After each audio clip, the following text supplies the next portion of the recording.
Welcome to the puzzle session. Let's take a look at something that is still uncleared. This is the Colors Escape Room that was, at least in this version, uploaded sometime within the last few hours by Omega Boy Paul, who has made a whole bunch of escape rooms that I have not played, and is somebody whose code I kind of received separately when I saw one of his previous creations on a different stream. And I guess we'll take the opportunity to try to get first clear on this one. As somebody I have not seen previously, I don't really have a good sense of what his code systems or escape clues are going to be like, so this is going to be very much a blind adventure, and we'll see where it leads. Let's play.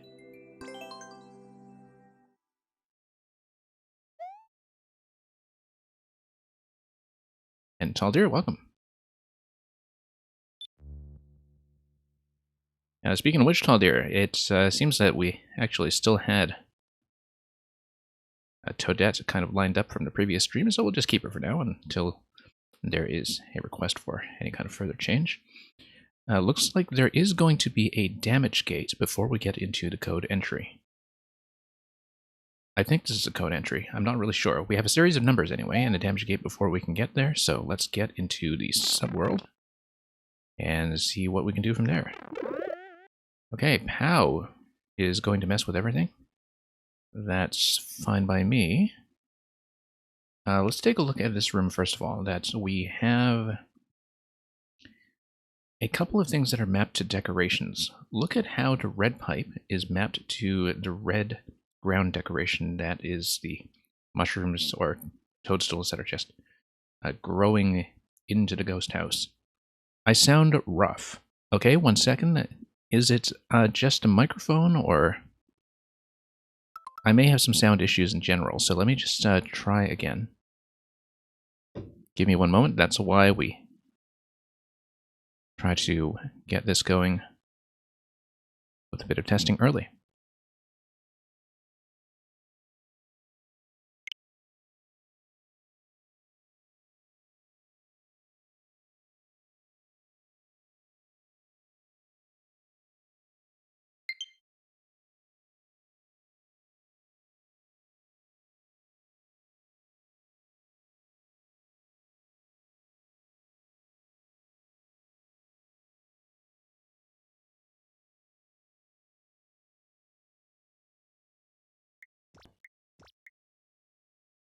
Okay, hopefully it's somewhat better now.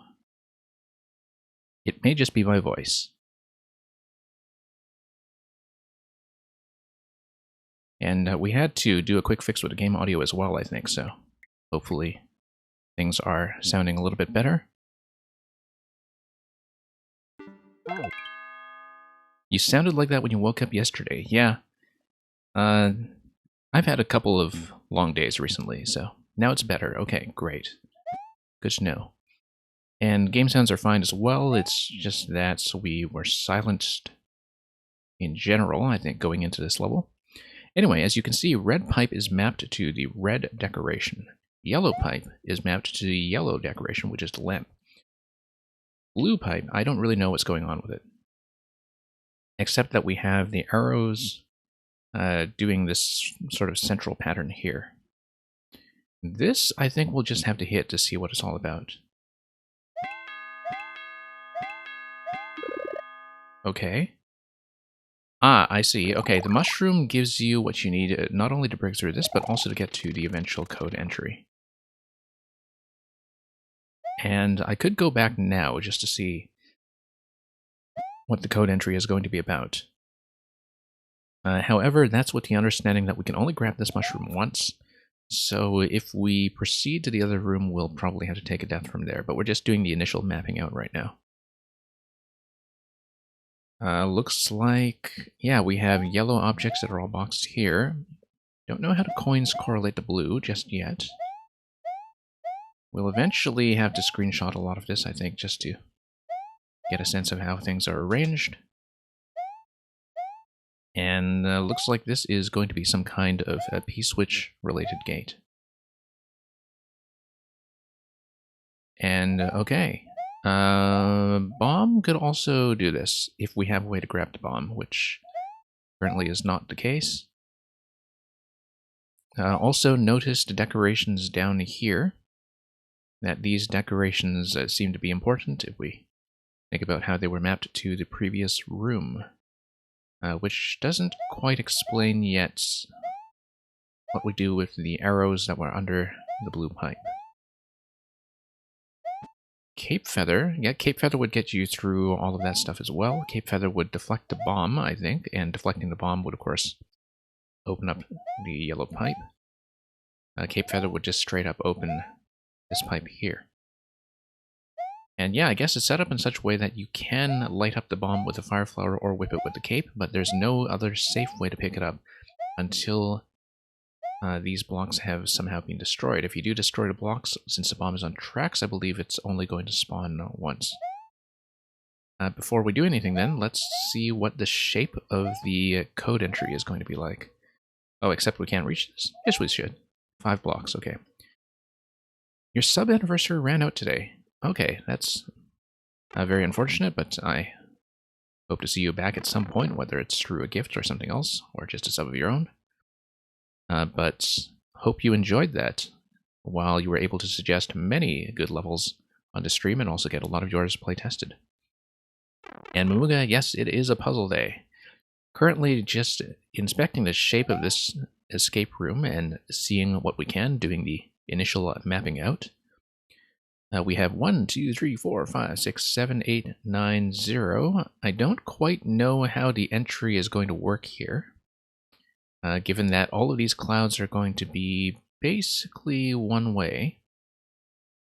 But it might be based on Claw or Thwomp Range or something, where you have a certain combination, like a number combination that you need to punch in over several stacks of cloud at a time. So for example, if you wanted to go 1, 2, 3, you would go 1, 2, and that would be wrong, but we now know the first number is 1. But you can see that there are going to be multiple numbers that we have to enter that correspond to that color. And so that's going to be important, that we're looking for some kind of number that corresponds probably to red. And yeah, Tal'Daria, it really does seem as though I'm just restoring my ability to speak at all today, so we'll hopefully manage as we go along. Anyway, so back to this. Still don't understand these arrows here, unless they're just here for guidance to encourage me to hit the blocks. Not sure what to do with the... I think the arrows here are mostly just guiding me to pay attention to the decorations, but then I don't know what's going on with these arrows here. Quite possibly I'm supposed to think about it as some kind of deflection, or think of it as some kind of symmetry, or think about it as pointing to something central. But we don't know that yet. Now we know that the first number that we have associated with red is actually going to be 1. Oh, notice this, by the way. Notice that you have a yellow section pointing to another yellow section. Notice that you have a kind of pathway between the blue sections as well. That you have blue section, kind of points to the bottom though. So never mind that, maybe not. You have this decoration here, you have this decoration here. Some kind of diagonal here. So yeah, red section, possibly the number of blocks is going to matter. But I don't actually know about that just yet. Not sure what the 10 and 30 coins are telling me yet either. Ah, yes, you see, the Fire Flower probably is going to be our ticket over to the bomb in the same way that the Cape Feather is going to be my ticket over here. Although I think Cape Feather should be able to give me both of those. And it looks like, though, there is no way to proceed until we punch in the red code. So... possibly we just need to count objects. Maybe. Maybe even count blocks and see if it adds up to some kind of multi-digit number. Possibly this thing here is... So when you see arrow divided by 10, I'm reading the stroke here as maybe a division symbol. Yeah, so look at this. Here you have multiplication by 50, for instance. So maybe you would take all of these and do times 50. Let's see if this kind of logic holds for some of the other clues here. I'm not sure about that, though, because then we have no idea what to do with this 10 over here. But I kind of think that these might actually be arithmetic symbols. I'm not totally sure. If you like the donut block there, I don't know if it's going to be something that's going to count as a yellow object. But it does mostly just seem to be a way to get upstairs. But anyway, we need a red code, and we need something multi-digit that begins with 1. Possibly it's something that's going to be up in 100 something. Okay. We have 2 numbers here. We have the arrows pointing up here.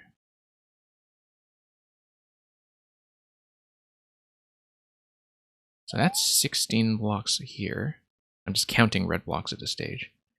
Possibly you have this being something. I don't know if these clues here are also going to count towards some kind of total. So currently the idea I have is that we just count the number of red objects.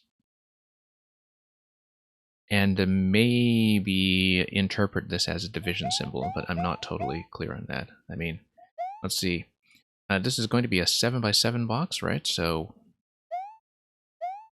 7, it's going to be 30 by 2, that's 26. Then what's this? That's going to be 16 here. Okay. Still don't really know what to do with this 10 then. What is on the top left? The top left is a pipe exit. The pipe exit... Oh, 1 up, okay.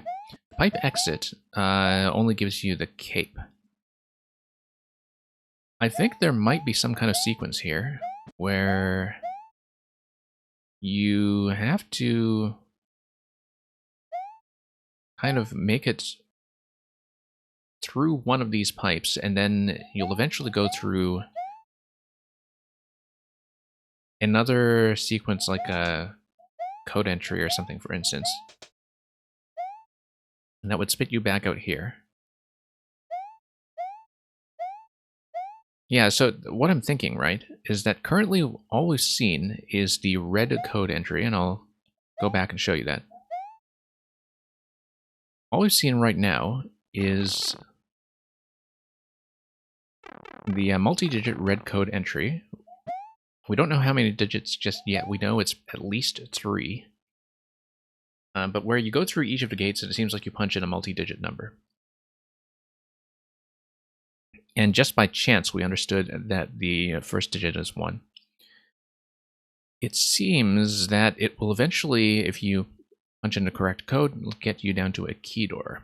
I would assume then that after that, it would get you through either the yellow or the blue pipe that would give you then the feather or the flower. Probably the flower first from the yellow pipe, not only because of this sequence here, that's an order red, yellow, blue, but because here you have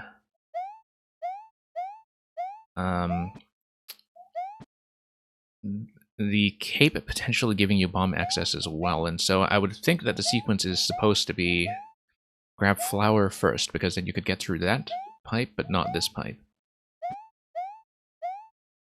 And yeah, we'll see, because I might not have enough context to decipher much of this yet, except all we need to worry about right now is the red code. And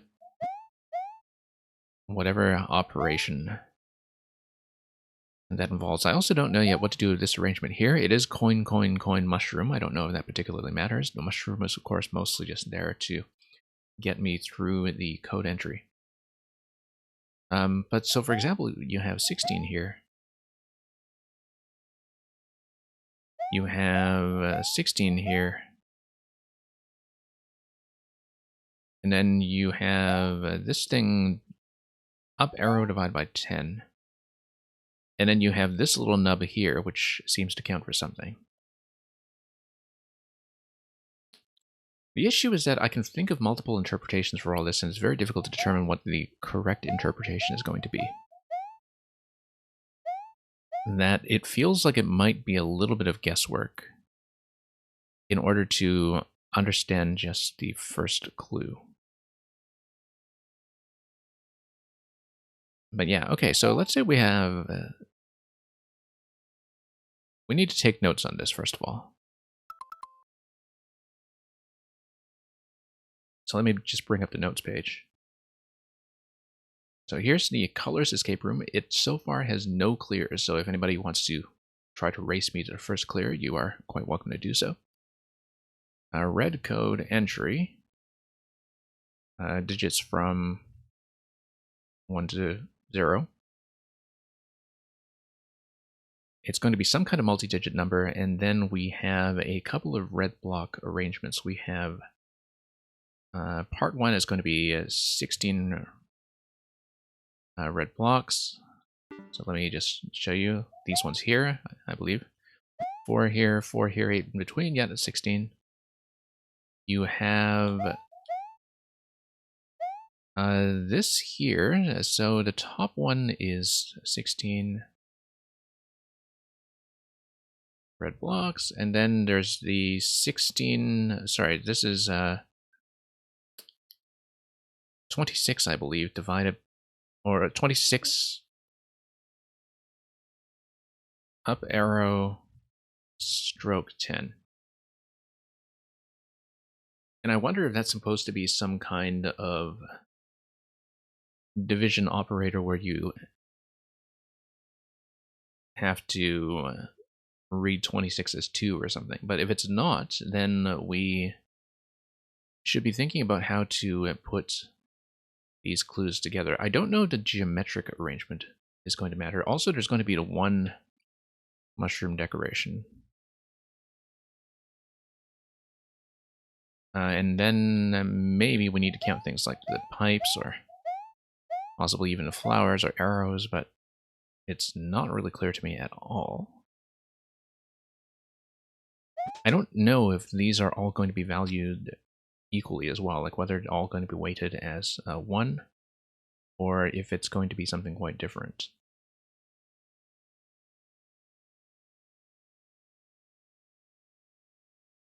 So let's see what we can do about that. Because I just sort of found out accidentally that the first digit is going to be 1, and so we've kind of constrained our search space a little bit. Although not in a way that's actually helpful. Maybe it is just... I mean, it looks like it's at least a 3-digit entry. At least. So for example, we come through here, and you can tell that that's the correct first digit, and then you have to pick something. So let's say we have a whole bunch of 16s there, so let's say we pick 6, and that's wrong, but you can see that there's at least a 3rd row of clouds on top of that. So I may need to go back and read the description of this level, but we'll see, because I've forgotten the description already. I know it said something about paying attention to the colors of the passcode entry.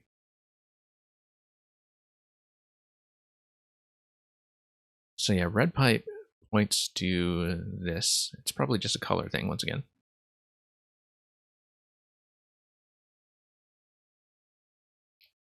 And yeah, I don't quite know what's going on then. Maybe I do just need to add everything up. But then it's not going to add up to something that gives me 1 as the starting digits, I don't think.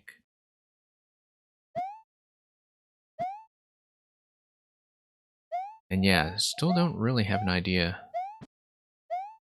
of what to do with the arrows either. or why any of this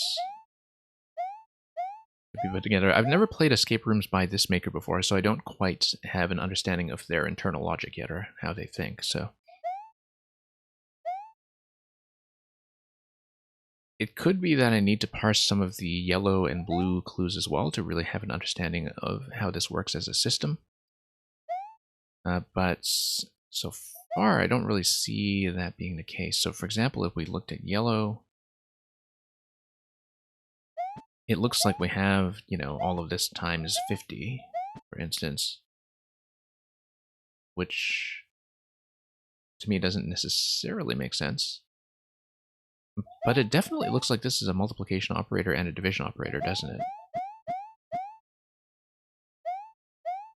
I mean, if we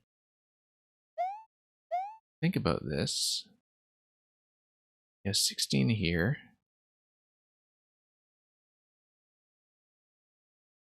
26 here.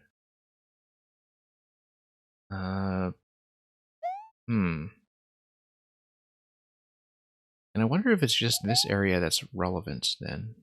Probably not. I feel like this has to be part of it somehow.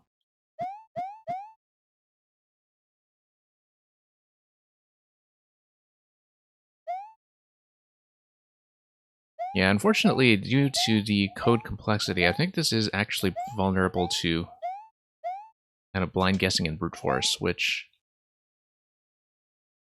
I mean, it might reveal something about the structure of the puzzle if we, for example, just try to brute force the red solution and then come back here and see if we understand how to interpret the clues in such a way that fits the solution. Like, we can try to work backwards to do that. It's kind of against the spirit of the puzzle, I think. But, you know, I never like trying to do anything by brute force. I do want to figure out what the clues are telling me.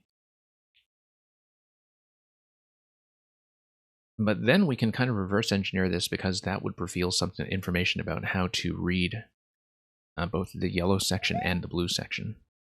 And that's what I would be looking for. Also don't know if the cloud placements here are going to matter, or if we should be thinking about these as shapes, perhaps, rather than just counting blocks. Because maybe that does matter somehow.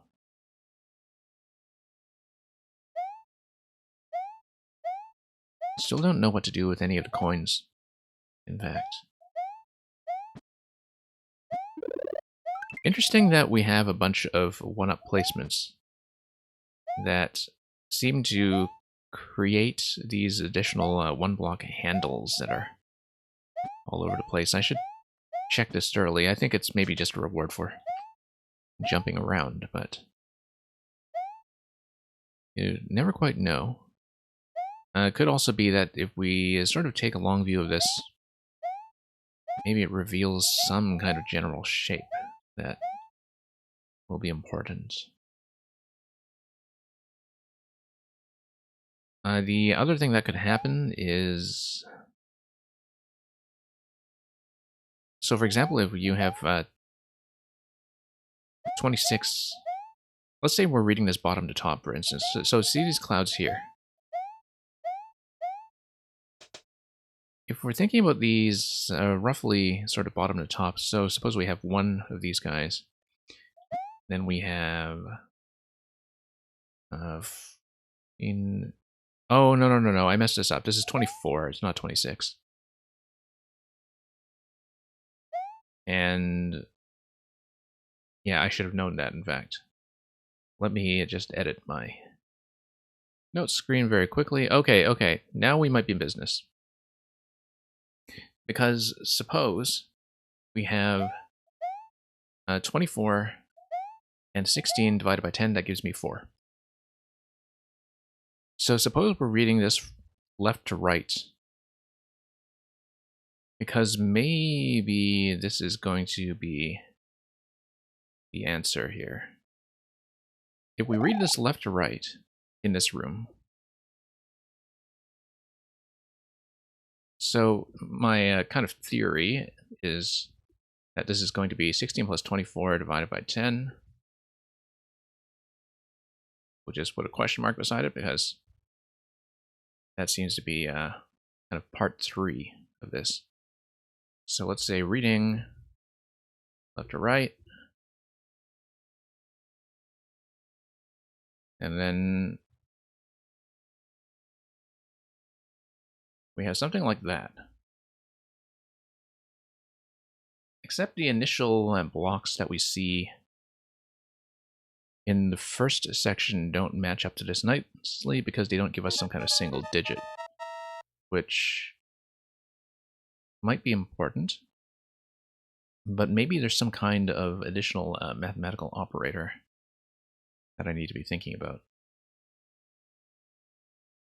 So specifically, I don't know what's going on with this guy here. We know that the first number is 1. I don't know why the first number is 1. Possibly it refers to this here. And that maybe there's an additional red section that I should be aware of.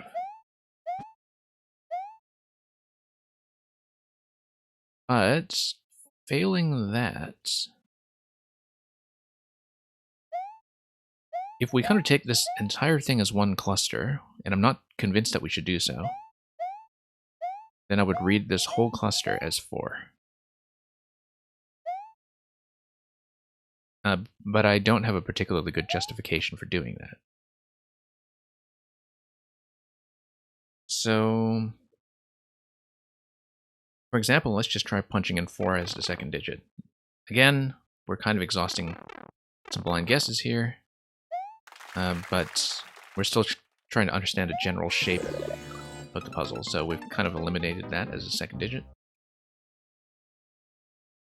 And again, I would rather not brute force it just yet until we've come up with some better theories for how to read this in general. Yeah, red pipe pointing to this. I may need to exit back out to the description, in fact. Let's take a look at the description. Just to see if we can understand what we're going for. And given the front room is just a code entry, watch your code entering room colors and color details. And it's abstract, okay. Let's take a look at the more info screen. So yeah, you can see that there's a sequence of 3 code entries, and each of them are 4-digit codes. So you have 3 separate 4-digit codes. We'll get this down in the notes. Okay. 3 times 4-digit codes, and it seems like they'll probably be in the order are red, yellow, blue. And yeah, given the key door structure, it seems like it is going to be, you do the red code first, you get the fire flower, then you do the yellow code, and then you get the cape, and that allows you to punch in the blue code. That's how I understand this so far. And then you hop out into the exit after that. But we are looking for a 4-digit solution, and that's the important thing.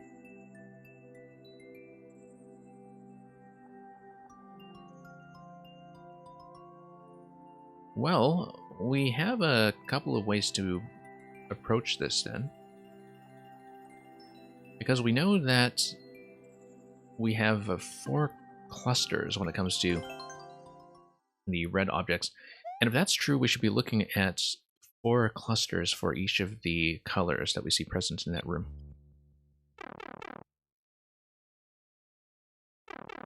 And we'll see what that's all about. Yeah, it really seems as though here it's telling you that mushroom counts as red. Here it's telling you the lamp counts as yellow. Here I think it's actually telling me that the additional pipe sections, like these 2-block pipe sections maybe, count as blue. But I'm not quite certain of that. Or it might just be telling me in general that pipes count as blue, but I'm not sure if that also implies that yellow pipes count as yellow or red pipes count as red. But if we are correct about going for a 4-digit code, we should be seeing 4 clusters or 4 numbers. Unless it is something arithmetic that something arithmetical that adds up to a 4-digit solution. And that's the only thing that kind of strikes me as a possibility here. That either each of these corresponds to 1 digit, or each of these corresponds to some kind of formula that would then give you a 4-digit number at the end. So for example, we have one red section. Let's say we read this as a red thing. 3, 4. What about yellow? We have 1, 2. And that's all we seem to have here, except we have yellow section here and we had yellow section here. But then, you know, the operators are really kind of throwing me off quite a bit. What about blue sections? We have 1, 2, and both of these have 2 coins attached to them, so order seems to be unclear. Yeah, each of the blue sections seems to have some kind of coin value attached to them. Also, we need to decrypt something about what the arrows are telling me. These arrows don't seem to be telling me anything except for the fact that these pipes will be entrances, I think. I don't really see them as giving me any information that would be more valuable than that. The other thing we might have to do as well is watch our coin totals. That maybe we should be thinking of the coins as some kind of total that we collect. But then I'm not sure about this slash here. I was previously reading this as divide by 10. But maybe it's referring to something completely different. I mean, surely the arrow placements are not going to be something accidental here. It is going to be something a bit more detailed. If we can't make any headway on this, I might play an older escape room from this maker just to see if it gives me any potential clues for how to read their internal logic, like what kind of puzzles they were previously capable of. And then we'll see if that leads us any closer to actually cracking this. Because right now we have nothing really concrete to work with, in that we don't have much confirming that what we are trying is right or wrong. You brute forced a red section and you got the catch. Okay, I see. That might be necessary. And hello, Ming. Welcome. Yeah, it might be necessary to brute force at least one of the codes so we understand how to read the rest of the codes. But once again, I don't really like that approach. It does seem arbitrary. Okay. Yeah, maybe there is some kind of catch that we don't know yet. I feel like if we maybe try to brute force the second digit, like that would give me something to work with. But we're going for 4 digits.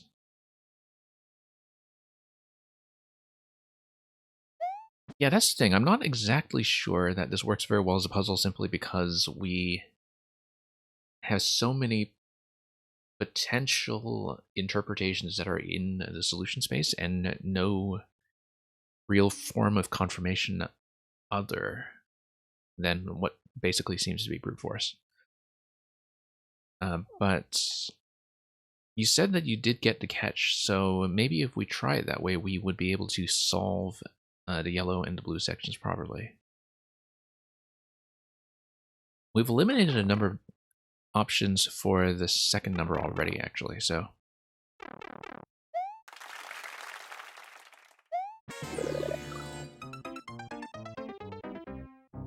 Once again, I don't think I'll do this with all 4 digits. I think it's a little bit of a cop-out, but we are attempting to get the solution, so.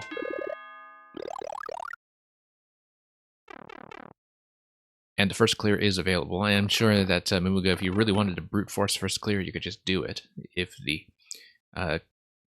sort of spatial complexity of punching in 12 digits by guesswork is not something you're averse to handling. I don't plan to do it that way, but the same answer was not for yellow, okay, but I want to at least understand what a general pattern is going to be, like what we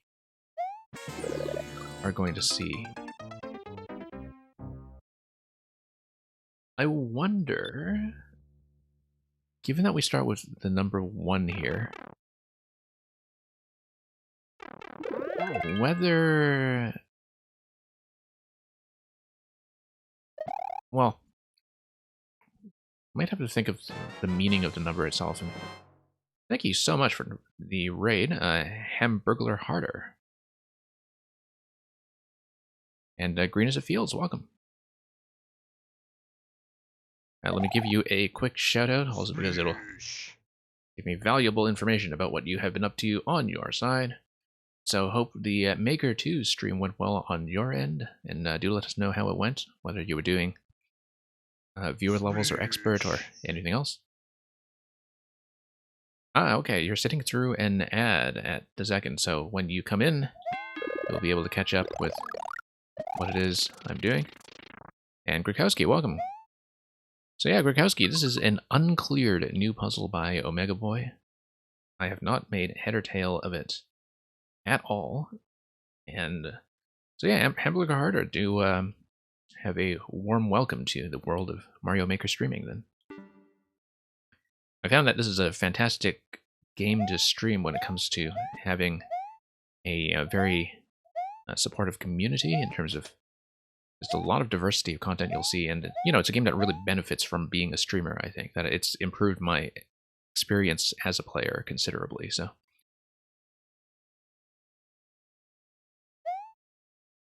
And you won Wendy's chicken nuggets on a bet. Okay.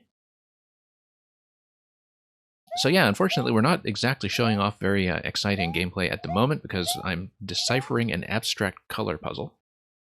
How do I find the puzzle ones? I normally just get codes recommended to me, and I also just scout out makers on other puzzle streams, and, you know, you gradually kind of see who's in the puzzle scene, and when you play some of their material, they recommend you other codes, etc. And it just kind of works that way, so. Green as the Fields, you have a good night. And enjoy the chicken nuggets. So yeah, don't really like that brute force idea that we have here so far. So yeah, Grokowski, we have not actually looked at any of this maker's puzzles before. And so I don't really understand what his sort of internal logic is yet in terms of how to decrypt what he is trying to tell me. And so I may, as I was saying earlier in the stream, look at one of his older puzzles first to see if it gives me any insight into just how he thinks as a maker. And yeah, I did notice that Omega Boy had a ton of escape rooms on his profile, and so I was kind of curious about what was going on. And you played 2 that were relatively short. Yeah, because maybe if I do the short ones, then I'll sort of understand what's going on here. So far, what we know is that we have 3 different 4-digit code entries. Each... So there's a 4-digit red code, 4-digit yellow code, 4-digit blue code. And I'll just start over and I'll show you how the general shape of this level seems to look from what we've inferred so far. That we need to construct a number so far. We have the pipes here pointing to decorations that match the color, and you have a pipe here that points to itself. Which is telling you something about how those elements count towards whatever color number you're supposed to end up with. Mushroom just gives you access to the main room as well as gives you access to the red code room. It seems like the flow that's being implied here is that you decipher the red clues. And then when you decipher the red clues, you can punch in the code, and then that'll spit you into the yellow pipe here, which will give you the fire flower. Fire flower gets you over here. Presumably from there you can punch into yellow code. Yellow code then, I'm guessing anyway, would spit you out into this pipe up here that would give you to Cape Feather. Cape Feather would then get you through here, and then you would do the third code entry. So the issue so far is that I have not found any kind of way to narrow down a solution space at all. All we know is actually the first digit is going to be 1, and I know that simply because I was randomly trying to demonstrate, or at least figure out what the code complexity was going to be, and it just turned out from blind guessing that the first digit was 1.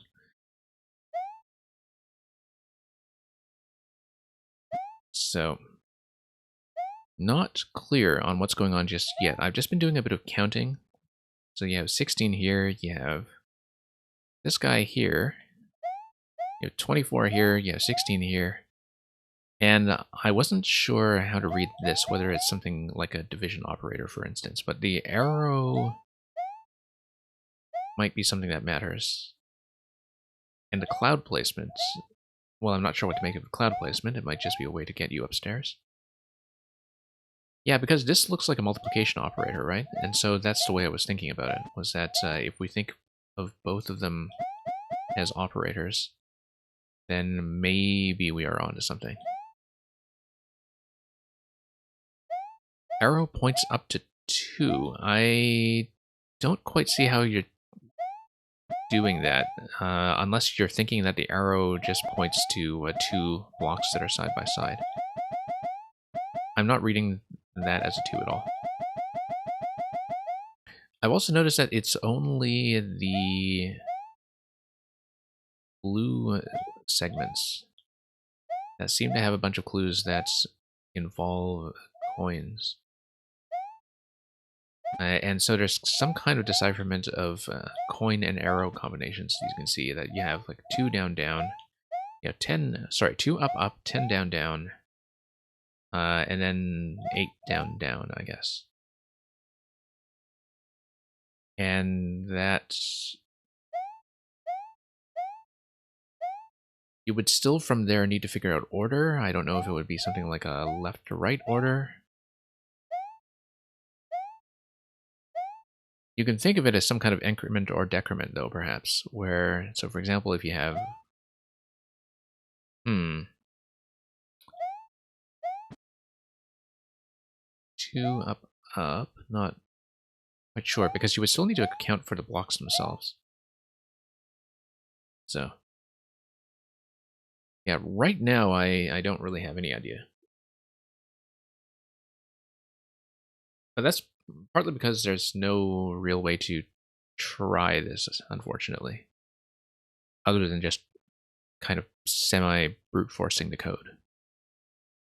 Like, there's no way to really test a theory, because it's not like some kind of coherent candidate for the solution actually emerges. You understood the level, but the decorations on the floor make no sense.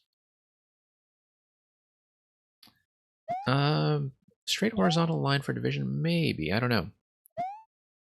I think this looks a little bit more obviously like division, in a way that, I mean, one of the reasons why I suspect this is division is because you also have the X over here that strongly implies multiplication.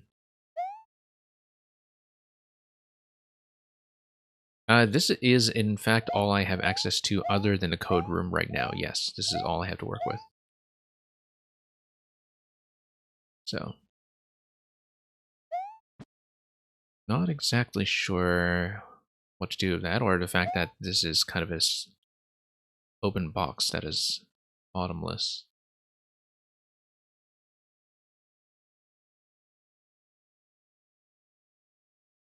But Mamuga seems to be ahead of me, partly from attempting to brute force the red code to try to reverse engineer what the scheme here is all about. Yeah, we might need to just check that.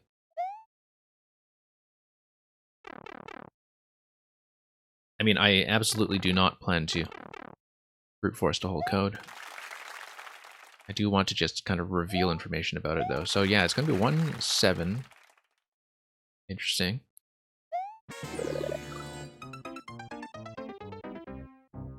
So we know by brute force that it's going to start with 1-7. But I would prefer not to and just grind that out and without actually trying to understand a puzzle. Because this is very, very abstract. And unfortunately, if it's something that is like a sum or the result of an operator, then that doesn't actually give me very much to work with, because, you know, it's not like you have individual numbers that are mapping to that.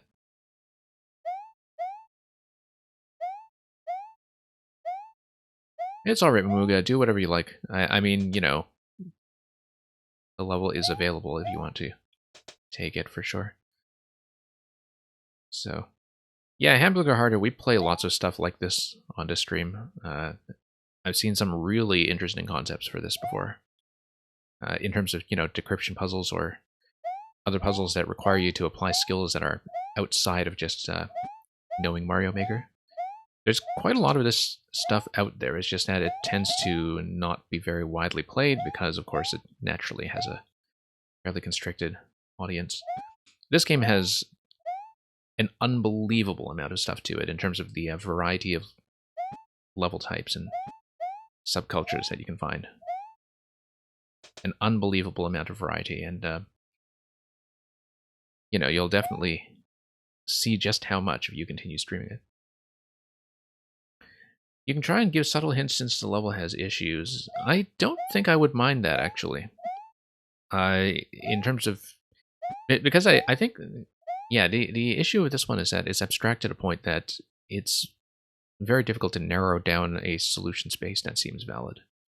In a way that, for example, if you're doing something like word clues, for instance, you understand that you're converging on a solution when you find an actual word, for instance. And that's often the same with other kinds of clues as well, that if you understand what they are going for, then you can understand what this is about. I think my approach may be to play one of this maker's older puzzles instead, in fact. What do the coins do that the one-ups don't? What do the coins do that the one-ups don't?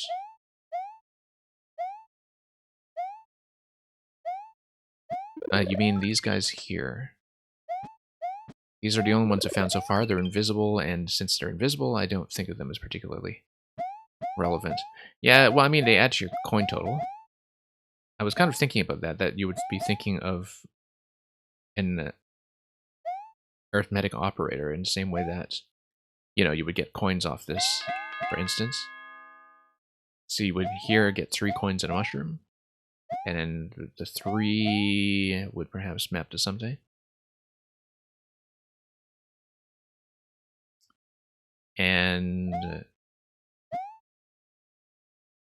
yeah, not sure about Nintendo. And then this box up top here doesn't really do anything that corresponds to coins at all.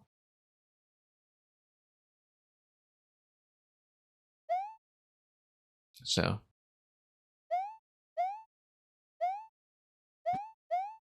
not sure about this just yet.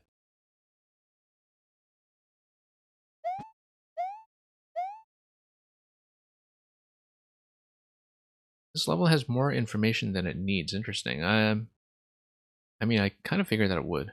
We might try a different one first, I think, just to get a sense of how this maker thinks. I mean, I was trying to go for this one simply because it is uncleared, and so that's why I wanted to prioritize it first, but let me think about it. I want to stay on it for just a moment longer. Because you get the floor decoration. Okay, it is helpful.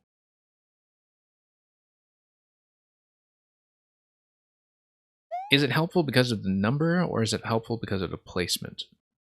Because I'm looking at this and thinking that you have a couple of different... I mean, I was thinking that the arrows here are just kind of telling you, noticed a red, noticed yellow, don't really know what this is.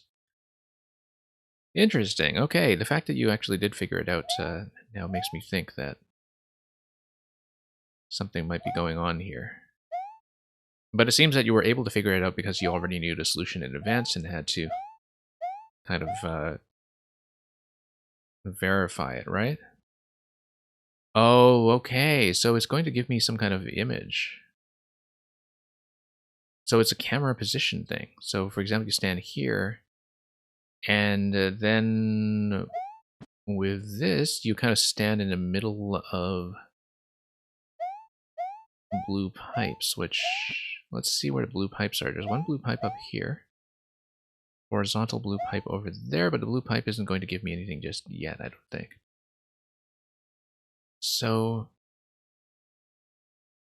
this is going to give me a particular image, so let's actually just screenshot this stuff. You have red image. You have yellow image, for instance. Ah. This might be interesting. That if you're standing in this location, then I'm actually no closer, I don't think, because I'm trying to see what this does to reduce the sort of spatial complexity, I guess, of where red elements are placed. I mean, it seems clear to me now that it's not going to be something like a simple count. It is actually some kind of operation that I should be looking for. And maybe some kind of shape, even, that I should be looking for some kind of shape this makes, or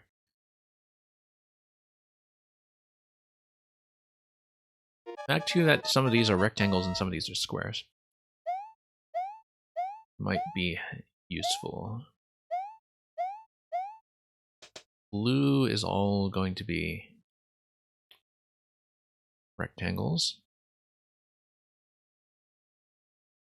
Maybe the space inside the empty color rectangles indicate the number size, possibly. Like if you're thinking of them as a chunk where you're thinking about it in terms of surface area, I don't see a reason to suppose that, though, because I still don't understand what the arrows would be doing for me if that's the case. I gotta take a stab at something. This is very much a wild stab at something. If it doesn't work, then it doesn't work, but... So we know the first two digits by pure luck and brute force. Okay, never mind. I wanted to try 1729 in case cubes were involved. I don't know why that came to mind, but...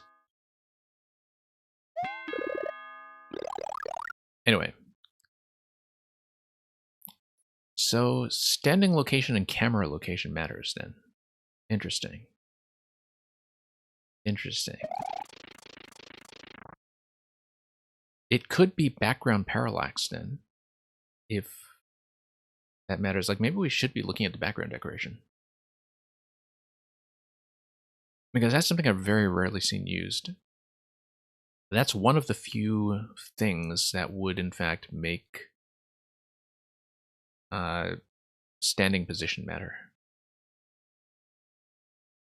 So yeah, for red, you have to stand there. For yellow, you have to stand there. So for example, we stand here. It might be. I'm really not sure yet because of the way that they line up. And I think I have to just kind of scroll into this first. And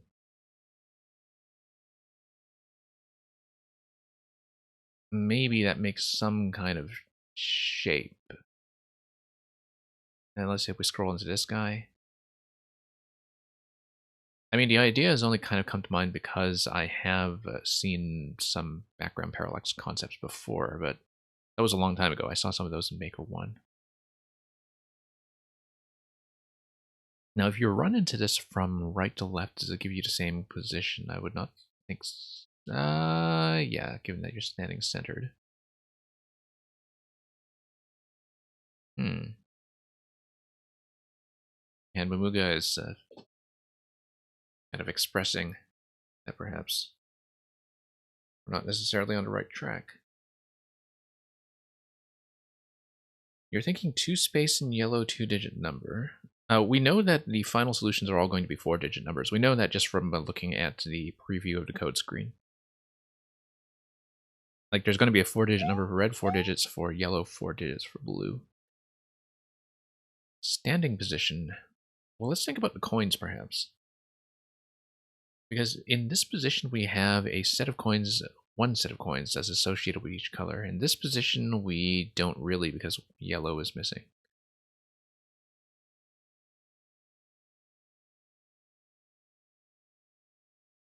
Kind of, what was P blocks times 50?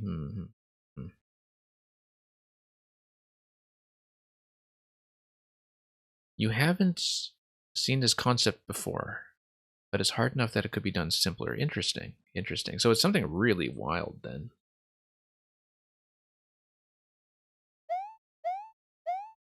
Very important concept in computational complexity, by the way, that if you understand an easy verification of the solution, but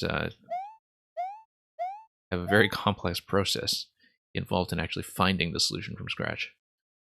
That is, of course, just a basis of cryptography. We have a host. Yeah, thank you for the host. You've seen it a few times. Okay. And yeah, Hamburger Harder, thank you for coming by. And hope to see you back and enjoy streaming this game on your own end. Hopefully that will lead you to many rewarding and unexpected adventures. So, Grakowski, so you also kind of understand the concept, is what you're saying. That there's a standing position here.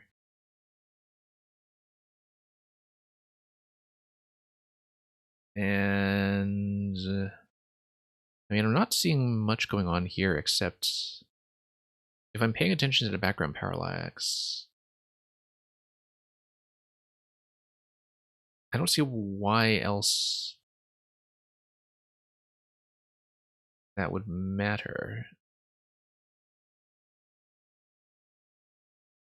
Oh, possibly. Let me see here. I'm maybe too fixated on counting the red blocks themselves. I'm not thinking about how the yellow and the blue may actually be relevant to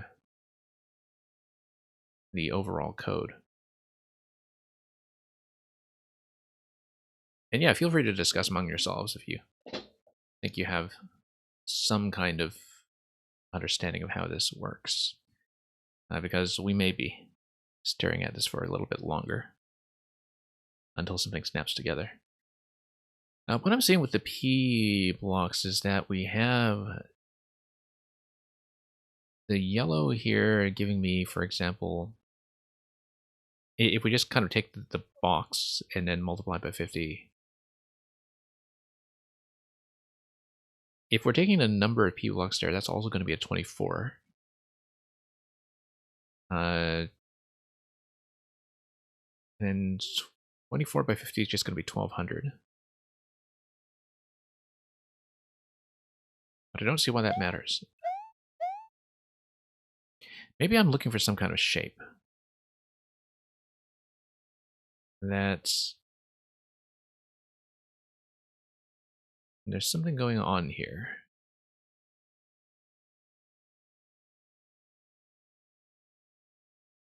Yeah, it's very opaque to me right now, but sometimes, you know, these things just take a while to come together and then they just snap into place all of a sudden. I feel like this is supposed to tell me something. Like this section here is supposed to introduce me to some concept and not just give me the mushroom.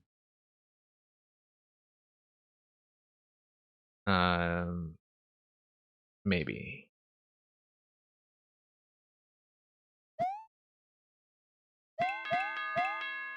Interesting.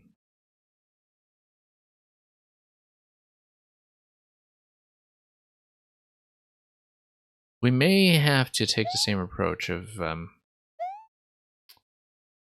just trying to force the first code, just so we know what we're working towards. I don't like doing it this way. I feel like we're at a little bit of a loss right now in terms of understanding it. And, you know, part of the purpose of doing it would just be so we can avoid forcing the subsequent codes afterwards.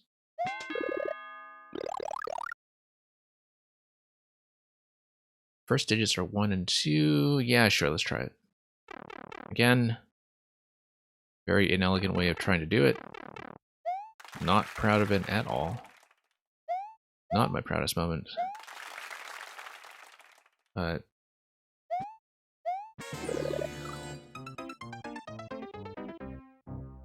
we can just kind of poke around with this, maybe. We could have an answer. I don't know. I still feel like I need to look at this a little further, but...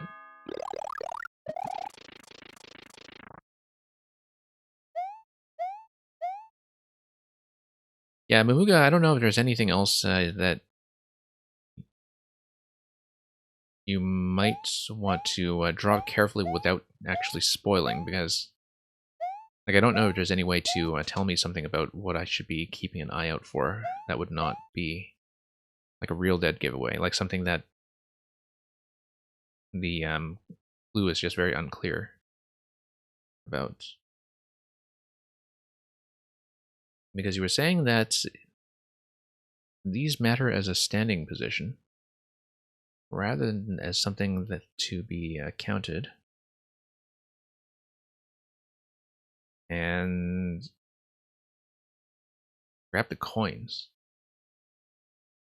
Grab the coins. Well, the only available coins right now are 3. Right?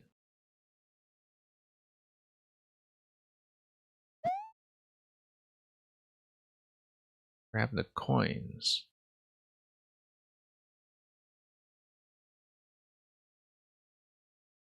$10.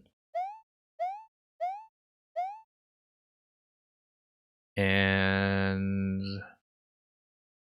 oh! Just read the coins. You have 50, you have 10, you have 2.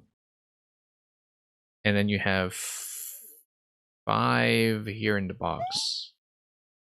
Wait, no, we just add this up? No. Really? No, because that doesn't engage with the red clue at all, though. Grab the coins.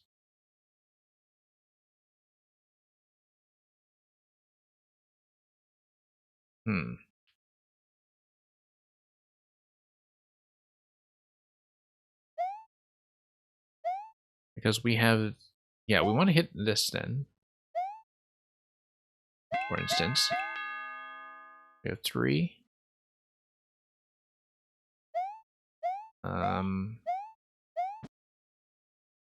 Yeah, and I guess we would be looking for some other kind of positioning later.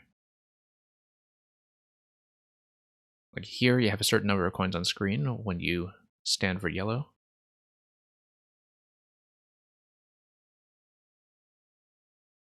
Here, I guess the idea was for those to be off screen, those on the right.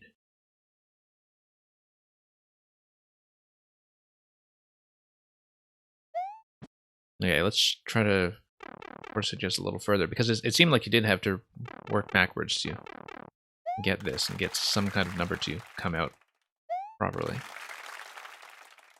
So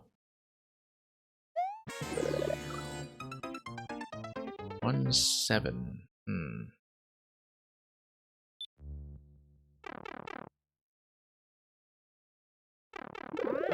I mean, I'm trying to think about this like without some kind of arithmetic operator. It's going to be 4 digits. It's going to be 4 digits per color.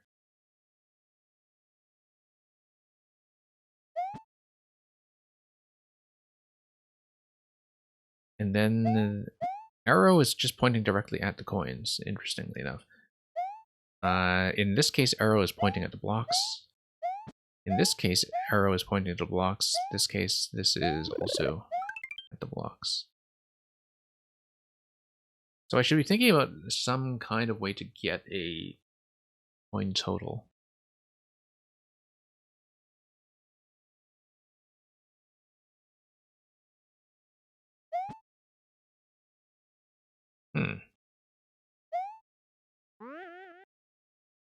What was that? Oh, the bounce is just from respawning to Muncher. Okay.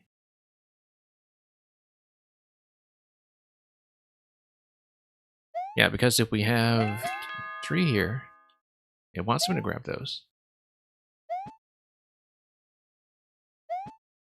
5, maybe. Like, maybe this is telling me 55 inside this box, unless it's pointing to something important. Yellow.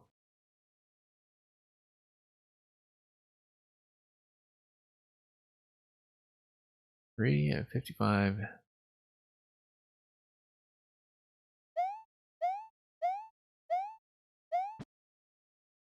Nope, not seeing it. Not seeing it at all. I'm gonna think while I slightly brute force, I think. Just going to use this as thinking time. So we can pretend we actually figured this out. After the facts. 17.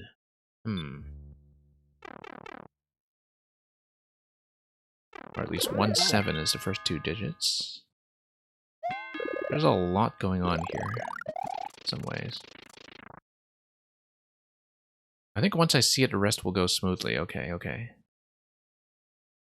Yeah, there is just some kind of key here to the decipherment that I'm not quite seeing. Like, I'm trying to see if maybe there's some kind of shape that's supposed to congeal. And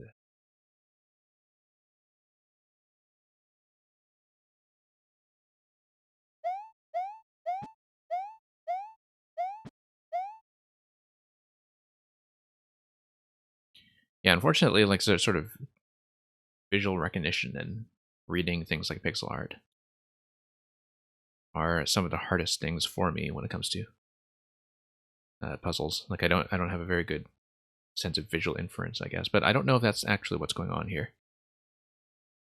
I do think that background decoration of the glowing lamp between the yellow blocks and the red blocks up top is kind of very conveniently placed.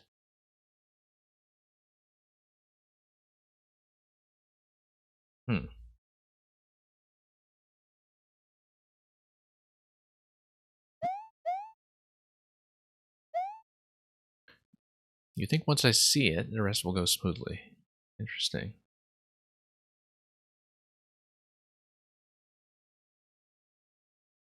Yeah, often I'm thinking about boxes in terms of coordinate systems as well, but in this case, I don't really see an indication for that as the case.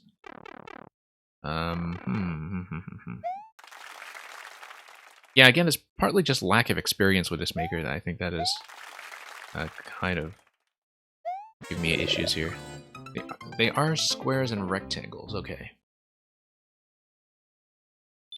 Yeah, and they're just there, I guess, mostly to, well, I mean, they have a sense of dimension to them, but they also contain the objects that are placed inside. So let's see what we can do with that.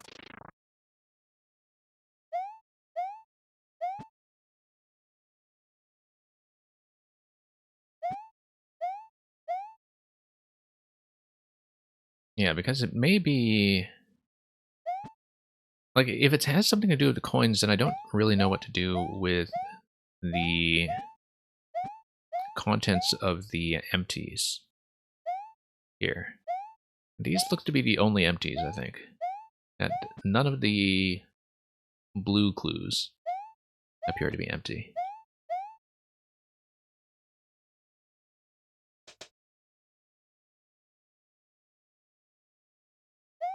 Let's see here.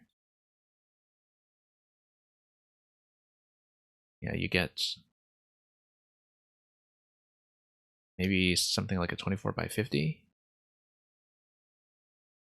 An up arrow pointing to 2.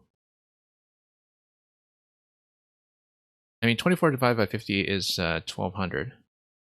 we can add something into 500s, maybe we have something. Blue's Clues, exactly. They might not be empty. We might be thinking of them in terms of background. We might think of them in terms of volume or surface area. I mean,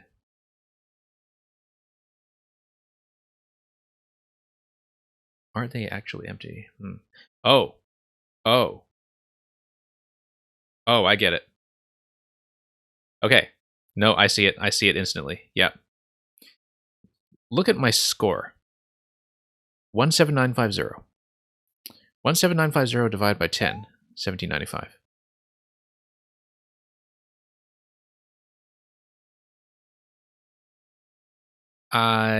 And then when you get here, you're going to have a different coin total.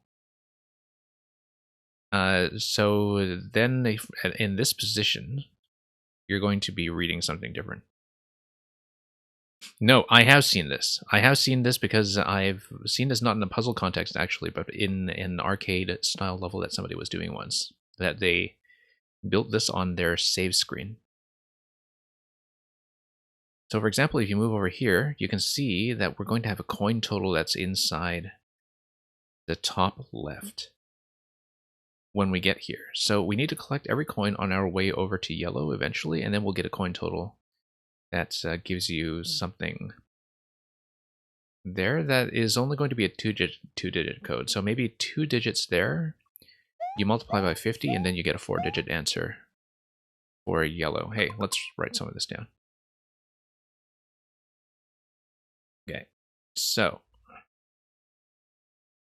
we scrap all of this stuff.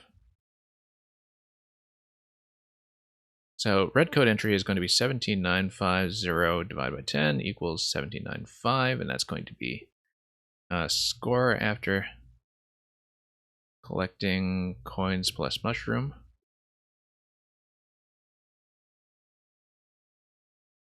And then you have the division by 10. So yellow code is going to be coin total in southeast position, and it's going to be multiplied by 50.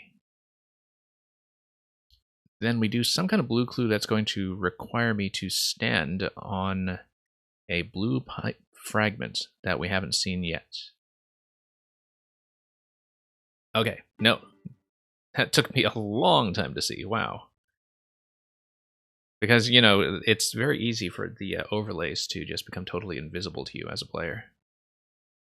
Especially because even in the context of just platforming, you never really tend to look at them. The blue clues are bad, okay. You're not fond of them. Okay, no, we got it, we got it. Again, this would have been kind of difficult to get, I think, without that sort of partial knowledge there, but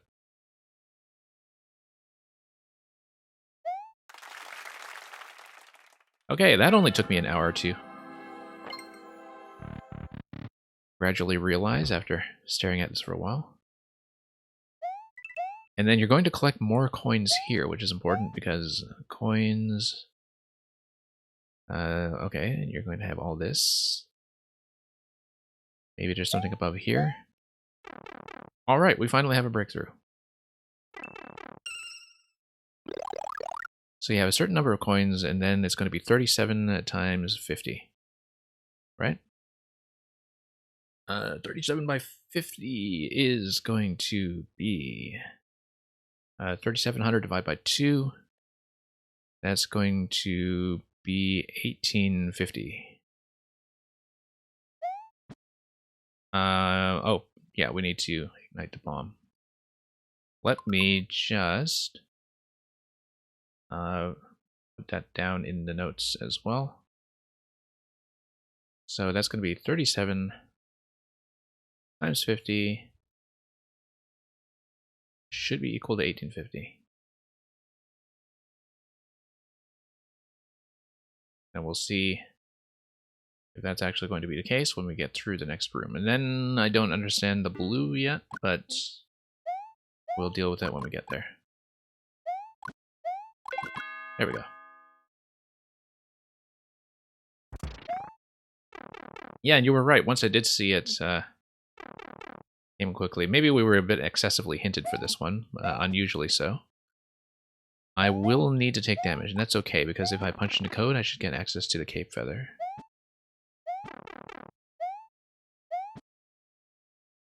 Okay.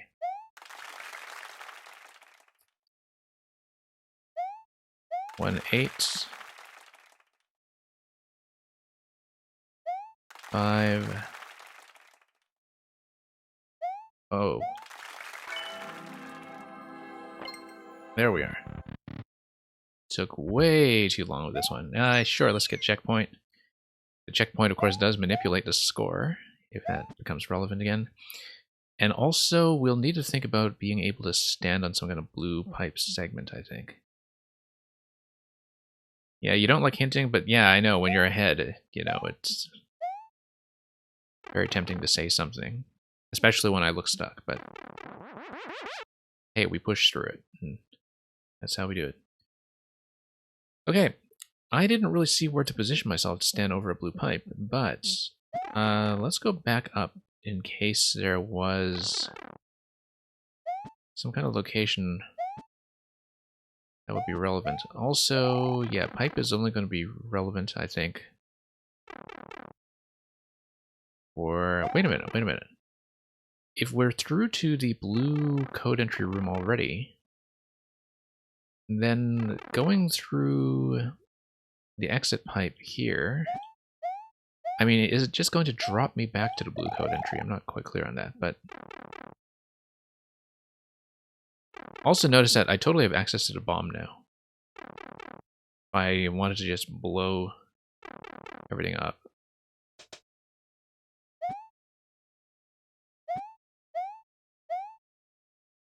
Okay.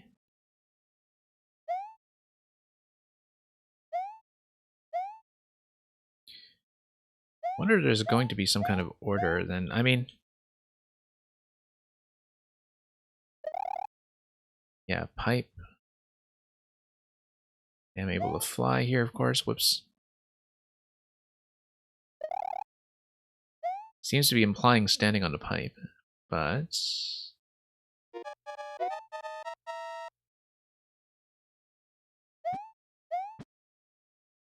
Arrows seem to point towards the coins.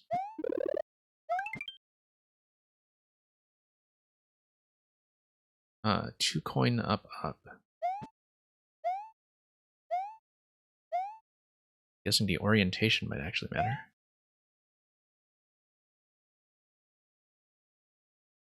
Oh, interestingly, I now know what the other arrows here mean. I now know that this arrow was telling you to look at this box and then multiply by 50. This arrow was telling you to look at this box and then divide by 10. Which is important because that might give me some kind of insight as to how to read all of the arrows that involve blue clues. Tear it all down with the bomb? Yeah, we could just do that, I suppose. I'm going to run out of time on this attempt anyway, which is going to reset the score, and because of that, we actually know that it's not going to be something that involves score, at least not if it's a reset from checkpoint. So it's going to be something else entirely. 2 up. 10 down. And so far, none of these boxes have mattered in terms of volume or size. They've just been there to contain these picture frames. So we know that counting is not really what we're going for here. Let's see here.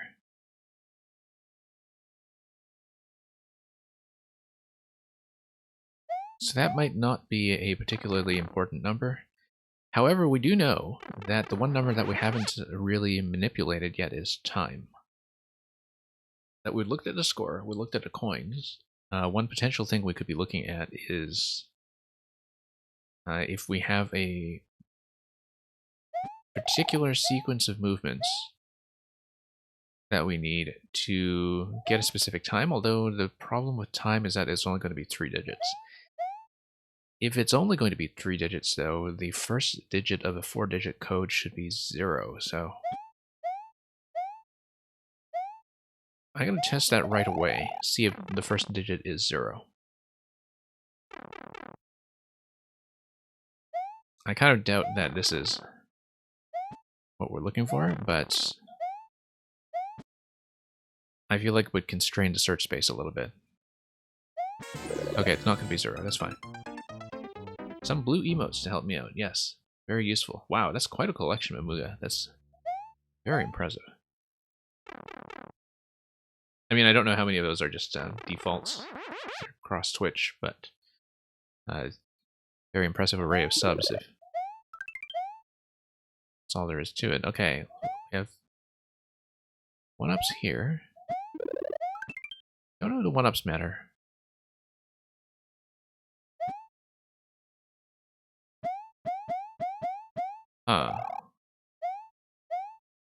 Yeah, so here's the issue, is that, okay, we don't have any kind of spot to stand on that we're given. What we were given instead was the pipe.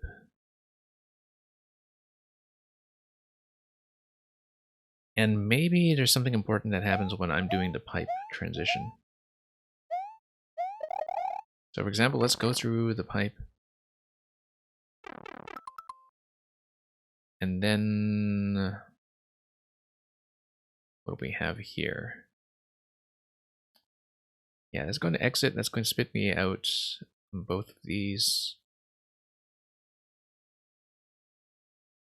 I mean, it just cycles me through this room, though, so I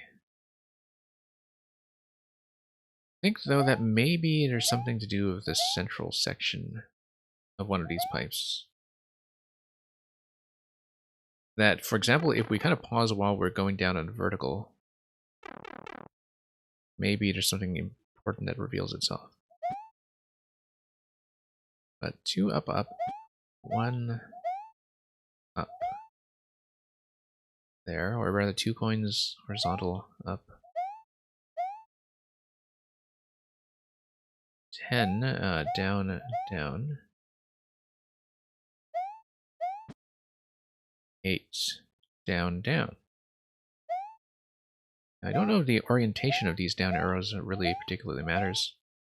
It may be some kind of traversal through a coordinate system, where you have to have a starting position, and then you have to kind of step with that starting position, or possibly draw a shape,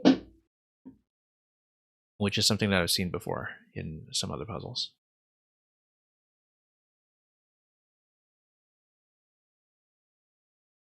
What doesn't quite explain to me, though, is double arrows.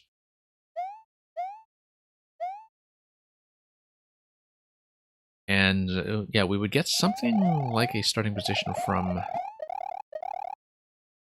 that blue pipe clue. That blue pipe clue is telling me something about where to eventually stand and inspect information. Also, I want to go back through this pipe just for the sake of doing so. I guess it would just give me the flower, in fact.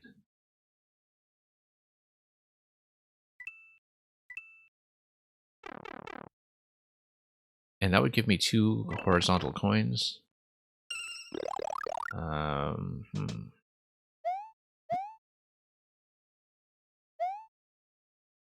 And of course I don't actually want the flower. Oh, you know what? No, because that locks me out until I re-enter that clue. Okay, so I may actually just die here quickly. We respawn at checkpoint for the blue clue.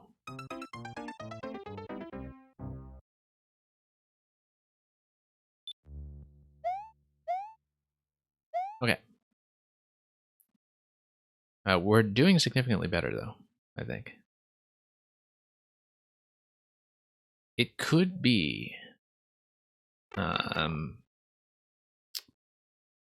given position definitely matters in this level. It could be something to do with background parallax once again. If that's still something worth trying, it might not be.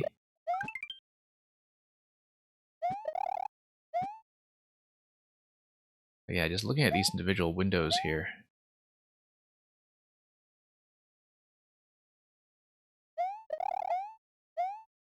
I mean, I guess I don't know if there's going to be much consistency between how we read the red and yellow clues and how to read the blue clue. In that red clue we now see was that these positions are only relevant insofar as this gives you the operator and this gives you the box to read.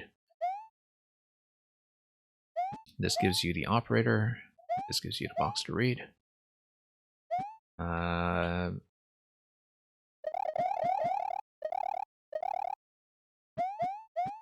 see here.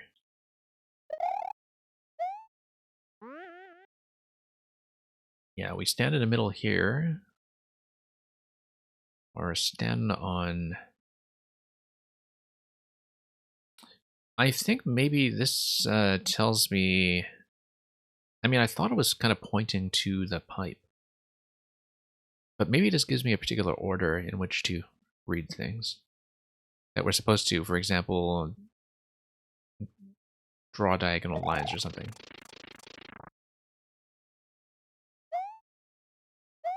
Let me take a look at the relative orientation of these 4 boxes.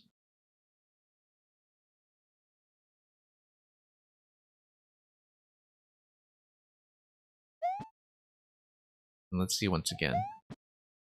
Yeah, because the fact that you have both ends of the pipe kind of pointing to that center, that might be telling me something interesting. There are a lot of purple emotes, yeah.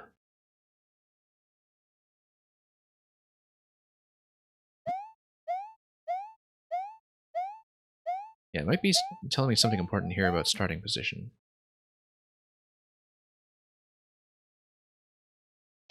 But we haven't seen any kind of horizontal pipe. Like, the only kind of plausible... I mean, there's a blue horizontal pipe here, I guess, but... And maybe that's telling me something about the pipe transition.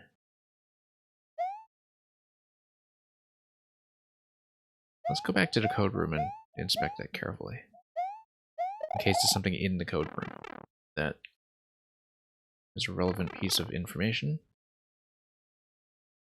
Yeah, given the way these pipe decorations are oriented, there isn't a really clear center section, like we might be thinking.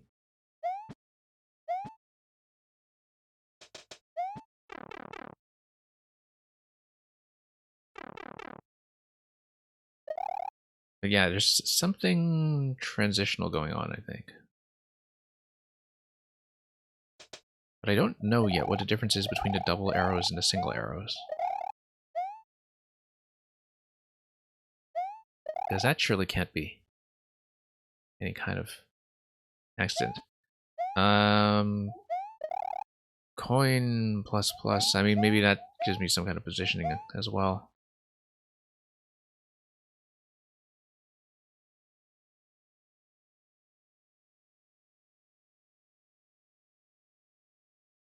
And 10 down here. Yeah, maybe I need to manipulate camera position, but given the fussiness of the vertical camera sometimes, that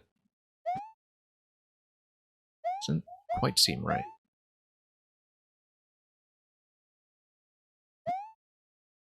Pointing up to 2 coins. Now, we do know that there are 2 coins that come out of the yellow pipe.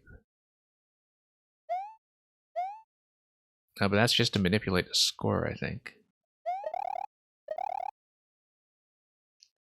Or rather, manipulate the coin total for the yellow route.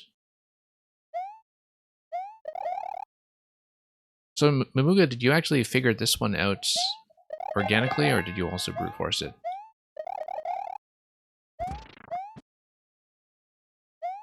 Not that it especially matters either way, but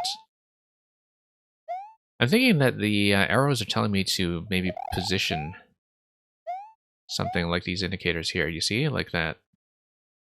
Not that that does anything whatsoever. 10 coin. What else was the 10 coin? 10 coin down, down. Don't know if it's referring to the other 10 coin. You had to do the first so you could do the others, yeah.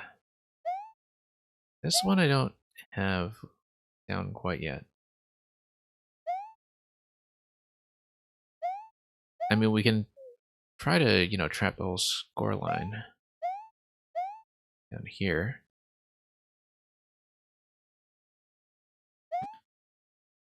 But then we shouldn't get too locked into that way of thinking, I think. But maybe it is based on some kind of standing position, though. Yeah, so for example, you see how if we stand here, once again, we approximately... not quite. Just looking at the box locations. Approximately see that. We approximately see the yellow box being captured once again. So for example, if we have 8... You had what you wanted when you went in and you tried the first number. Okay, I see. Interesting.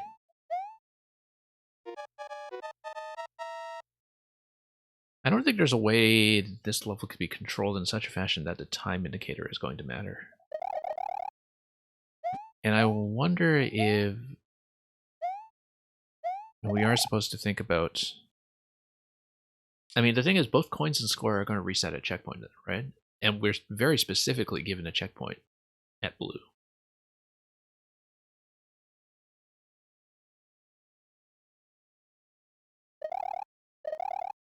So let's see here. Arrow, arrow.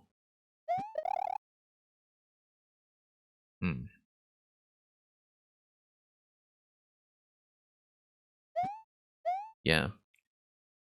I'm trying to make this somehow connect to the logic of the first and second clue, and I don't quite see it just yet. That, like, red, you stood here. Yellow, you stood here.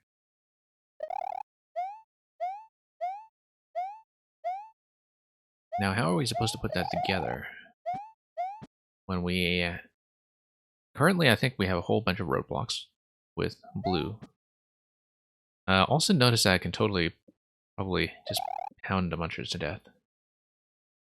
I don't have enough room to do the full dive there, of course. Down, we're going to time out. You think you see it. Interesting, interesting.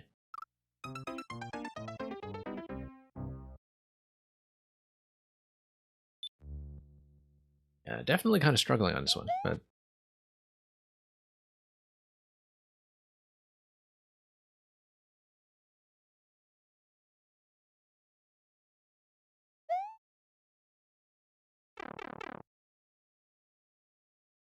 if we go down here, you know what? We have a couple of... Oh, I wanted to say, like, we had some directional travel when it came to going up and down the pipes. But given that all of these arrows are either up or down, I feel like that's not it. 10. Down, down.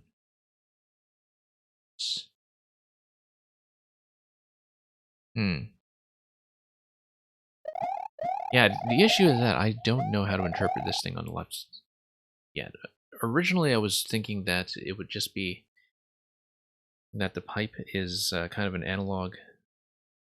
It might be something to do with the placement of the end of the pipe. So notice, of course, that this pipe consists of 2 pipe elements, and that the arrows are actually pointing to the bottommost tile of the pipe element itself. Now, what does that indicate to me? It indicates, well, a whole lot of nothing if I can't actually stand in any of those positions.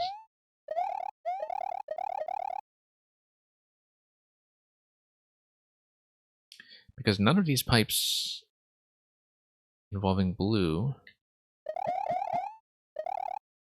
are really positioned in such a way that I can make any kind of contact with them. Nor do I have much flexibility when it comes to positioning them on camera. I wonder if this is progressive at all. No. It does give me points, though. I think maybe I'm supposed to clue in on whether... I think maybe I'm supposed to clue in on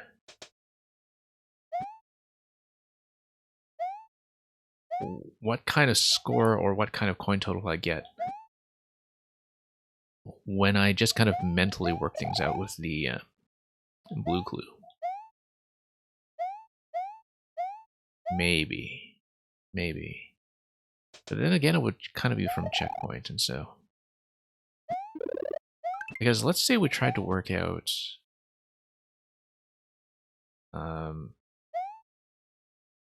well, I mean, it needs to eventually mount to a 4-digit code, so... I don't know if we have a particular basis for choosing between whether we should be reading for coins or reading for score or anything like that.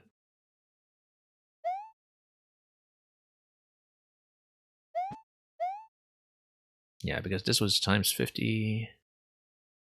We read this. This is divided by 10, and we read this. The blue clue.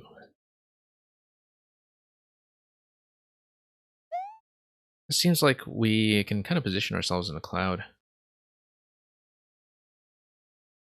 So notice how when we position ourselves in a cloud like this, we don't really have much flexibility of positioning.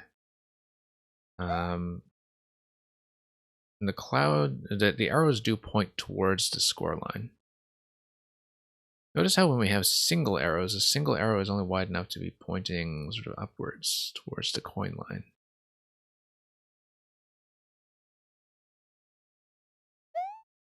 But then we need some kind of order then. If we're giving ourselves 4 digits to work with, for instance, you need some kind of order. And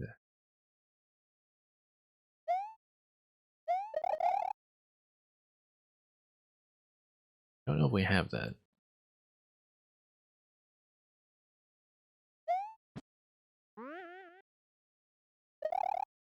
Yeah, not getting anything over there. I can see now why the initial interaction with the munchers is happening too when it's also feeding the score line between the start and checkpoint.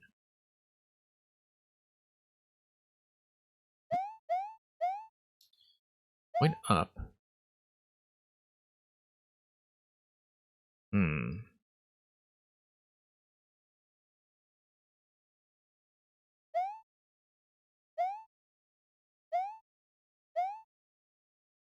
I mean,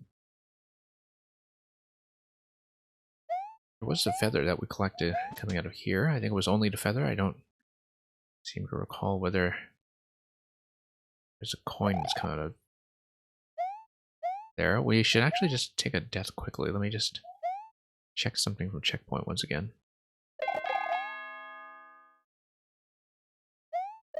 Yeah, no, we can just take a death at the spike, maybe. Down we go. It could also... I don't know if pipe length is something that's going to matter here. Because currently I'm not seeing how to make the blue pipe connect to this just yet. Huh.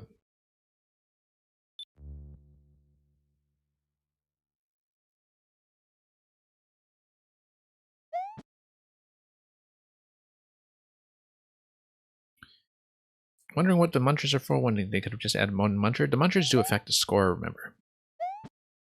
In order to get that initial total of 17950. Because you have to power them in order to progress to the red code entry, right?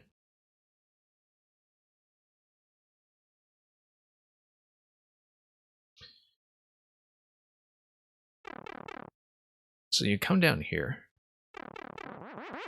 That gives you 1000. And then you see up arrows. Say something about 2. Something about 2 coins. 2 up, up.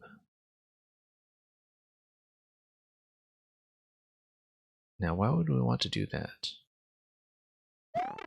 Notably, we can go back up here. There's no particular reason to do it.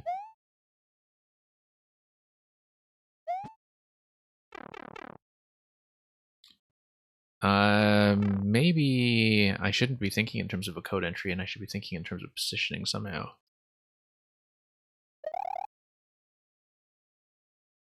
Two up, up. Then, yeah, in terms of these clues, size didn't matter, order didn't particularly matter. It was all 100% just positioning. Maybe that's important to keep in mind. That, for example, you just line things up somehow. One thing I should maybe do is do you think redeeming Shakespeare may help? Unfortunately, probably not. You never know, but probably not. Sometimes it does, but in this case, yeah, very lost what to do here. It is one of those puzzles where, like, it's not that I'm interacting with any particular pieces. I am just kind of looking at this thing until I understand what it is I'm looking at. Like, it's very visually oriented. And I don't tend to do as well with that as I do with forms of logical inference.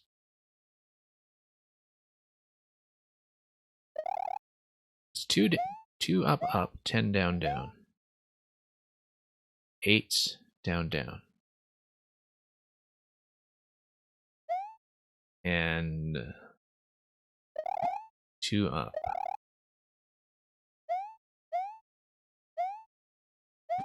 Like, I feel like there's some kind of sequence here where if you add them together, you get something like 2 spaces that are going up, 10 spaces going down. That's like sort of 8 spaces down, I guess. I don't know. But why the arrow numbers then? Okay, so this is pointing at 2 coins. Okay, so let's think about this. This is telling me something about 8 coins. The 10 coin does match this 10 coin down here. 2 coins, horizontally at least, do match the 2 coins that come out of the yellow pipe.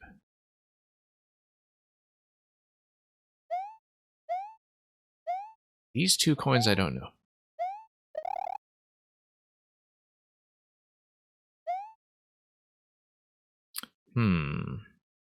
Very, very curious.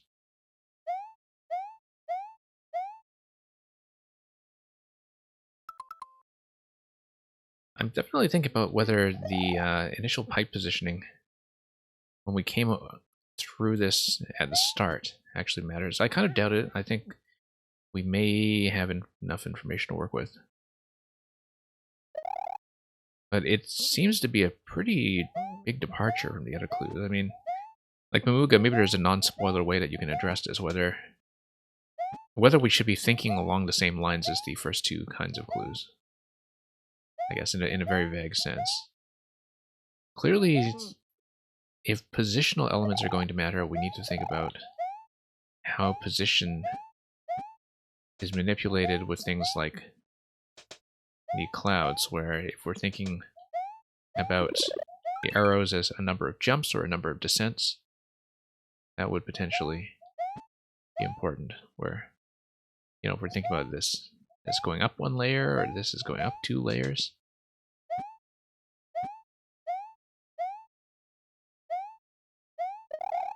Yeah, I don't know. I mean, I don't generally tend to take any kind of backseat, but there's such a vast space of possibilities to think about here, and that's part of the issue, is that there's... Yeah, I do see that there are 4 numbers in the code. And I also see that we have 4 boxes to work with, but of course I don't really see anything to do with digits just yet. It could be that there's some kind of formula that we need to put together with the 4 numbers, or some kind of shape that is implied or drawn. Or perhaps we need to think ahead as to what the coin total or the score total would be when we think about each of the boxes. But if we think about the score total and the coin total, I mean, that doesn't necessarily converge onto one number, right? So for example, we could do the same thing we did previously, where we think about these coins as collected, perhaps, and then think about what the resulting score would be, and then we apply a very similar formula as we did to part 1 and part 2.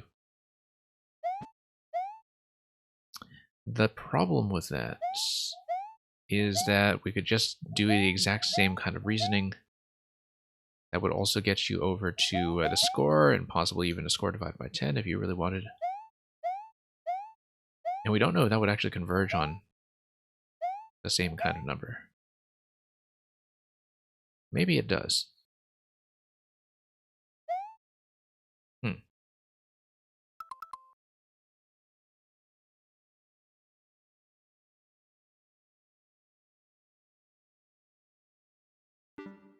Let's take a look at the code entry.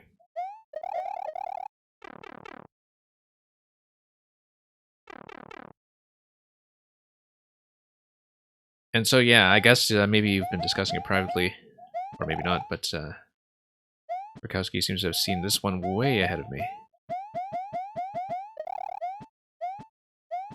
Always very interesting to see what people's relative strengths are when it comes to puzzle solving. That there are definitely different attack vectors or different skill sets that people will bring in with them.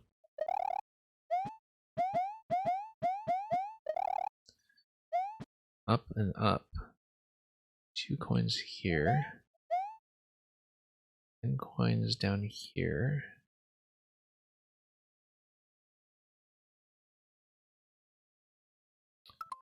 Yeah.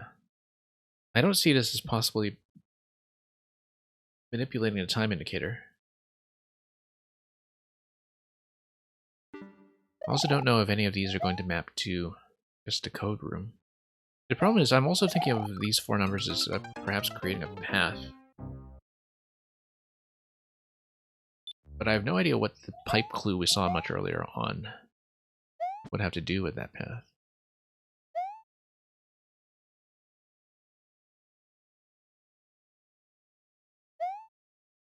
I mean, we respawn from checkpoint.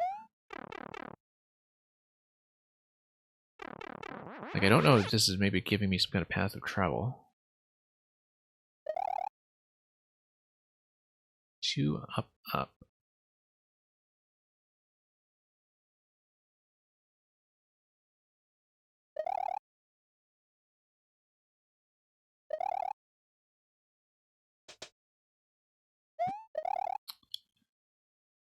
Yeah. Seems like... And by the way, Mamuga, if you want to grab the first clear, you might as well do it, because I think you've definitely earned it far more than I have by now, if you did in fact figure this out in advance.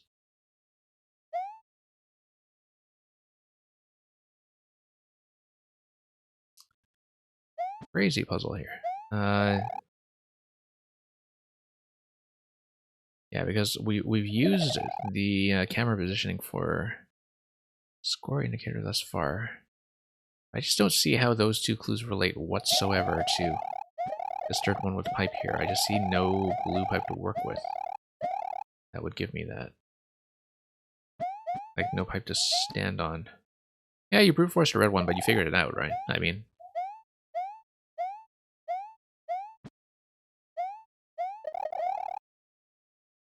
I'm thinking about the pipe transitions. I've been thinking all this time about whether we can do anything about the transitional states, but we basically just get a black screen, right?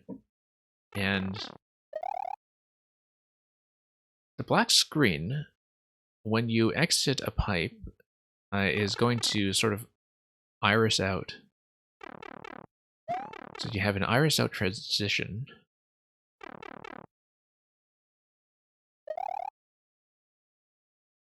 And that doesn't give me anything.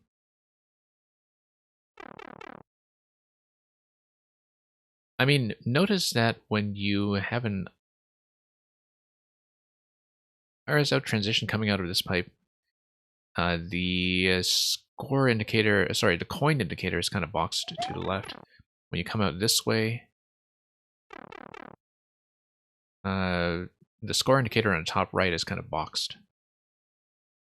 Top. So I feel like it's something to do with the pipe transitions and the camera positions that you get on either side of the transition. So the issue is that we only have up and down indicators for that. We don't have anything to do with these guys, for instance. That doesn't give you anything. But we only have up and down that we need to work with. Now, would up be something like requiring a jump? No. And maybe we need to add the number together. Perhaps. Like, imagine that we've collected the coins. So let's say we come down here from checkpoint. And imagine that we grab 2 coins and we just go back up the pipe. And then first number on the score is going to be, say, 200. What about looking at another puzzle by this creator? I probably will if we have a short one. I've taken so long on this one, though, that I did have some other ones queued up today that I wanted to potentially look at as well, so. There's 10 coin down, down.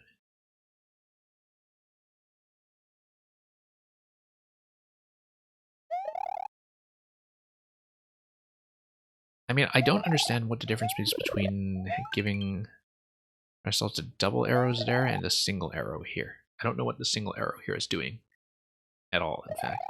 Except that it might refer to going up the yellow pipe, which positionally I don't think actually makes a difference. So, for example, you see the 2 coins, like the 2 coins outside the yellow pipe seem to make some kind of difference. Let me just whip this. The fact that you can whip this, I think, is maybe something I have not used. The fact that I can also blow stuff up with the bomb is something I've not used either. But for example, let's say we come here, and then we go to here. Notice that there are coins on either side of that, but then that was working our way towards the coin total earlier. And then when we do that, we see, having come up here, that we do in fact see the score boxed in the top right.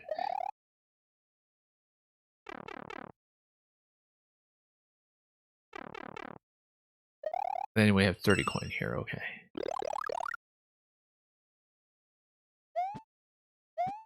Now, one thing I didn't look at, then, 8 coins. I don't know, but then we're interpreting the coins in 2 different ways, though, if we do that. 2 completely different ways.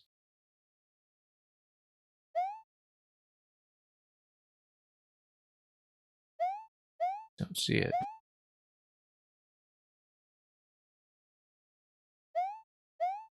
Yeah, I mean, possibly... So you said you also brute force one digit of the blue, and one digit was apparently enough to reveal what you wanted. Interesting.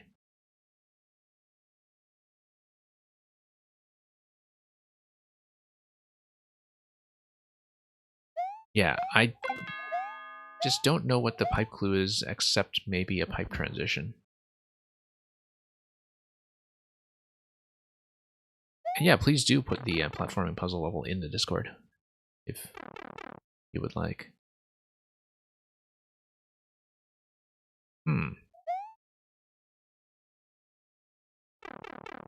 Now, of course, we didn't really have to do much in terms of red pipe traversal, except for the very beginning.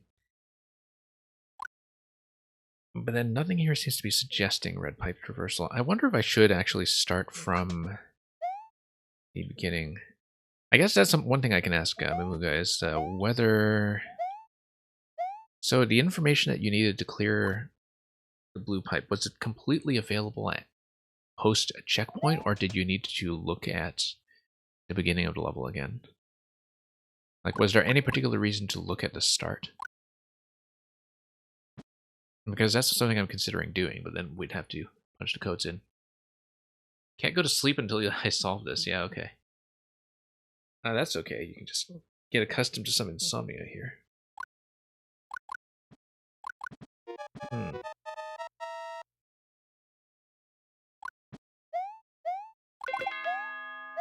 And you also got it already. Interesting.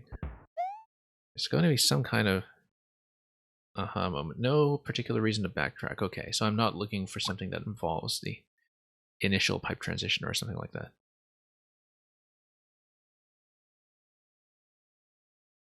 Yeah, so far I'm reading the blue pipe clue in one of two ways. Either I'm thinking about the pipe transition, where you look at the camera position after you come out of the pipe one way or another. I don't see any location to stand on a pipe, or it refers to the base of a pipe. Maybe, though, if it refers to the base of the pipe, that does in fact refer to the pipe transition, because the pipe exit location is going to give you what you want. You also got a solution. Congratulations, May.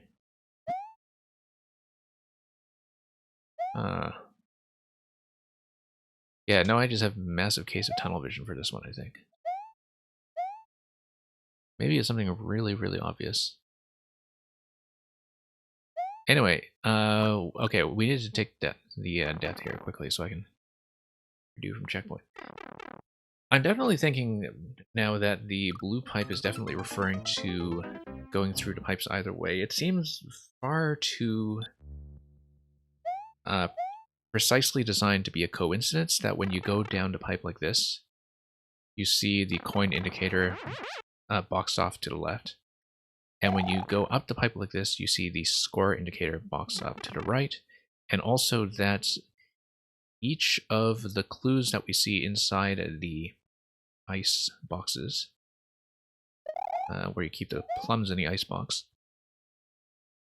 give you only the directions up and down, such that the only transitional directions that we should be working with are up and down.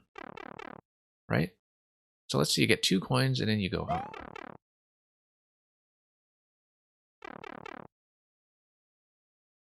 But then why would there be 2 arrows in that one and 1 arrow on the other one? That's the question.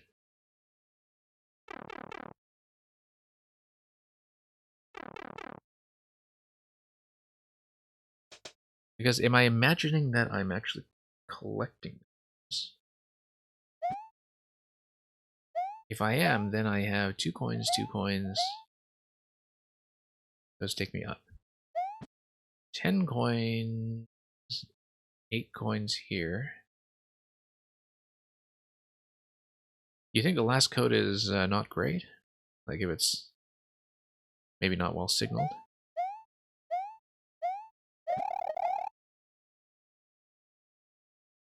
I don't know why this pipe transition necessarily matters.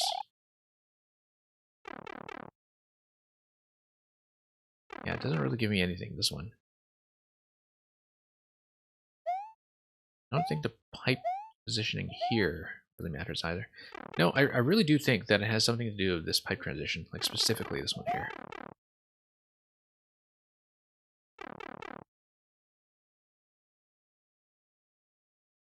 And I don't know if we should be applying the first two zones, like the red zone and the yellow zone, in such a fashion that we still need to apply the same operators, which we might, because everything that is involving the coins, for instance, is already going to be multiplied by 10. Yeah, anything you say in response is going to end up getting hit. Yeah, that's the issue at this point, is that this is one of those things where, you know, you don't actually have an intermediate step, right? Like you get it or you don't. I think that's one of the things, one of the reasons I find this puzzle to be particularly opaque is because there is no intermediate step that makes you feel like you're getting closer, like there is with logic puzzles where you are one step away.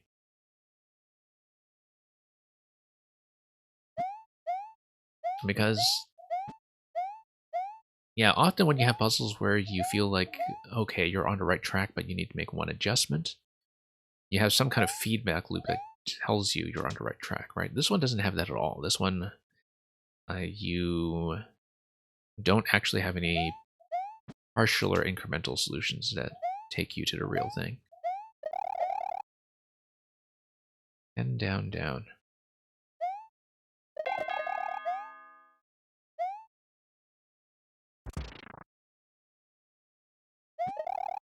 Eight, down, down.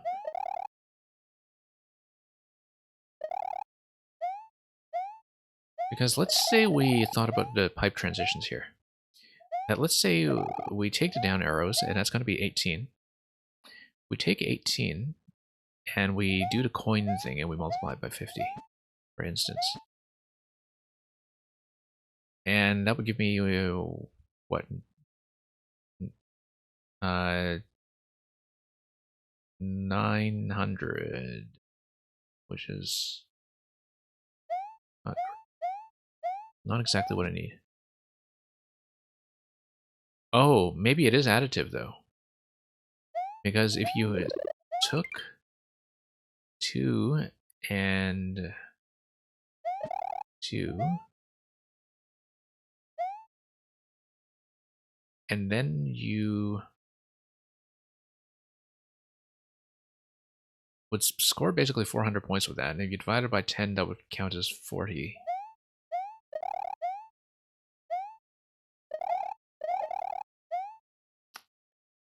I mean, part of the issue is that I haven't actually come up with any candidate solutions I want to try, but if we just do, for instance... No, I already tested that first digit is not going to be 0, so my theory is not going to work. I had a particular theory in mind where you would take advantage of the fact that applying the same formula to the coins would give you 900.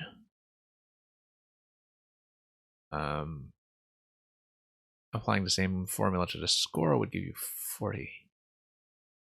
Let's say you didn't do that, though. But either way, like, no matter what formulation I think of, whether you apply the operators or not, all of the solutions I'm thinking of start with 0, and we have, I think, already confirmed that that's not going to be the case.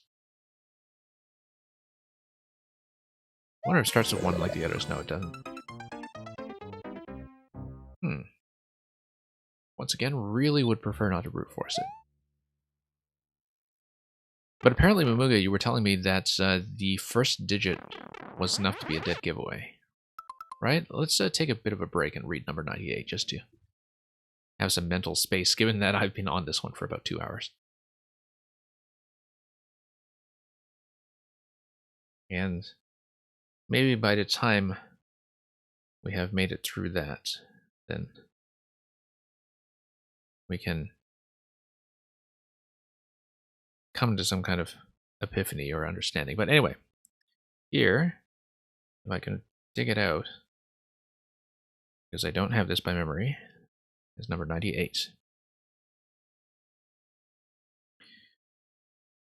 This is a really timely choice, by the way. From you have I been absent into spring, when proud-pied April, dressed in all his trim, had put a spirit of youth in everything, at heavy Saturn laughed and leapt with him. Yet nor the lays of birds, nor the sweet smell of different flowers in odor and in hue, could make me any summer's story tell, or from their proud lap pluck them where they grew. Nor did I wonder at the lilies white, nor praise the deep vermilion in the rose. They were but sweet, but figures of delight, drawn after you, you pattern of all those.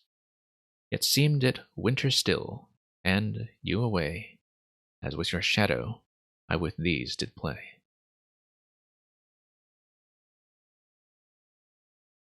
So yeah, very timely April sonnet there, which unfortunately leads me no closer to the solution. But thank you very much for cashing in that request, Mamuga. Okay, where were we? We are still trying to decipher this. So, given that you were saying that nothing you say would not act as some kind of hint, but maybe it's better for me to ask some kind of confirmatory question. Is my idea correct about the pipe transition? Like, am I correctly reading the positional clue as saying, read the score that's boxed in the top right when you go up the pipe, read the coins that are boxed in the top left when you go down the pipe? Is that correct, or is that completely up the wrong tree?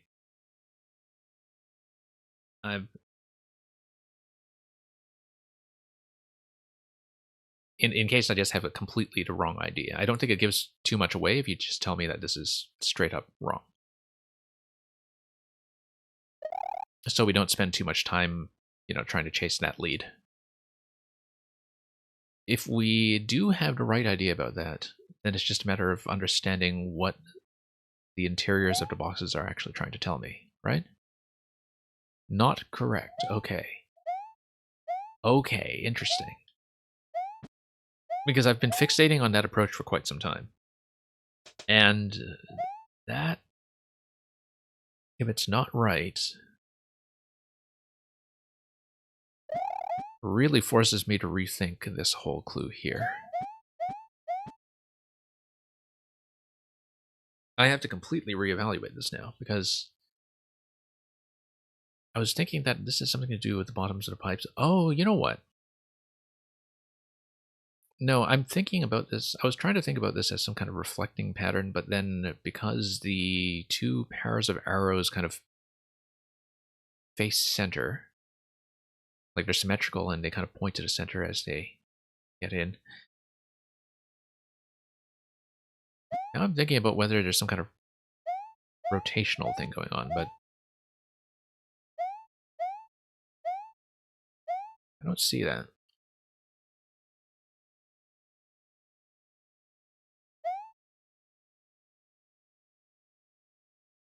I mean, if it's not going to be something to do with the pipe transition, and I have no idea what this is, and it's kind of surprising to me too, because I was beginning to get quite confident that, when you go down the pipe, when you make this transition, like, I can totally understand if going up this pipe and seeing the box on the top right is a total coincidence.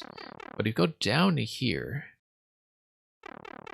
I mean, there's no particular reason the wall has to be built this way, right? Such that the coins are so conveniently boxed over there. But anyway, that's the wrong idea. And if it's the wrong idea, then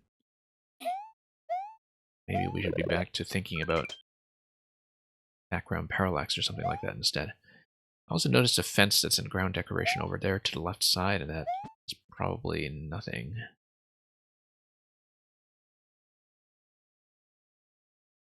Huh.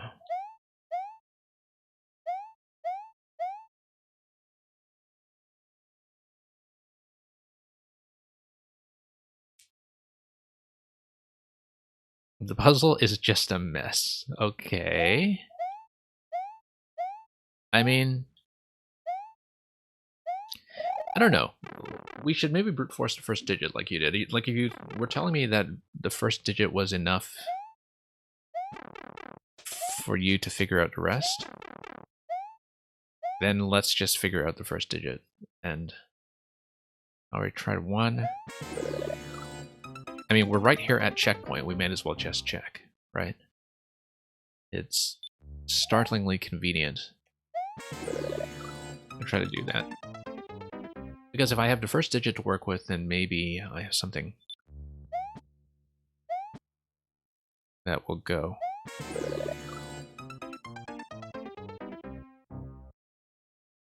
Yeah, it's very difficult decipherment, though, this one.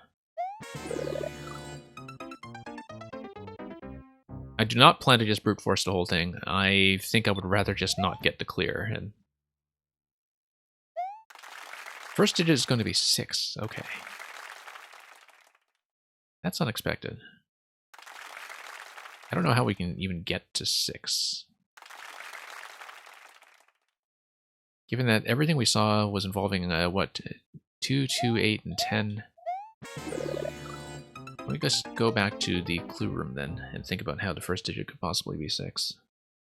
Once again, you know, you can't really do this digit by digit, I think, for the same reason that you couldn't with the first half, with the first 2 clues, because they were, first of all, built on the arithmetical operator, and secondly, based on something that accumulates.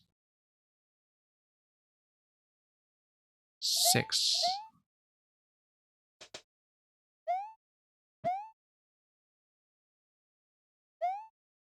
I wonder if I should be doing something with the clouds. But 2 up, up.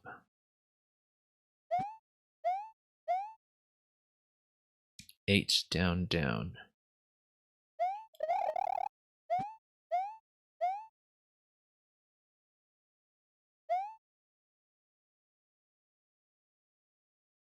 Yeah. It's susceptible to brute forcing as an efficient path, I think, just given that the codes might just be insufficiently complex to defend against that. But let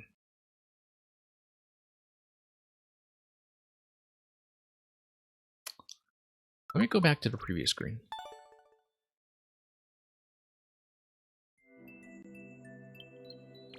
And yeah, 5-minute record from Amuga there. Let me reload this. Well, more info. And yeah, that's just the exit room. Code rooms all basically have an identical structure. The 2 coins going in and out of the yellow pipe.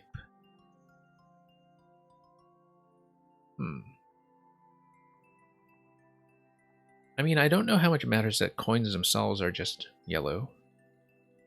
Given that nothing inherently maps between the score box and the color red. Notice the red pipes that are built over the entrance. I guess that's because, you know, you are not going to have that be a matching element anyway. But you got the 3 code entries here.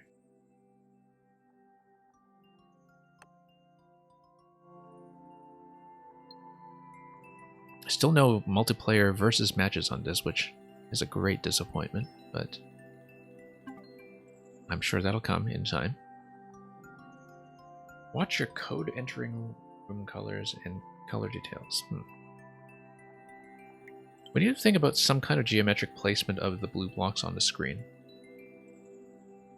I don't think I've thought about that enough in terms of placing the blue fragments relative to the screen position in some way that gives me information.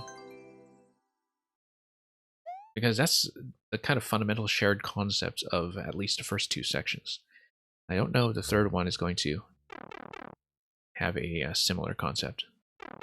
Let me just grab this first of all. Might as well tap this in case we need some kind of accumulating total. Except you were telling me that there's no reason to be starting over from before checkpoint.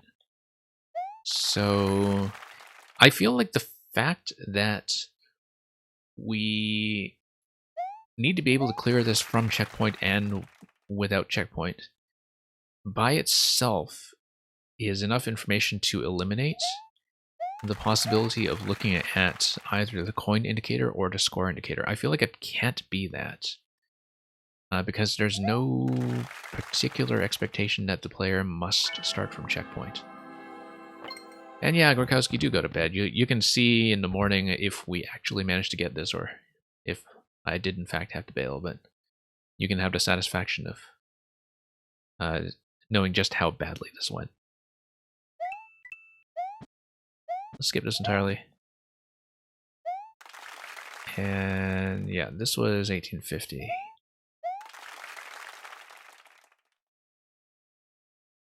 Okay.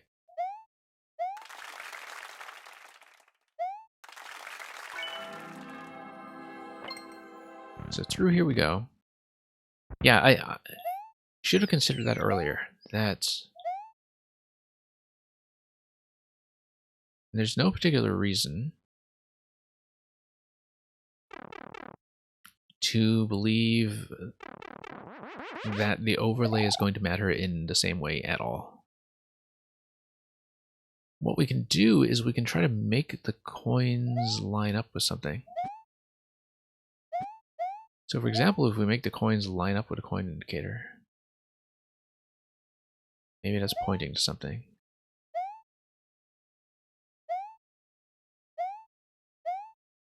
Nope.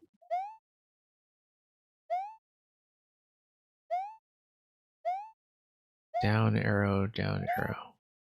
Notice how we can kind of make this line up with 3 windows?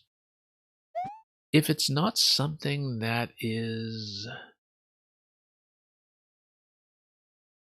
going to involve either the number of coins or the score line, but it is something that's going to be based on camera position. Option 1 is to think about parallax. Option 2 is to see what else this might reveal.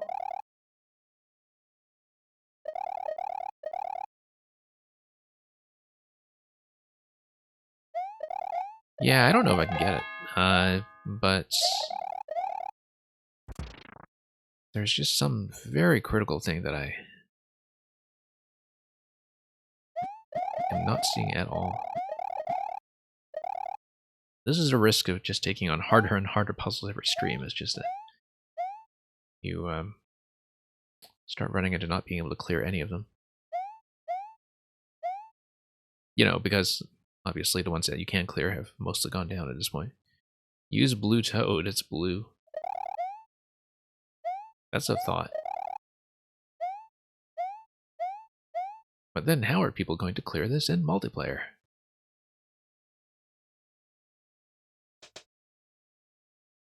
Ten down, down. 8 down, down. Okay, I haven't thought about the box dimensions at all.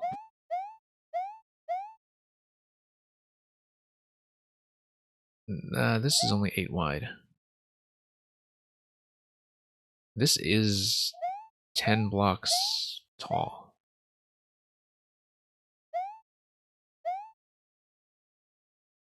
So, you're telling me that the last clue is actually kind of opaque. Is that because there isn't much consistency between this clue and the red and yellow clues? Like, do you just have to apply a totally different sense of reasoning? Because it seems to me that the whole puzzle is set up in such a way that you should be thinking about position, right? Like, if you're thinking about position, then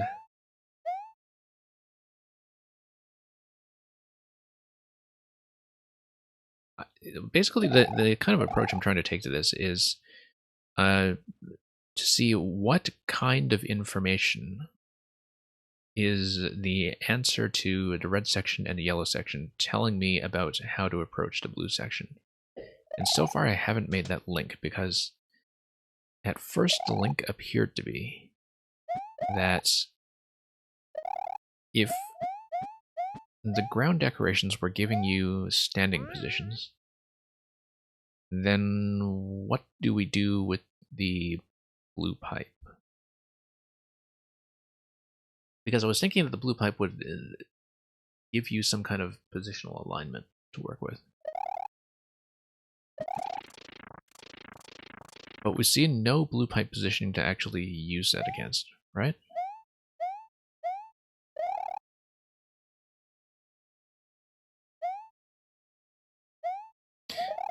You know what? Here's something interesting. 2 horizontal coins are matched to 2 horizontal coins. 10 coin is matched to 10 coin. 8 coins. The only thing that I think they match are that there are 8 different coin blocks, presuming that these are coin blocks. You have 5 of those, and then you have 3 here plus the mushroom.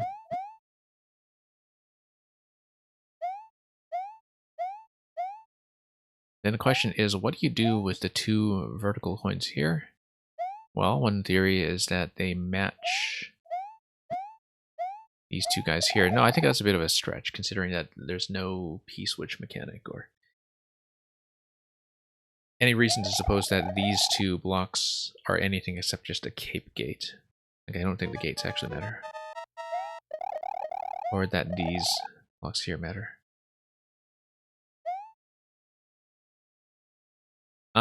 Ground pound would actually drop a whole bunch of these coins at once, right? And then that would give me a bounce. So for example, let's say, I mean, I've got the cape. I can do stuff like this. Actually not high enough to do much there. Seems like, in fact, that's tuned very precisely to make it impossible to do the thing I'm trying, which... Yeah, because I guess the clouds are actually placed in such a way that you can't do...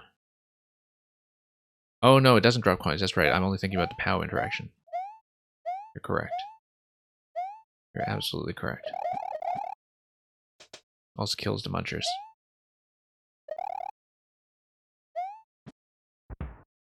Yeah. I mean, if the munchers were closer.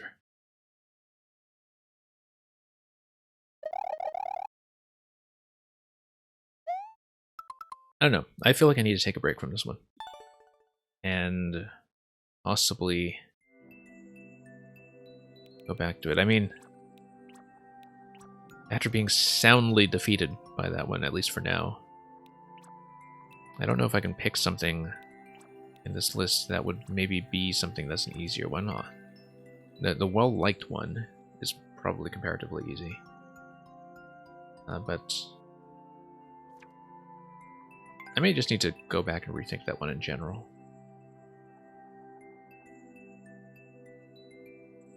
But we can maybe take a look at one more of these. And hey, Durflow.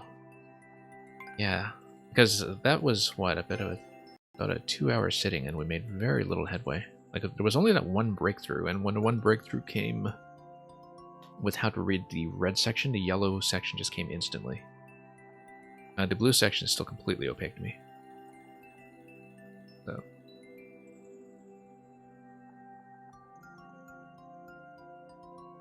Because of my interpretation of how to read the pipe clue with the arrows was incorrect, I have no idea what the interpretation should be.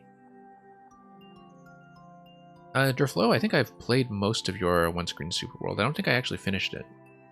But I believe I actually went through the majority of it on a previous stream. I don't think you were here at the time, though. So I'll dig up the link for that.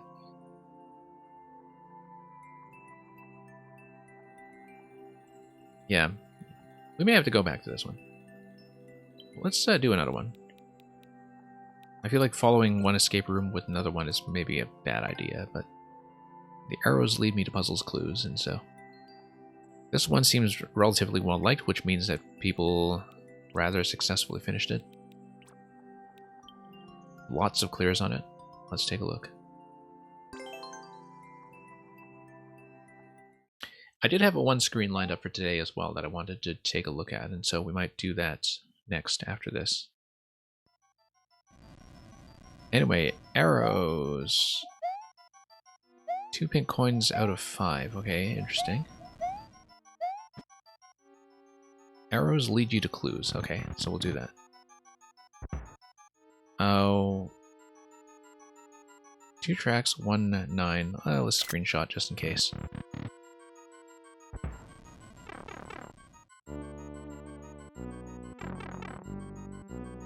Okay, let me see if this is cyclical. It is not, but you have a number of enemy types here, and I think when you have the P activate, I mean, that's going to release Depotabu and is going to tap the enemies in a given order, right?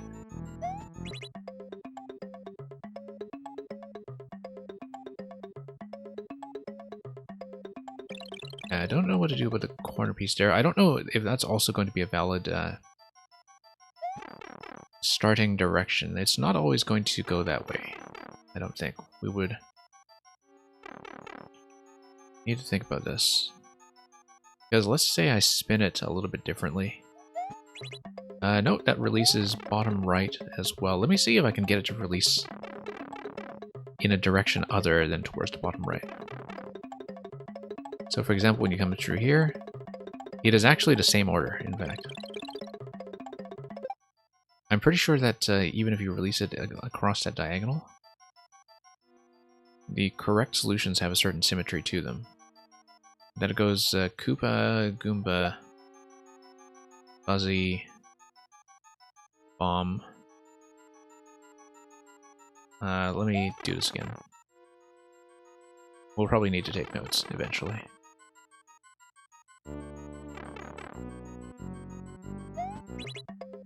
Koopa, Goomba, Fuzzy,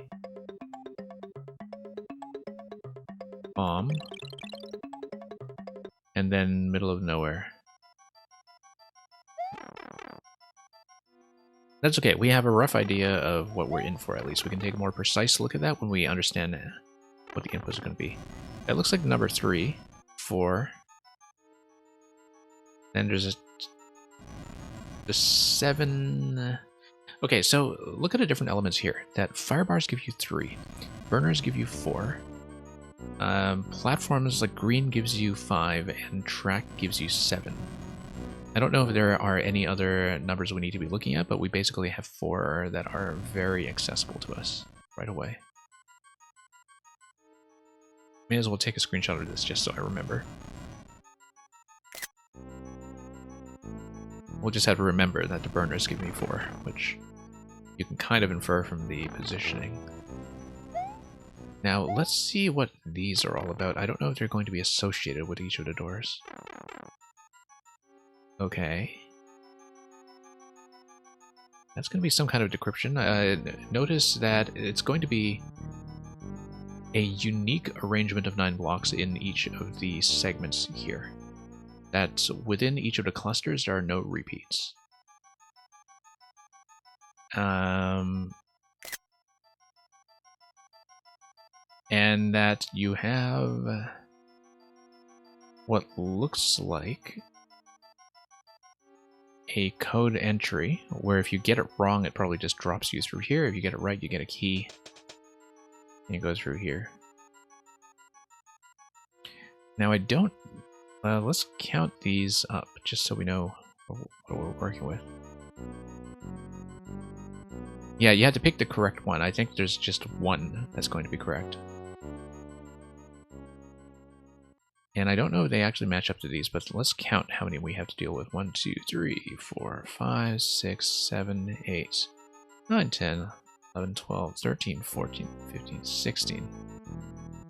And what I'm not clear on at the moment is whether that completely captures the range of possibilities and configurations that we get from this grid here.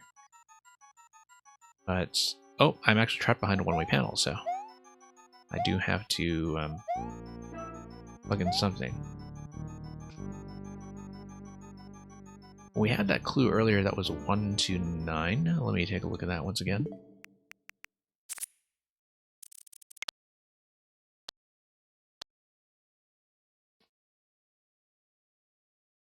Okay, not exactly sure what to make of the tracks yet, and whether that's supposed to be a range of 1 to 9 or 1 minus 9. I also don't know if the clue rooms are necessarily supposed to be connected. Also, whether there's anything rotational going on here. Like, whether there's a specific starting position for this configuration. So 1 to 9 seems to tell me that we have 9 different numbers here that give you 1 to 9. What it doesn't give me is the starting position for what counts as 1.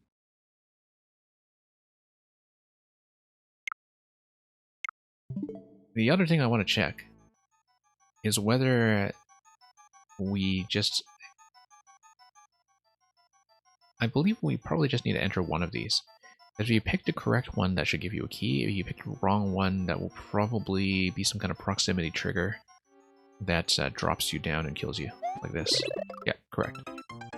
Not a proximity trigger, but in fact just a P trigger. So yeah, that's a pick 1 out of 15. One-way panel drops you down from somewhere. Okay. Let's take a look at this guy. And yeah, see you around, Amuga. Thank you for dropping by and not revealing the mystery earlier, I suppose. Okay, this is just order. Ah, I see. So we don't need to care about the duplication thing. We just know that the order is going to be Koopa, Goomba, Buzzy. That's correct. And yeah, so the clues do in fact match the respective rooms. Okay, this is a short one then. If it's going to be comparatively simple. So we go through here, and that's going to give me the numerical clue.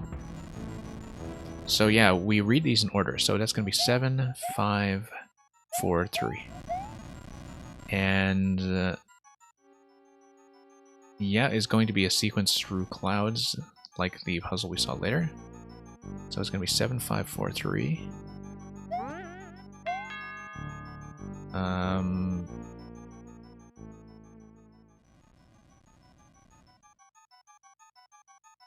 Yeah, that was 7, 5, 4... No, wait. I misread that. Burners were 4, right? I thought so, but let's just check that once again.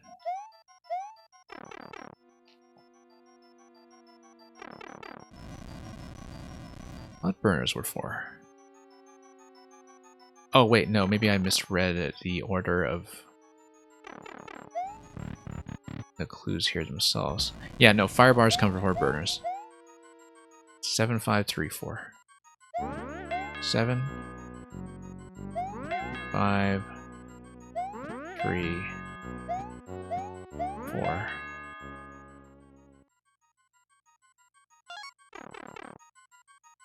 That's fairly simple. So now we have to understand the track thing that goes 1 to 9.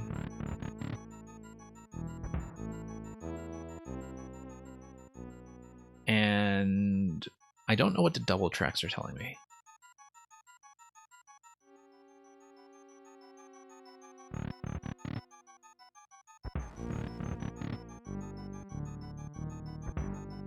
Because I would need some kind of starting position on the rotational element there, right?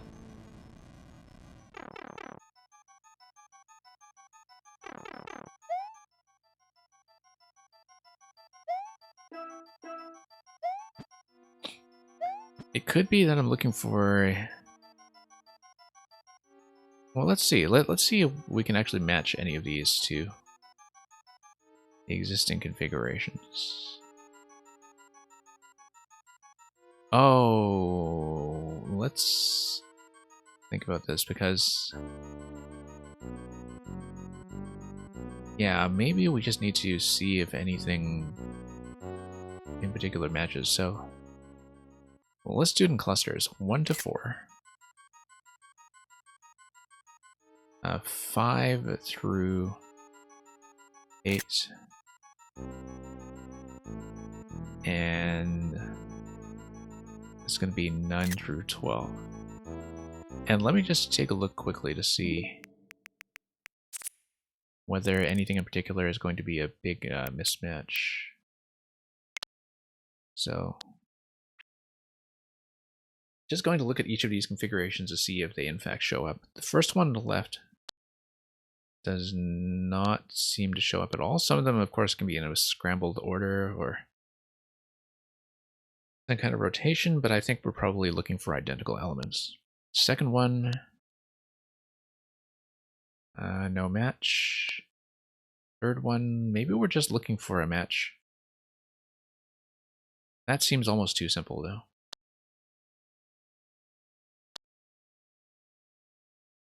I mean, if you're just looking for a match, why would you need the 1 to 9 clue?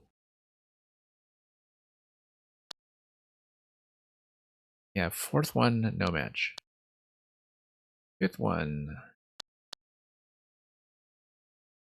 nope. Number 6, nope. Number 7, P hard block, turn block, nope. Number 8, maybe ice, turn block P. I mean, it could be that this is just a totally wrong approach, but... okay, ice, red, turn block. Nope, I mean, there could be some kind of reconfiguration. But it's always going to be the same 9 types in combination. Nice turn block. Nope, block.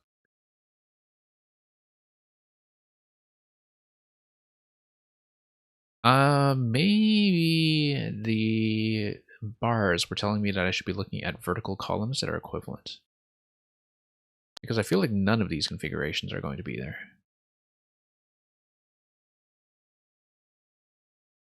Hard block. 8th note P. Oh no. No, we got something.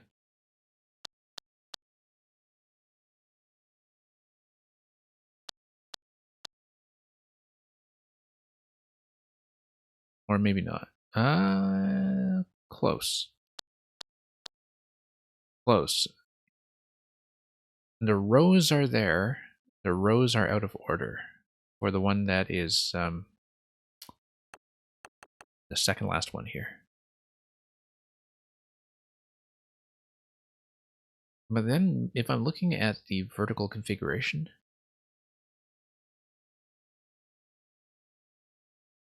I should maybe not just guess at that.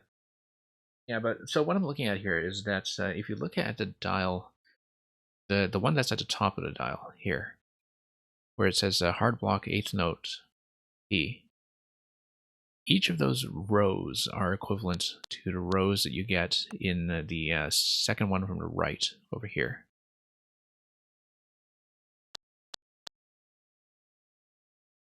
But given the clue that I saw earlier, maybe we should be looking at columns if there's going to be some kind of swapping of order anyway, because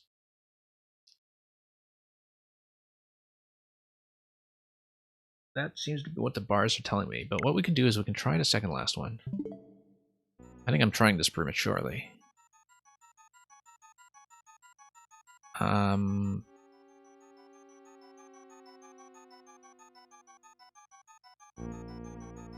Oh, wait a minute here. This doesn't seem correct.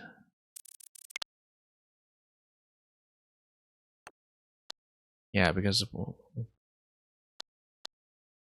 1 through 4. Ah, yeah, no, I didn't screenshot the last bit, which is... yeah, I forgot that there was a whole screen over here that is relevant. 13, 14, 15. Okay, let's go back and check some more.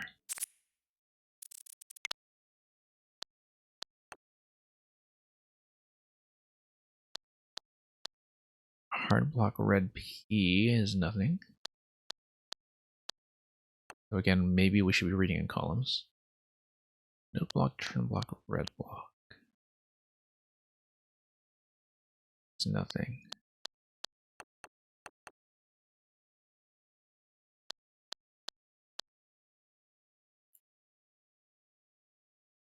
Question mark cloud. Yeah, the only thing that seems to have at least a row configuration is lining up is a number 11 here. And that's wrong. I think we should be looking at columns. Kind of like a Rubik's Cube, but with columnar rotations. So, if we're looking at columns, then suddenly we're dealing with something quite different. So what I'm going to do is I'm stepping through each of these and I'm just reading the left side column. And I'm trying to find left side columns that are basically scramblings of the left side columns that are available in this dial. And that's the reasoning that was applying to the horizontal configuration of the solution we just tried, and that was wrong, but that's because I wasn't taking into account the vertical bars. I think that's probably the approach. So, for example, in the first image to the left here, we would be looking at some configuration of question block P, 8th note, if it exists. Like we would be looking at the left side column only. Ice cloud note block. And no. P hard block, red block. No. Red block, turn block, P block. No. And then let's take a look. It's going to be turn block, cloud, ice. So we would narrow our search space only to the ones that contain cloud.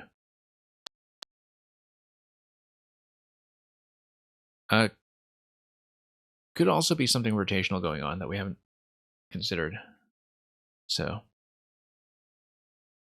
that's one thing that I haven't thought about yet. Like a bit of a Rubik's Cube clue almost. But let's say P cloud note. Because currently I'm kind of visualizing this like a Rubik's Cube from the side, except you've, flipped a column around somehow. Ice note hard block. Ice note hard block matches the top one of the dial here. Ice note hard block. So I'm looking at the one that is on the right side of the current screen, so that's number 8. Next column is going to be a turn block cloud question. And then that's going to be a mismatch. So I guess that's not going to be it.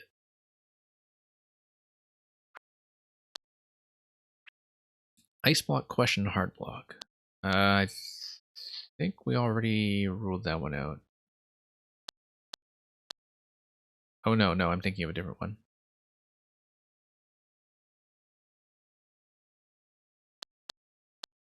Yeah, because what was this again? Ice block question hard block. Nope.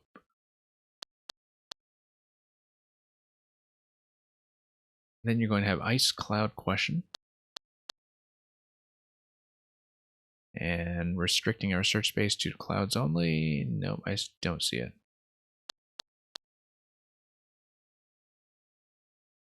And then we have hard block, turn block, red block. I eliminated that one already, so. Turn block red question. No, not much to work with in terms of red. Maybe there is something rotational. Notice how different the configurations are, that each of them actually has a different central tile, and just a, like, every one of these is completely different. I don't think there are any repeated positionings of any of the coins. So I think we're actually just looking for an equivalent rotation or orientation almost, which almost seems... Okay, no. That makes it easy to eliminate things because we look at the center tile first. If we're looking for rotations, we look at the center tile first. Yeah, no, I like the rotational idea much better, in fact. I feel like I've been up the wrong tree here. Because then we can, for example, take a look at number 1 here, and we can see, okay, we look at the one that is the one with the ice block in the center. And we see if there is a rotation. There is none with an ice block in the center, so never mind. We look at the one with a turn block in the center, and we see what the configuration of the different tiles around it are, and that's no. Question block in the center. Question block in the center. Nope. Hard block in the center. Again, I'm just looking at rotations.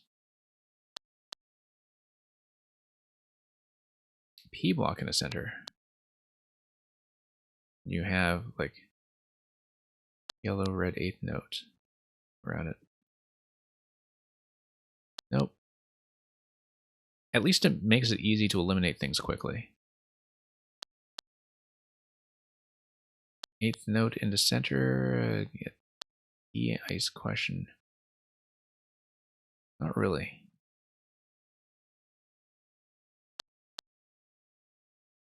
We know there's no ice in the center on that grid. On the other hand, I don't see why you would want to read it that way given the vertical bars on this clue. Like, we know that we want something that's sort of within the 1 to 9 range, and the 1 to 9 range is something that's given by the clues that we had here.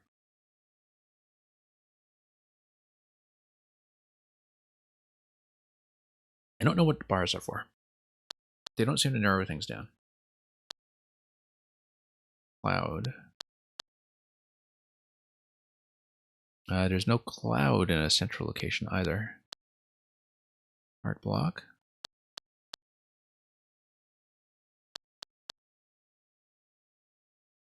Art block is going to have some kind of sequence that is ice, yellow, 8th node.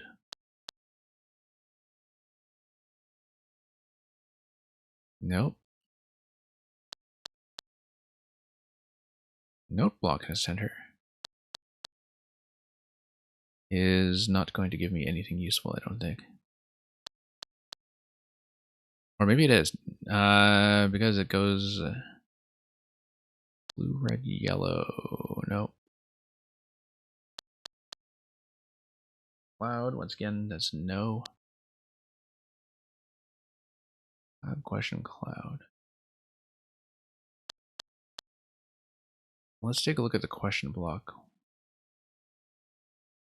E cloud hard block. Okay, no, we've got the wrong approach entirely then. Because nothing based on the rotational mapping is actually going to go. So maybe I should go back to thinking about the vertical configurations instead. I was fairly far along with doing that, but yeah. I guess there's no reason to suppose that rotational equivalence is what I want there. What I want is for the columns to be in the right sets, then. I shouldn't have interrupted that without taking note of how far along I actually was. Unfortunately, there's no more efficient way to do this or to show it, except by just flashing through each of these slides. It's a little bit mechanical to go through it this way, but we'll do it.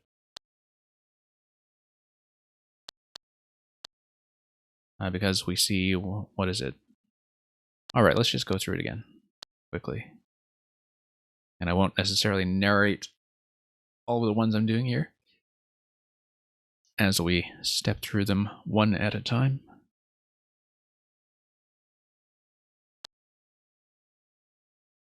Yeah, I think we eliminated all 4 of these. And yeah, I don't see any equivalences. The reason I'm attempting this way is because we saw the horizontal equivalence earlier as a red herring. That to me seemed extremely deliberate, and that's not a coincidence.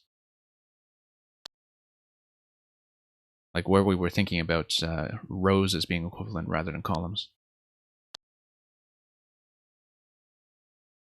Cloud, turn block, ice. Nope.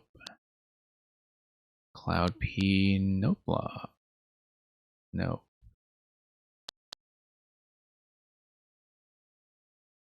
And then 2 note blocks and a P.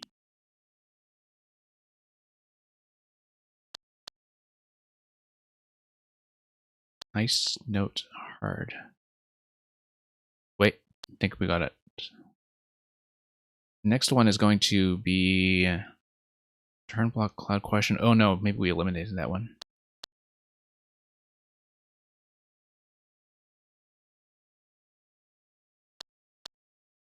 And then P.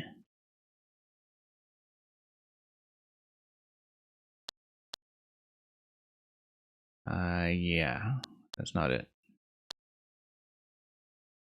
A little bit rote, I think.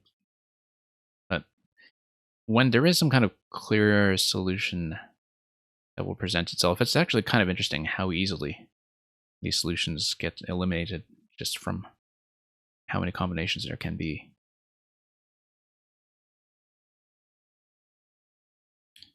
Anyway, ice question hard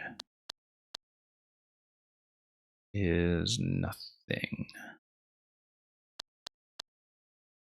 Ice cloud question. Nothing.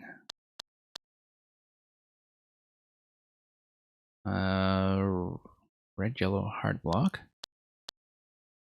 Don't know if that's something we already eliminated. It may be. Yeah, I believe it was.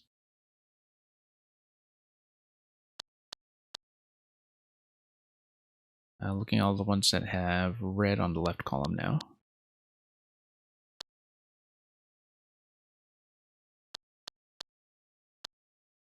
XP and a hard block. Okay, maybe this approach just doesn't work entirely. I feel like we have eliminated everything that remains. It could also be some kind of shift. That we're looking for some kind of equivalence in columns that have shifted.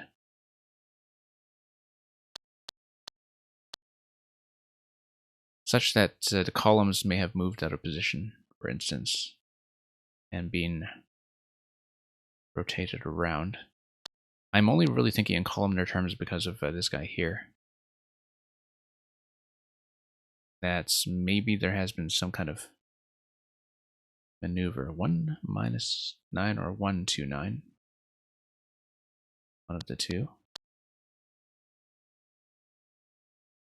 I mean, let me see what the final gate mechanism is going to look like. Maybe we'll see something valuable here. Okay. Nope. That's just the exit.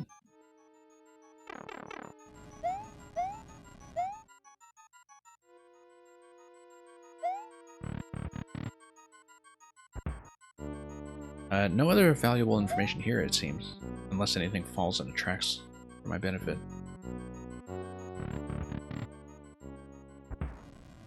And it really does not seem so.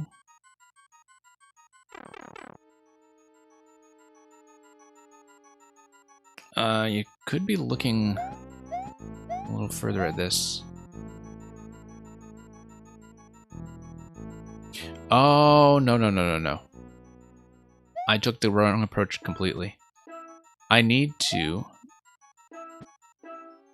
think about what would fit here in this slot.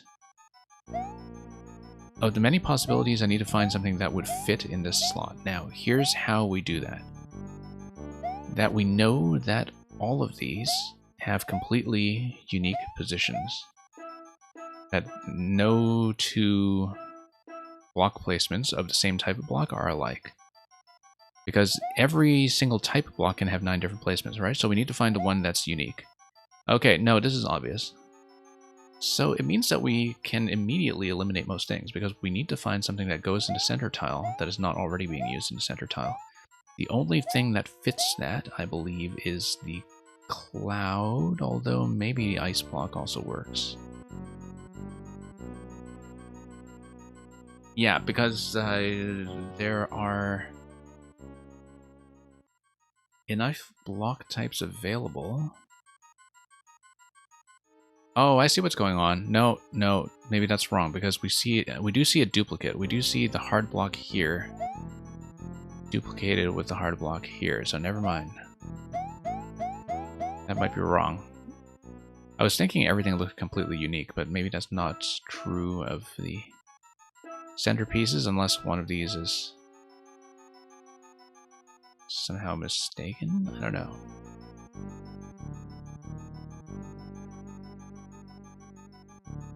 But everything else seems to follow that rule quite meticulously, so I wonder what the other duplicate is then. Like, we have one duplicate, which is hard block in the center of this section, hard block in the center of this section. If there is one duplicate, there has to be another duplicate involving one of these two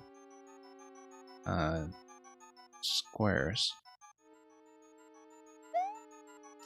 Either that, or we need to reason our way to the appropriate configuration.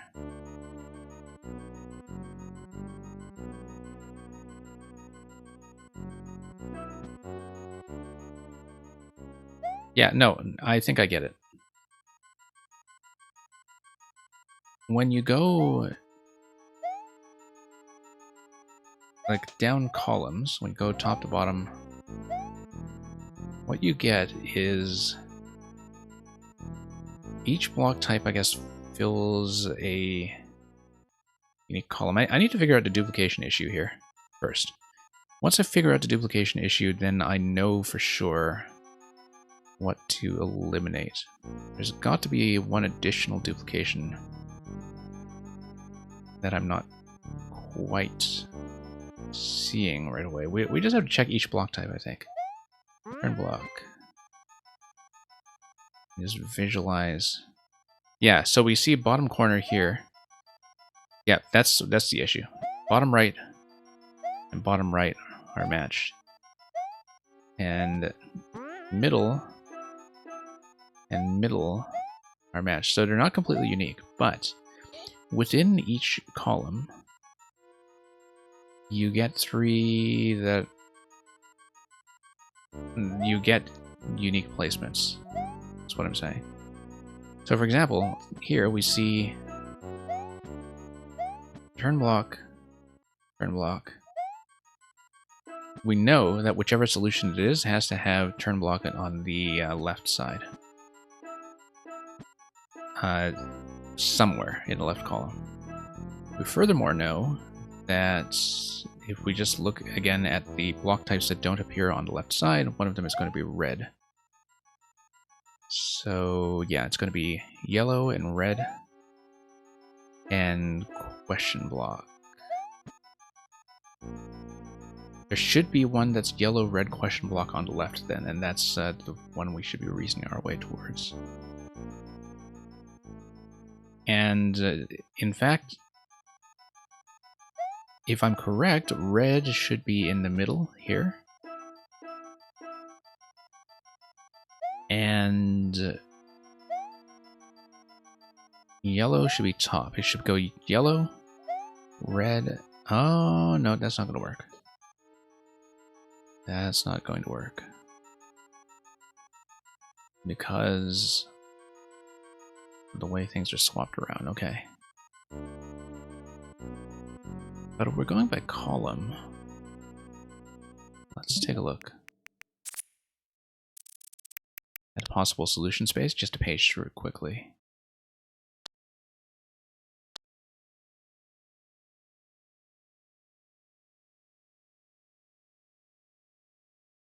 Yeah, because now I'm looking at this and thinking that it's going to be number 12 here.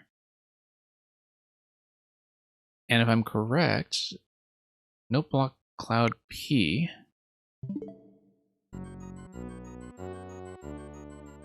should have no duplications in the center. Yeah, we're going with that. We're going with this solution. I'm happy with it. If I can find it. That's rather important.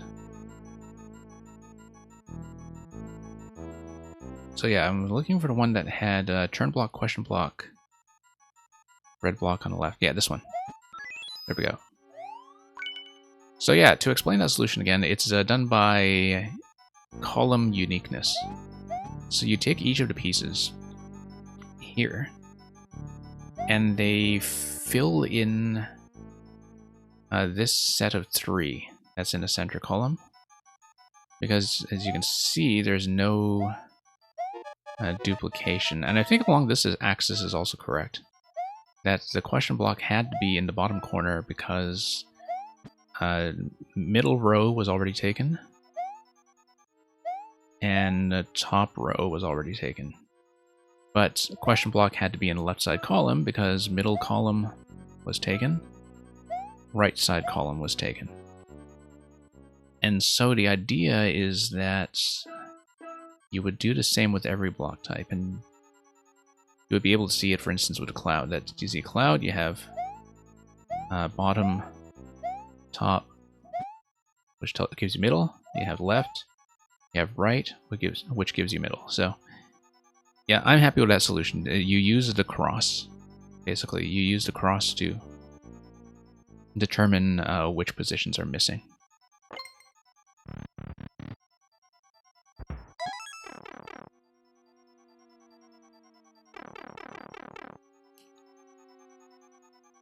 Okay, checkpoint.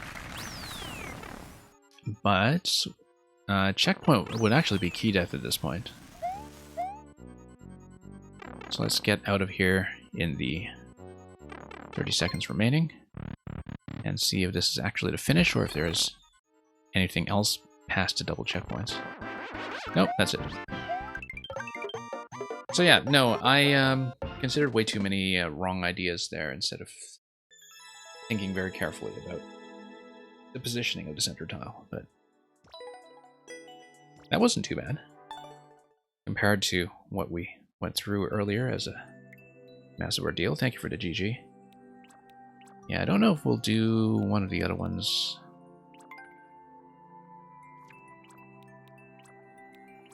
I'm going to have to go back to this for sure. Colors escape room. Letter clues. 2-minute world record. Not a lot of people on this so far, though. Yeah, I guess I know I see Brad Feelings stream every now and then, but so this has been submitted around. Manual checkpoints, blue pipe. We'll see. I kind of want to switch to a one screen. We might save this one maybe for next week, especially if I have no headway with this one. Even though Mamuga quite deservedly got the clear. So give me 1 second while I dig up a code that I already had. This one was just another one that was picked up as a recommendation. It might also be a difficult one. We might just get trounced by another puzzle today. So this is one by Big Red Boy. It's who I think is normally a Kaizo maker or other technical style maker. It's called Grandpappy's Wooden Puzzle Box. One screen puzzle. Wow, it really crammed everything into that 32 character limit. This one is from September, and the only thing you can't reset is the P-switch. P is the question block. And you got Beach in here with a record, which is a good sign in some ways, even if it is a 2-minute record. But he's often ahead of me on some puzzle playing sometimes, because I think this is one of his regular submitters. Let's give it a play and see how this goes. Just to actually get some more solutions in today, which might be helpful given the pace of things so far. So yeah, tells you right away that the key is going to be in the question block.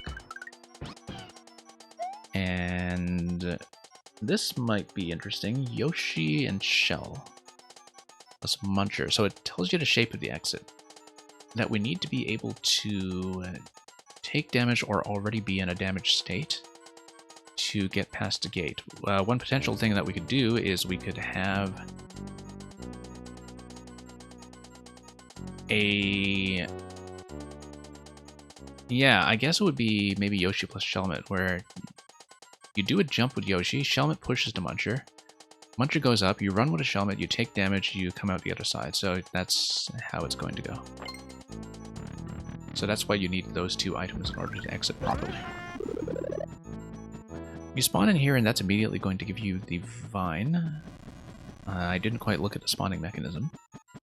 One of the first things we'll need to check is where the blue snake block actually goes, because that's not information I have. The other thing is that we don't know what is in any of the blasters. Key, I believe, is completely blocked off. Yep, correct.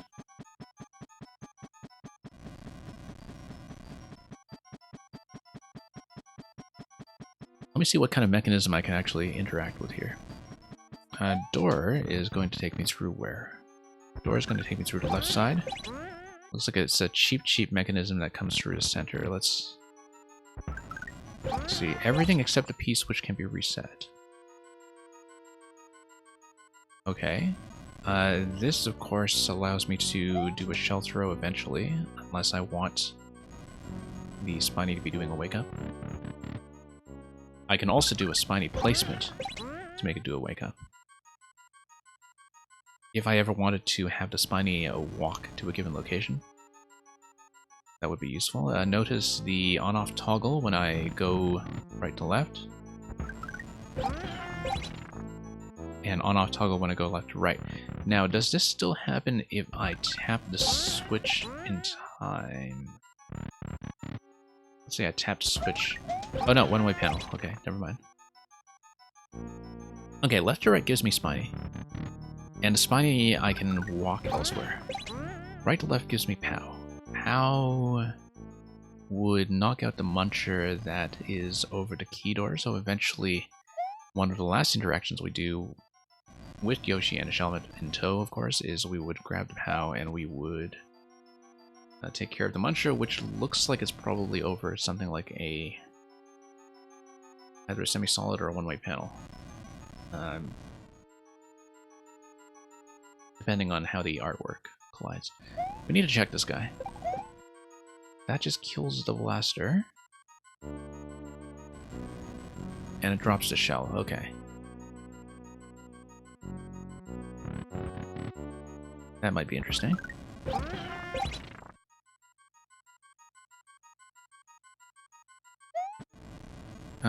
Just seeing what the bump is going to do. Probably not much.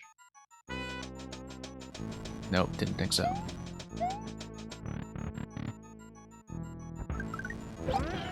Now, we were told that the question block has the key. So we need to think about what could possibly break the question block. We know that shells would hit it if we throw or spit them, especially with the P-switch active to remove the turn blocks if they do in fact transform into coins. It would be worthwhile to check, in fact, if they do transform into coins. Alternatively, we could bomb that location.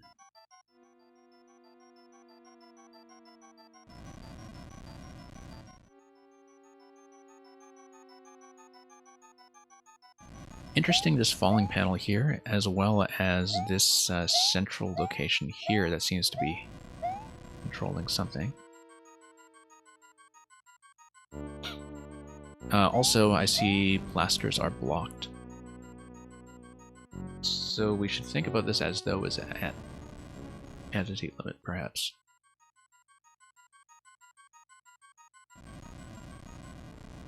But I'll have to think about whether that's the case. I mean,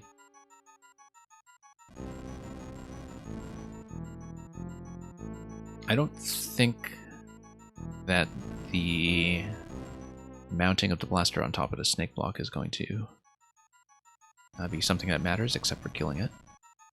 One thing that I can do is I can also drop the POW. It's not going to get me across exactly, but I was definitely thinking of getting across somehow. But yeah, blasters are not firing at all. But one thing we can do is perhaps nuke some entities and see if anything opens up. So for example, if we come over here.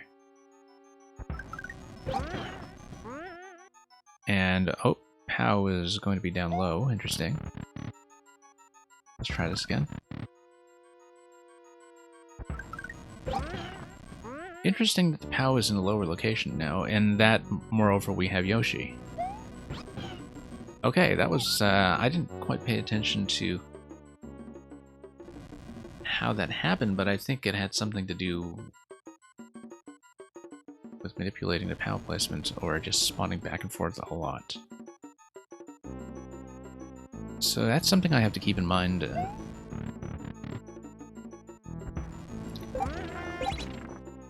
Because now that we have Yoshi, I have the ability to take the shell as well. I'm trying to see what I could possibly hit with it. Of course, the fact that we are taking Yoshi, yeah, means that you're going to have a shell travel like that. I kind of wonder what unblocking any entity issues may do here. Let's say we POW. Do the blasters fire, or are they blocked by something else, like maybe additional Yoshi egg or something like that? That would be at limit. If it is an additional Yoshi egg, I wonder why. Yeah, I guess Yoshi would get priority if he's already spawning in to begin with, maybe.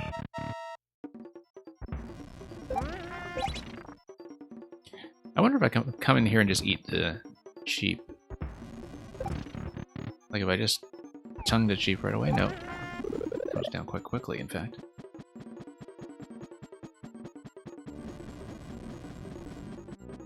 There's quite a lot going on downstairs off screen, of course, that I have not been able to interact with yet. But one important thing here is that we can now take both Yoshi and POW over. And that it is also possible to walk something over the spring if it drops down a one-way panel, so thinking about how we could potentially be obtaining bombs, for instance, and what that would do.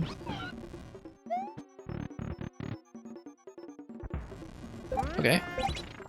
Well, we have to POW. Let me grab this guy first. Then hit the POW. A lot of stuff falling all over the place.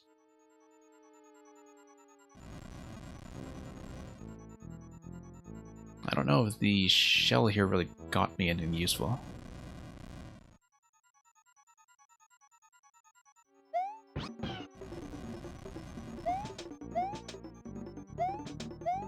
Interesting. No, we can still... No, we can't, actually. If I'm 2 tiles high, I cannot go through that door while I'm under a one-way panel.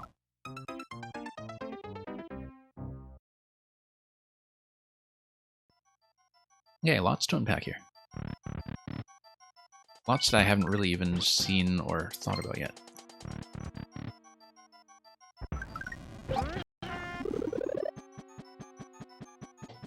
So yeah, Spiny spawns on the bottom level, and in this case it's just going to roll around here. I have nothing that I can interact with as the first step, other than coming here.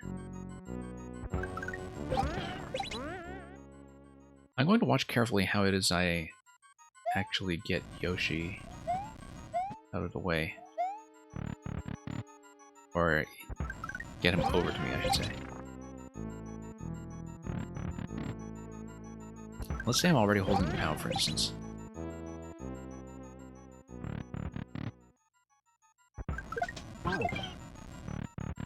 Or let's say I'm spawning in here. And yeah. I wonder how that works. That all I did here was I took the POW over to the other side, threw it, came back. I wonder if that's totally independent of any of these other interactions. So for example, if I just go through the door multiple times, does that still happen? We don't know what's off screen. That's the main limitation here when it comes to understanding the underlying mechanism. So suppose we just go back and forth. Let Yoshi do his thing without manipulating the POW.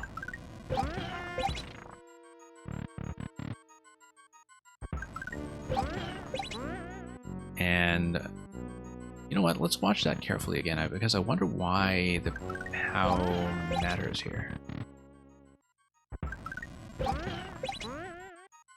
Yeah, because there's an explosion down below. That's what takes out the Spiny. We have to watch that again. And I see that it is the jump block that's doing that bump with the Spiny shell on the right side. Really interesting that that's how the shell deflection works, is that you seem to have the bomb turn over the Spiny by way of the underlying block explosion, but then you have something come up and kick it. And so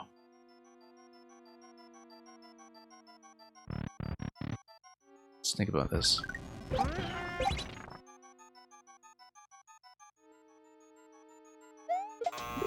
Okay, I didn't think so. I was wondering about this block here. I guess it requires a vine climb then. It's requiring a vine climb specifically to block you off from dismounting Yoshi to get up there. That seems to be the thing that's going on, even once the P-switch is activated, I'm saying. We do know that there is a way to get the shell down, at least from this side, which is to, let's see here. Not that, but yeah, activate the snake block, push the shell. So we can find some way to activate that, and for instance, have the shell drop.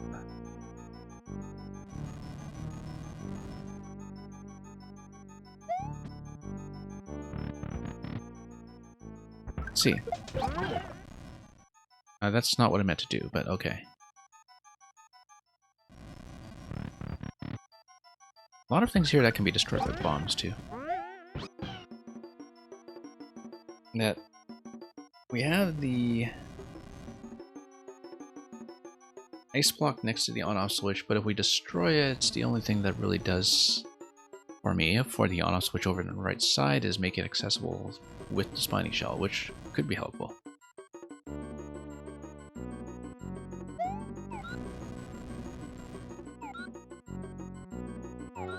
We theoretically know how to obtain a POW over there.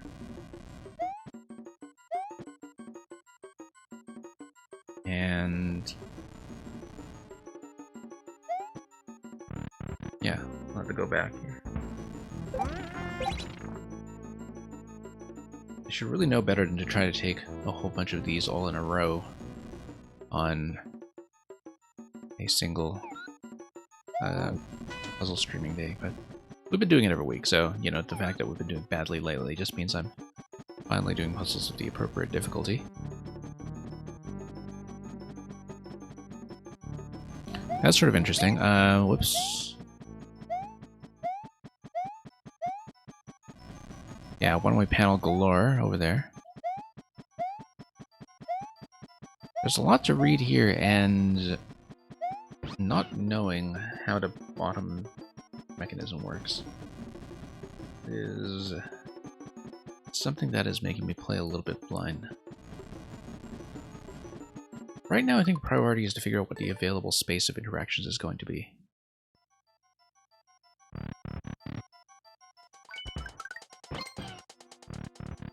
Because currently I don't actually know what is possible. Yeah, so we know that spawning through this door gives you spiny shell on the right, and plus vine.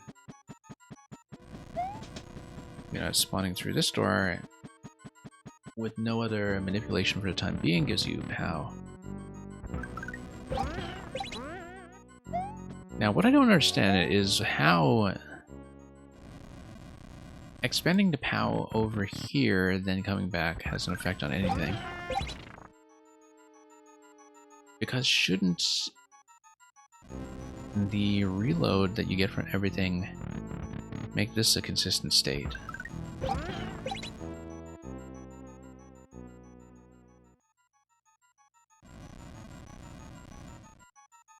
I mean, coming here bearing the POW, of course, prevents the first POW from spawning.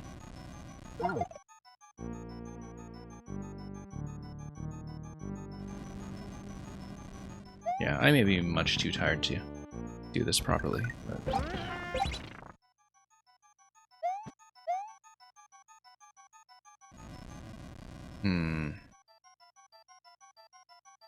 That shell is relevant to something. Like, it's possible to have it walk down here. It's also possible to drop the shell here in such a way that I can spin jump across it and then grab the bone shell. I feel like from a technical perspective that might be a bit tricky.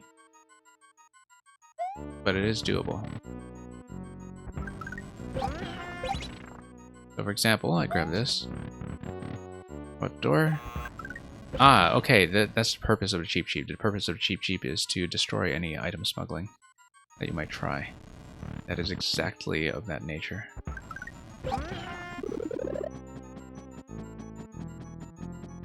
Yeah, because that's exactly the potential cheese that is prevented. Unless, of course, we use Yoshi to grab the spiny somehow. Yeah, actually, no, that's easily solved. We just use Yoshi to grab the spiny. That's not a big deal. That is actually really trivial, in fact. So let's say we POW everything. Back through here. Yeah, no, that does completely reset the state. Then why was I thinking that we'd be able to get Yoshi? There's something going on here with Yoshi logic. I think when I come back here holding the POW, does not give me Yoshi. There was some kind of systematic way that I was obtaining Yoshi earlier, in which I'm not now seeing.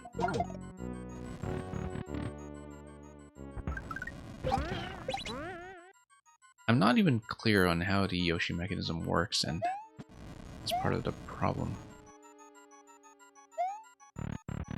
Because I can see what the general shape of the solution I'm aiming for is going to be. If I were able to reobtain Yoshi like I had previously done, I'll also notice that If you take the spiny shell with you through the door, one thing that doesn't happen is any interaction involving it. Interesting. Taking the POW through here.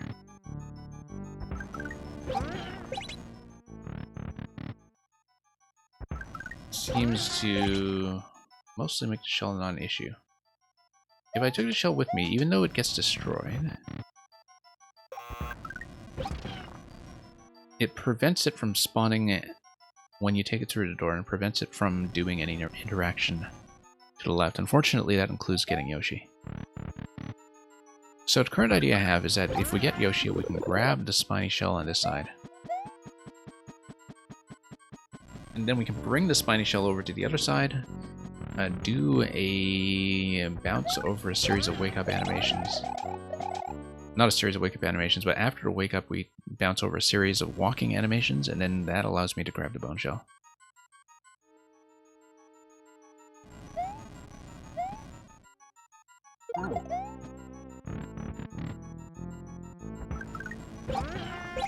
And let's go back here.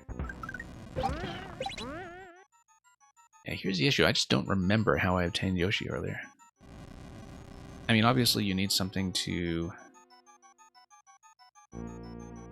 give him a bit of a lift from underneath. But I don't remember what that was. Like whether we just need to hit the POW quickly or... Because let's say we hit the POW here, I mean the room should just reset completely, right? So how on earth did we get Yoshi earlier? I don't remember what it was I did differently to get him to spawn. I thought it was something to do with the POW logic. But... yeah, just kill everything for good measure.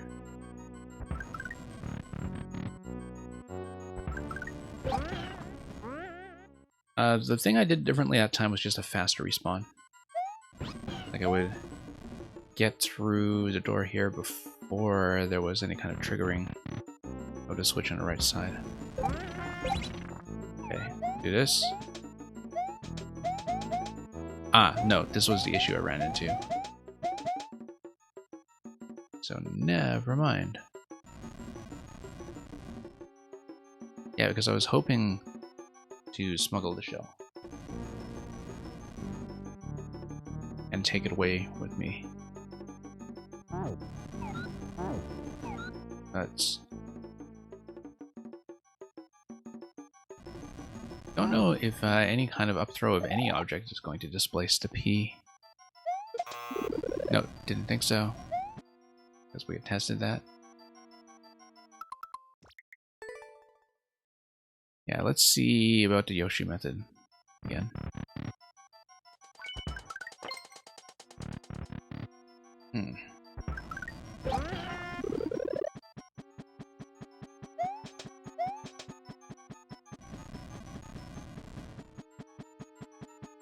Okay. So we go through here. Go through here. Before the interactions have completed, we come through here. No. Okay, so I don't understand the Yoshi trigger yet. We don't have that consistently.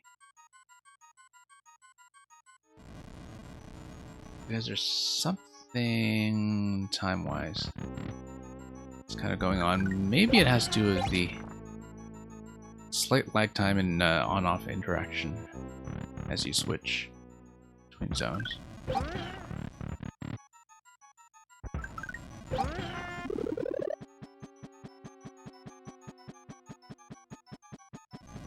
Yeah, I need to figure out systematically how I was obtaining Yoshi. Because I still don't see what I was doing right. That I'm now apparently not doing so right. Because everything else resets, right? Like, in fact, everything resets elegantly enough that, yeah, I just don't see what the Yoshi trigger was.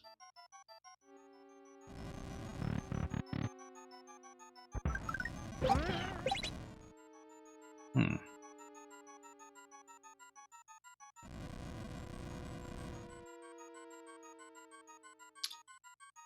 Nope.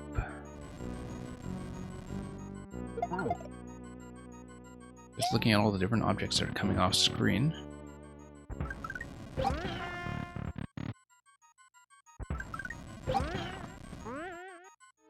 Okay. Yeah, that time... Okay, no. I see. It's partly based on the on-off interactions. I went off-state to off-state this time. That was kind of important.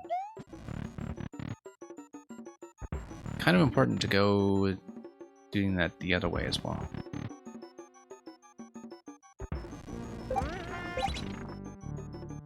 Yeah, that's just a trigger. Okay.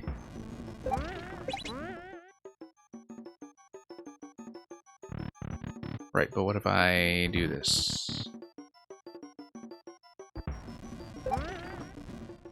Yeah, you see, coming back through here, that's the Yoshi bump.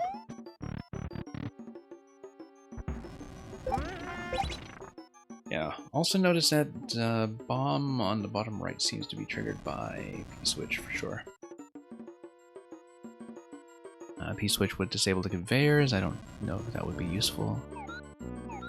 A Buzzy Beetle shell. Well, I mean, we have no control over that, but...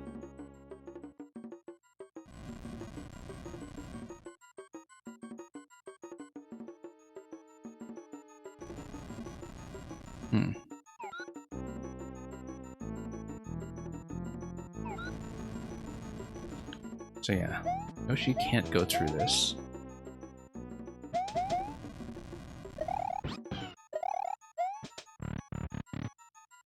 Need to rethink this completely. Come here in the on state. Come back here. Oh no, we want to go off to off. Off to off gives me Yoshi. So yeah, I should be thinking about those kind of 4 possible states of switching rooms. Going on to off to on, and off to off. Because each of them is going to do something slightly different, so...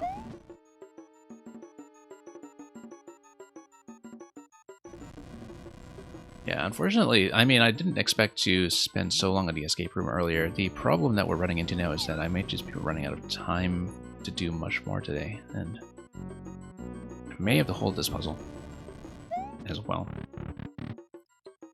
Maybe do a quick one at the end of the stream. Because this is something with enough complexity that it will likely be more than one sitting. So let's go on to on. So if we do it like this, what does that give me?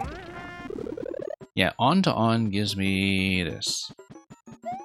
Off to off gives me Yoshi on the other side. And climbing is not going to help if I still have a P-switch here to deal with. So the question is, how is it possible to unblock P-switch?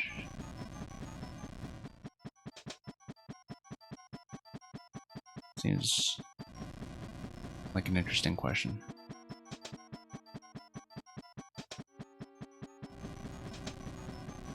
And yeah, because I was thinking about this passage to my right being pretty much used for shell delivery.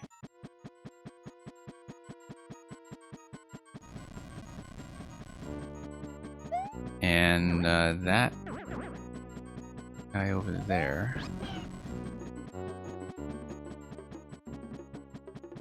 I don't know if I associate anything particular with that. Okay, so Yoshi can't get across. What else can Yoshi do then? Yoshi can take the power over here. That is very, very important. No, we want to go off to off. Off to off gives me Yoshi. So lets everything switch off.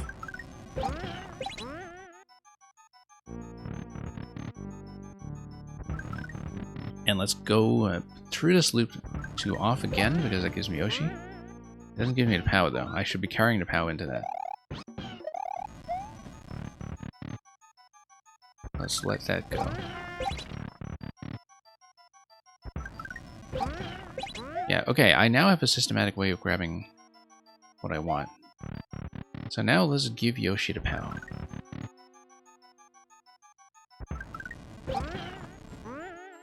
Okay. Because now you come through here, and it's possible to do what we did earlier and just nuke the Muncher. I don't know where else this would be meaningful, though.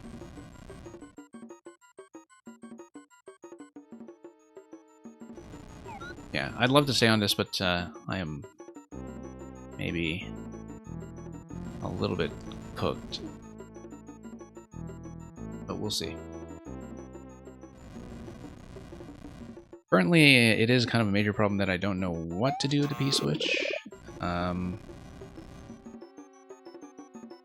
This seems to be a pretty considerable limitation, in fact. Interesting that there's such an implication that the blaster on the top right can be bumped in such a way that the bomb would ignite after touching the burner, and if the bomb ignites while touching the burner, then it hits the on switch. I don't know if we just hadn't paid enough attention to that mechanism before, but I didn't think that was the case. Let's go Yoshi route, for instance, off to off.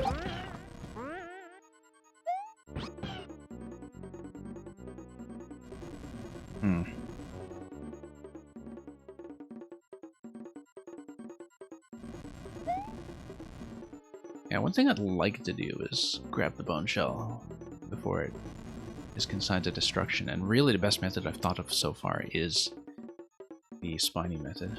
Spin on Spinies the whole way. Right to left. But I'm not seeing what else Yoshi can actually interact with. There's always Yoshi's running animation, which sometimes gives you some interesting things. But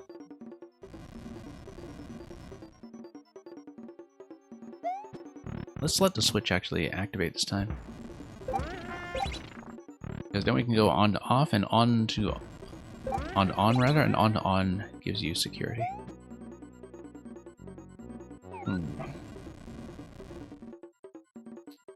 I'm definitely thinking about POW positioning such that, like, for example, if we drop the POW on that right side, watch this. Would it have lift priority? Let's grab that. Oh. Nope, that's not what I meant to do. I didn't realize that... Ah, because of the bridge. Okay, no, if I placed the POW to the right of the bridge, though, it should have been accurately carted over. I was surprised to see the POW completely stop, and that was just entirely because of not paying attention to how the bridge overlays the conveyor belt to preclude one tile from being used. Strangely inconvenient.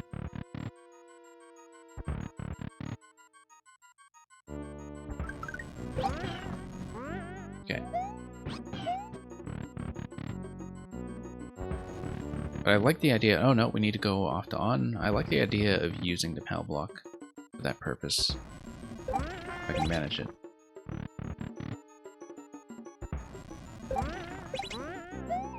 Okay.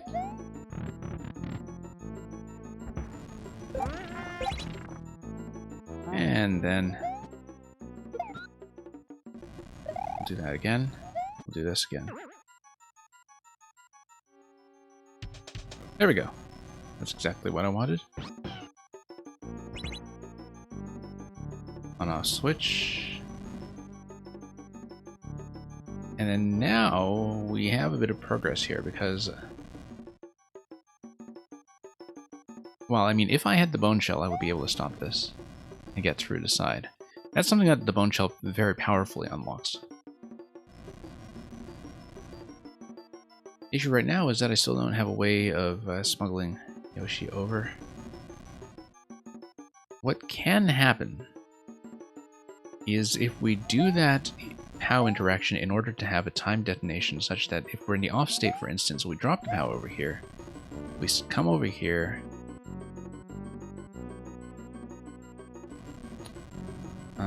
issue, of course, is that when we come into this room in the on state, the shell is going to do its thing on its right, but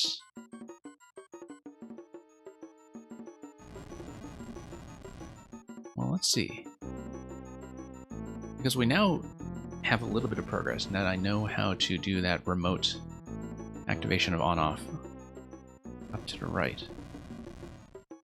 The remote activation matters for a couple of reasons, but one of them being that I can kind of reposition into a given location and have a gate open, sort of like an airlock. This really does seem like a Bone Shell spot, though. And currently my best idea for the Bone Shell is just to drop the Spiny on top of the Snake Block and not activate the Snake Block at all. Thinking all the while about how we'll eventually get the Buzzy Shell down as well. Because yeah, we kind of have a static off position. Interesting thing about that is I can go off here and get a fresh Yoshi anytime I want.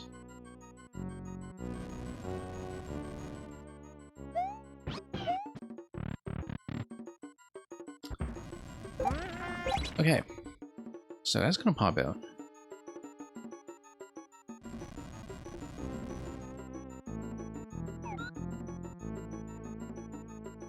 I actually kind of wondered. No, I think the POW is the only thing that's going to do the job there.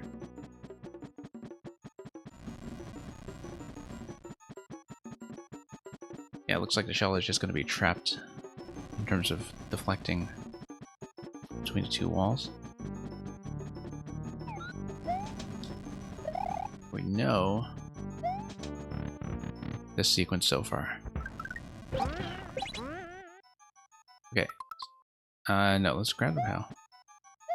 And let's see what kind of adjustments need to be made before the maneuver that we're going to see in a bit. Okay. Excuse me, Yoshi.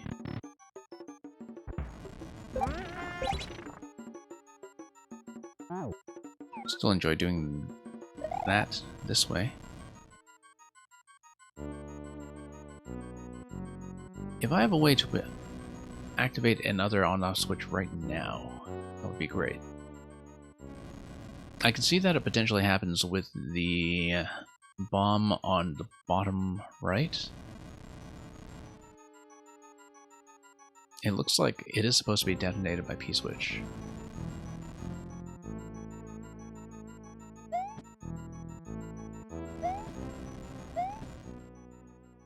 Yeah, I don't know if I want to do any kind of up throw towards the P, because I know the POW would almost certainly just break against it rather than creating any kind of uplift.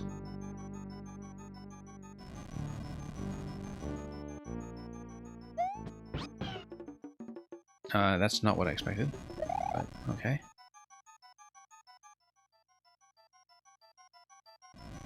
So let's say we get a timed interaction with the bomb. What would I possibly want to do with that? I mean, that's eventually, if we get a Bone Shell, that's how we'll stop in the middle.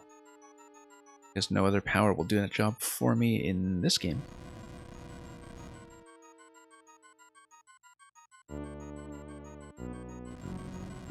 I wonder. Yoshi's currently holding shell. Yeah, notice that if we had something like a P-switch interaction drop the gate in the bottom left, then we have something interesting.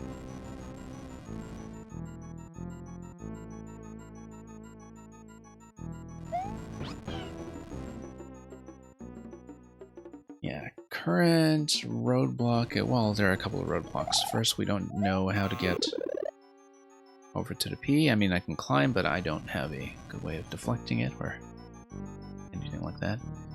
We don't actually know how to get through the Buzzy Shell, but I would assume that we eventually figure out a way to pass through the central passage. And once we do that, people with Buzzy Shells who require assistance should be able to receive that. Anyway, whoops, that's not what I hoped for. I was going to think about dropping the POW underneath the bomb once again. Then... yeah, with on-off states being the way they are currently, it's going to be a mess. I mean, it'll look manageable.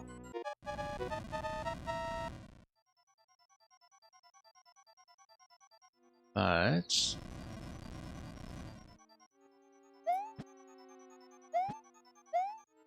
yeah, I don't think the POW is actually going to do anything for me here. Okay. It's gonna blow up.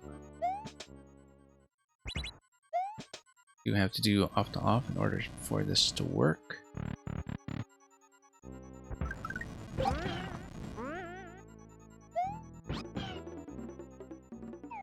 Okay.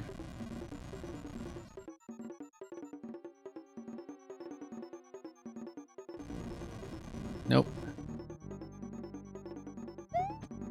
I mean... yeah, just stepping on that is going to cause trouble.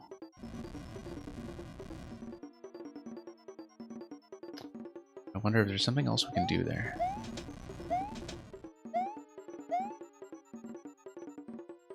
So. I haven't really interacted with the vine blocks so far. And I don't know if we've done every combination. Yeah, we've done off to on, obviously. There's the automatic trigger for that. On to off gives you thwomp. Off to off.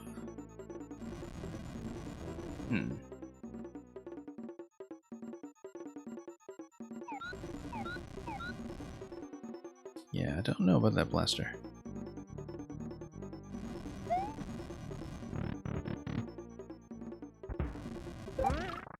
Oh, whoops. Didn't expect that.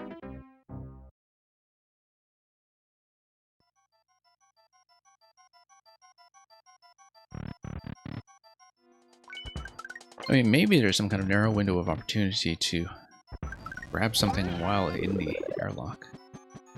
Using Yoshi's ability to spit and grab things through walls. Yeah, bottom right, of course, is just a bomb that's necessary for the switching mechanism to happen.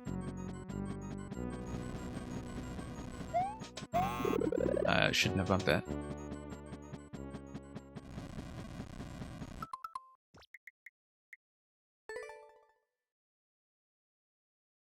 Okay, just gonna take another look at it here then.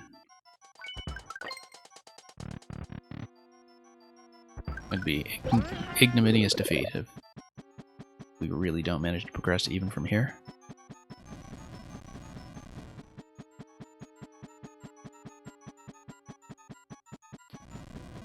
Yeah, we know how to get Yoshi, we know how to get POW. We know how to do those both at once and get Yoshi through this side.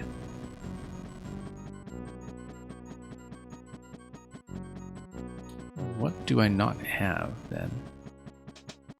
Well, first of all, I don't have a way of dealing with the P.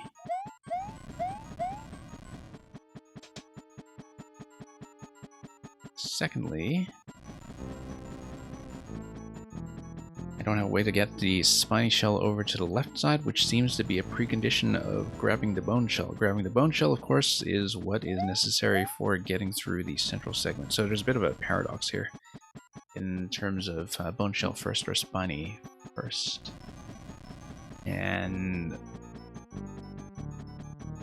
yeah, very hard to say what's actually going to be effective play right now.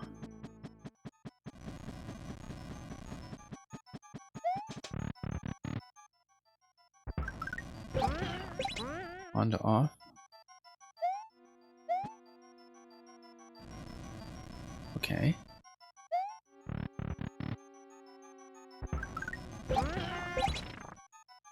Yeah, that's going to be there. I don't know if we have a better place for this anywhere. Whoops.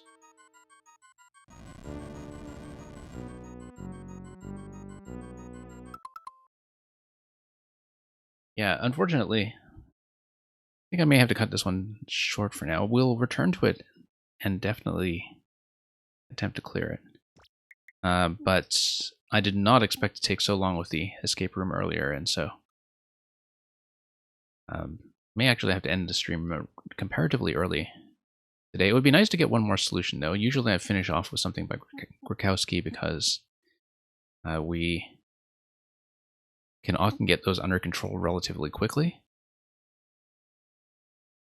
I don't know if I really am even able to stay for one additional level, but I would like to. Currently, though, still just looking at this thing and wondering what I could be missing to make that happen. Because I'm thinking about the different ways that we could possibly toggle on-off switches. Because it seems like it's only going to be in the on state that the spiny shell... Well, I mean, the spiny shell toggles to state, makes it on, and then comes over and gets into the shell, which might be important information in one respect, because let's say we go here.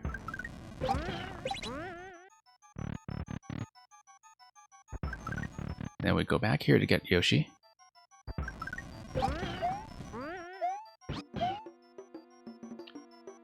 And then before the interaction, can I wrap around here? Yes. Okay, no, this is great, actually, because now we let the shell do the wake up. No, this was actually all we needed to do all along. In fact. Okay. I must be really tired if I'm missing something that obvious. Let's do the wake up here. Let this guy carry me. And there we go.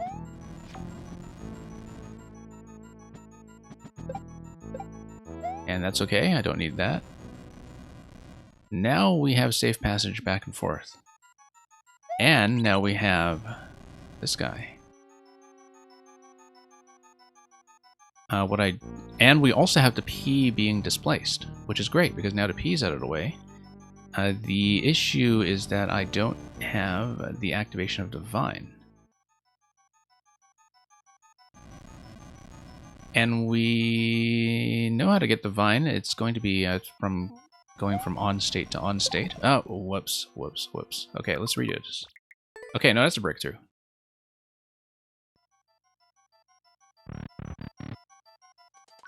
I think it was just fatigue slowing me down, but no, we have the general idea. I think it was just bad at tracking the state, that's all. We don't need a POW yet. We will eventually need a POW for the bomb activation somehow, but the idea is we go off to off first. Off to off gives me Yoshi. We need to go off to on to come around here. Get the wake up.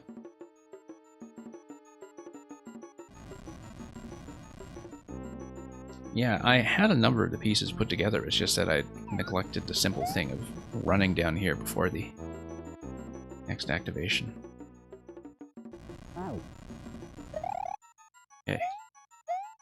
Drop this. Ride it out. Okay.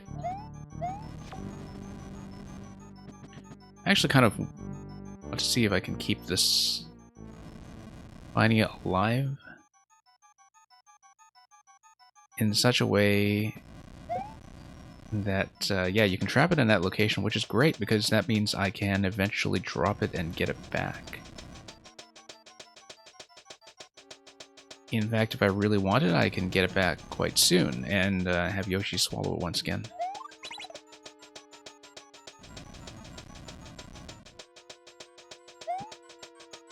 Let me set this down first of all. There we go. Jump. Set it down. There we go. Now the interesting thing is that if I can get the vine to activate, which would just require me to go... Well, let's see. I need the vine to be active in order to get the P-switch. But I need the vine to activate, and I need to be able to activate a snake block. So I would need to go on to on, but then hit a switch. Okay, no, that's what the POW block would be for, actually, if I... but I would need POW block and... I don't know if there's a way to have POW block and Bone Shell.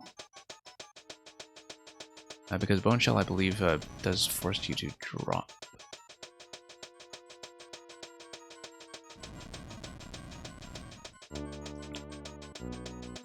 Because I know POW block is going to lift that such that if I have the Bone Shell and the POW block, for instance, so I would go on to on, vine comes up, then I have some kind of remote activation that would bring me through here, and then when I come through here I'm able to activate the snake block. Whoops, did not mean to bump Yoshi that way. That's a mistake.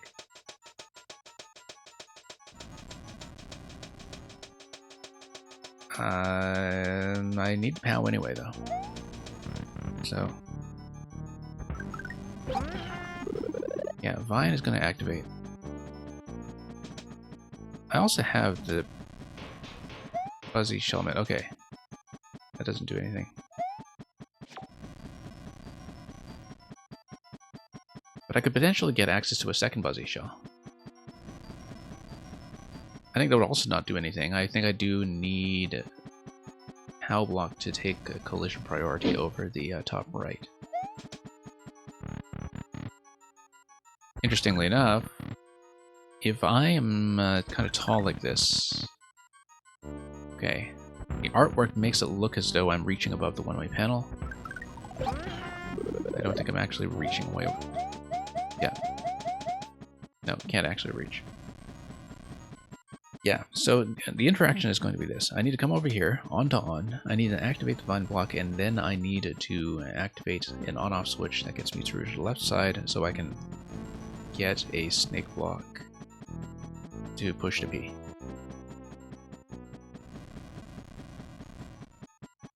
So going on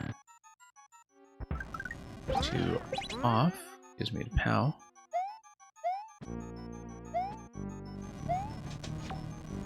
But you cannot take the Bone Shell and the POW.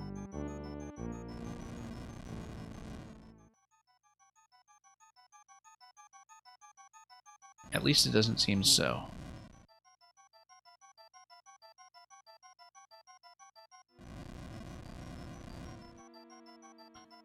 Well, what I can do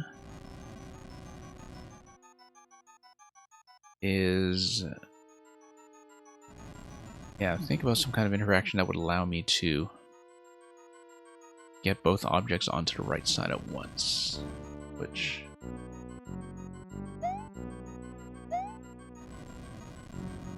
let's see, because I need to see how accessible the POW is when I'm going, say, for example, off to off. No, because you need a shell to go to the left side in order for POW to do its thing. That just kills that. Not what I want.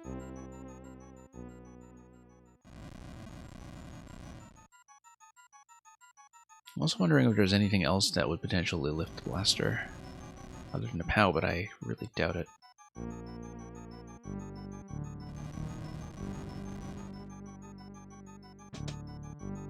Unless I just try Yoshi or something.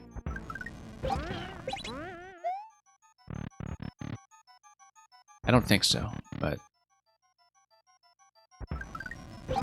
always worth it to try things for their own sake.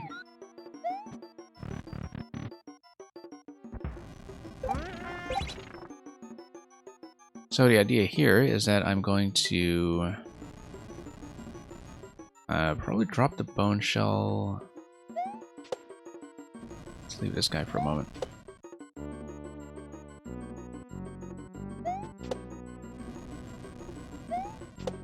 Yeah, once again, need to come here on to on. And the idea was that I wanted to drop Yoshi on top of the note block to see.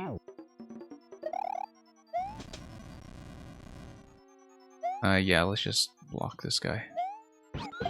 Whoops.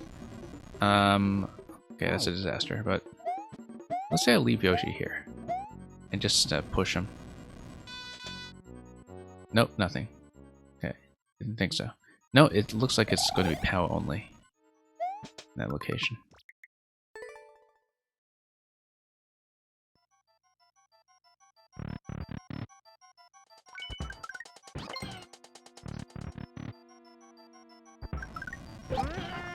Okay.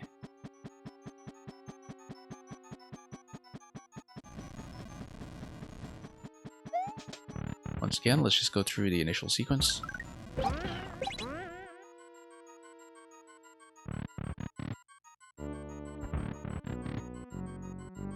I have most of the pieces that I need to put this together. Run down here.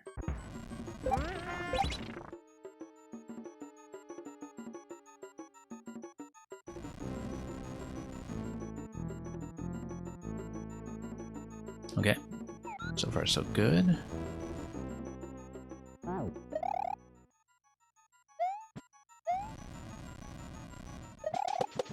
I haven't really figured out what to do with the spiny drop onto the center platform yet. I would assume that is something to allow you to reacquire the spiny.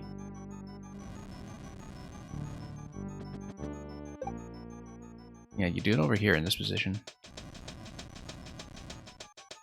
And I would assume it's because you want to make sure Yoshi has a second shot at him, but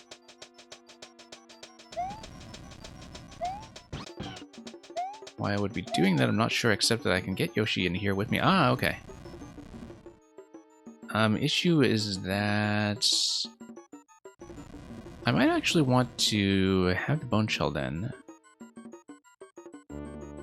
but then have Yoshi grab the POW if I'm able to spawn both of them. I don't think I'm able to, though.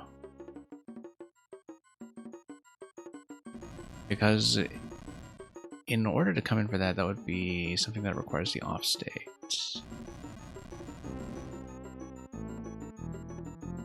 Because if I could, for example, stuff Yoshi in the middle here, or even push him.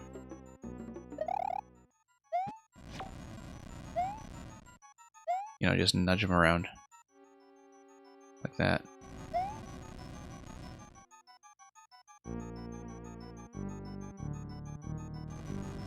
Like if I could do that with Yoshi while Yoshi is holding the POW.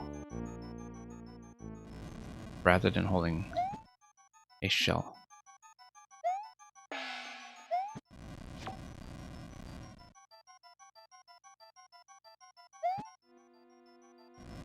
I mean that Yoshi is holding a shell.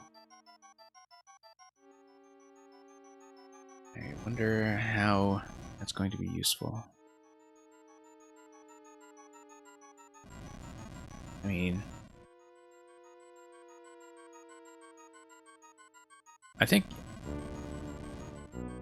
on spawn, one of two things is going to wind up on the left side. It's going to be Yoshi or it's going to be a POW. I think if we kind of pre-spawn the POW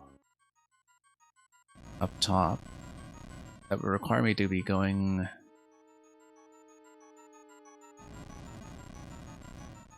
in sort of on to off state. Okay, no, I think I have a rough idea what to do here.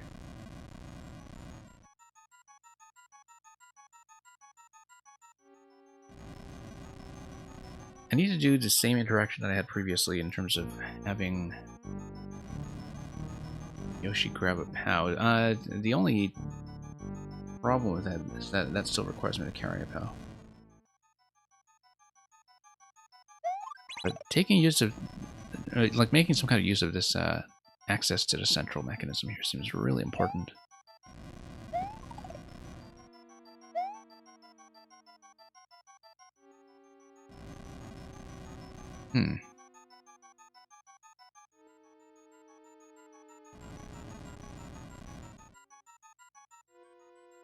Yeah, because Yoshi's going to come over here.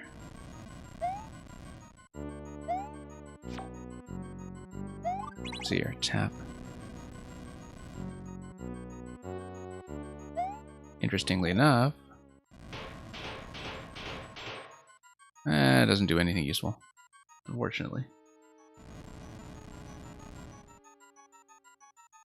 It really does feel like I do need a P-switch activation just to blow that bomb in the lower area.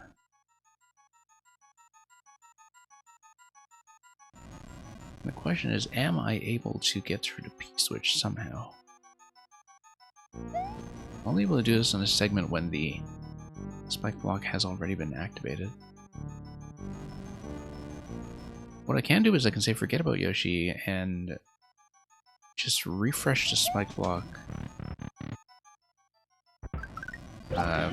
Kind of like this.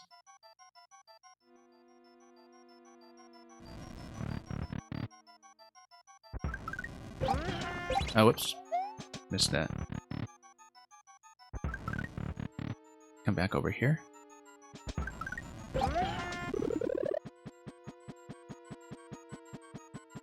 No. I think I get the general structure. It's just finding a lot of the particulars. It will be challenging, as always. So the question is there some way to save both the bone shell and the POW? One way I can think of is to do some nudging with Yoshi, as we were already previously doing. That would just kind of reset everything back to scratch. Yeah. Let me just convert this back down here. And yeah, since I'm respawning on the right side door, now I don't get Yoshi or the POW.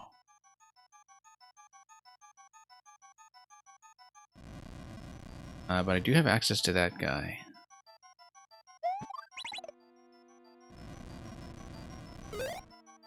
And then I lost access to this guy, okay.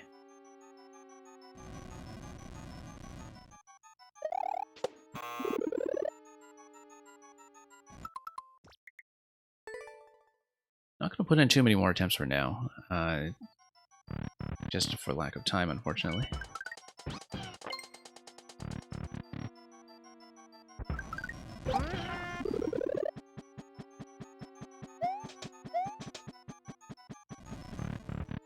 Okay, on to off. Yeah, that's the central problem that we have so far. How do we save the POW and also the bone shell? I would need to spawn in here. Well, the problem is that I'm not spawning through the door anyway, though. If I am doing that full cycle of coming back around here to give Yoshi a chance to do a swallow.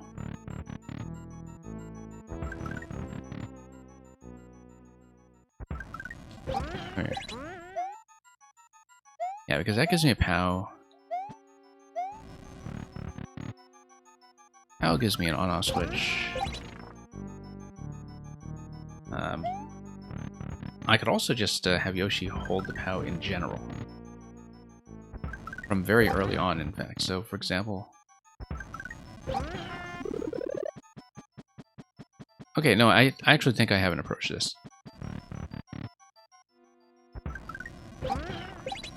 So we need off switch, then we need Yoshi.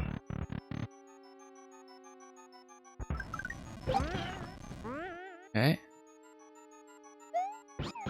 And I just need to escort the POW as often as possible.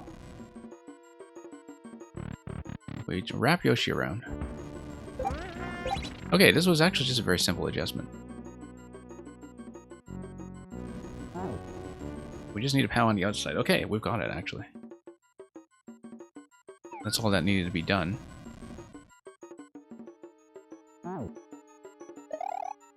Whoops.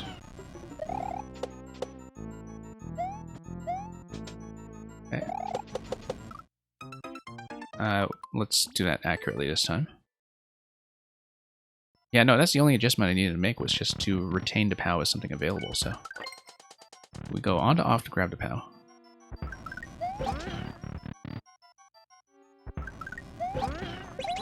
Okay. Back through here. Off to grab Yoshi.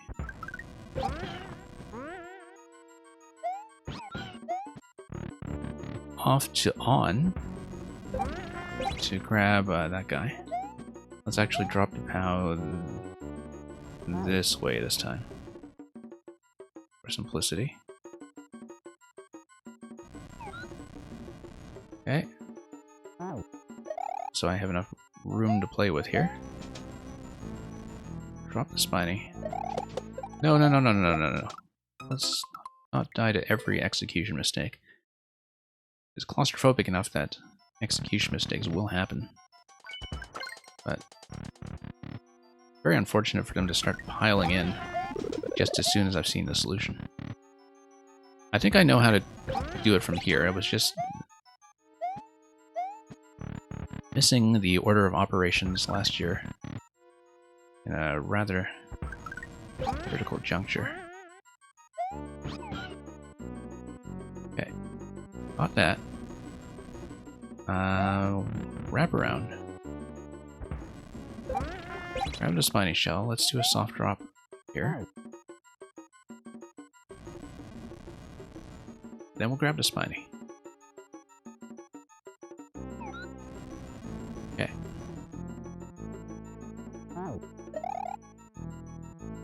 Then we will execute this properly. And ride it out.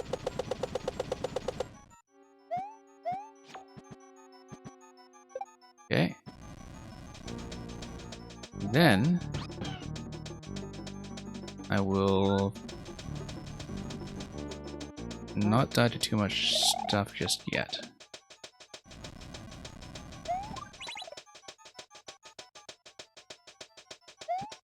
But the fact that I have the bone shell does give me a fair bit of latitude. Let's not accidentally destroy the shells.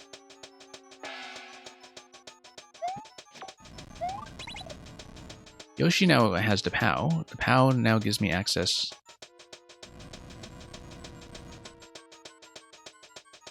to a remote activation of the on-off switch on the other side. That's not helpful. In fact, because I still need... no, because I have the Buzzy helmet.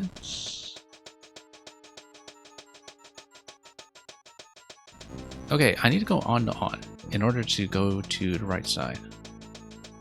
On to on gives me... what? Going on to on gives me Divine. But I need access to the Snake Block. Access to the Snake Block depends on the Bone Shell. So no, I still have the same problem, which is how to transport both the POW and the Bone Shell while spawning Divine. But the question is, what can I do while not spawning Divine? So, for example, can I do this? And, oh, no, didn't mean to bump that guy. But that's okay, Yoshi can grab him later.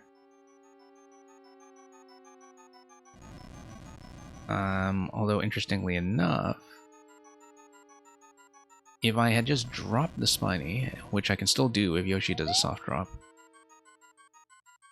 I would be able to carry that across as well and do something useful with it.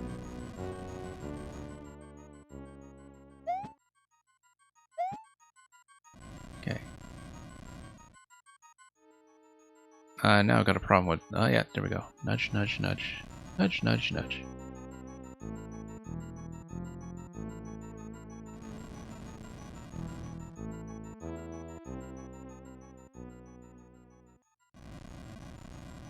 Yeah, the question is I don't know how to do a second activation of this vine. Or how to activate it in general, if not with some kind of door switching interaction. I suppose I do have the Buzzy Helmet, and I haven't thought about what the Buzzy Helmet can actually do for me in terms of power. I mean, the other thing, too, is that technically the Bone Shell allows me to travel, you know, down the conveyor belt and through the bumper, but there's no reason to do that when that would just trap me inside the bumper.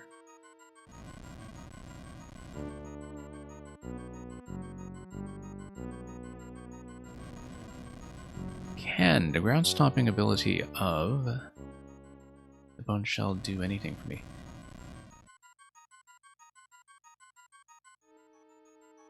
Yeah. Interestingly enough,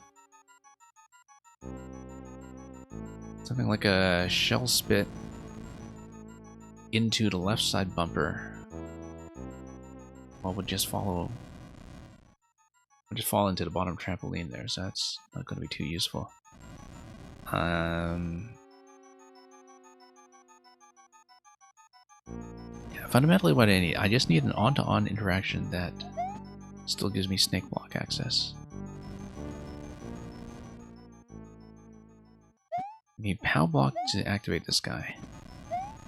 Need Bone Shell to activate this guy, and there's no way to get both of them through the door together.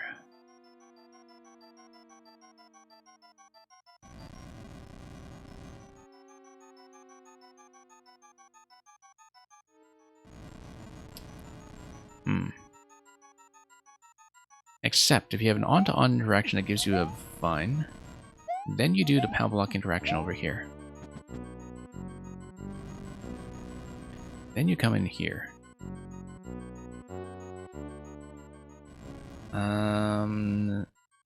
But then you can't go through here.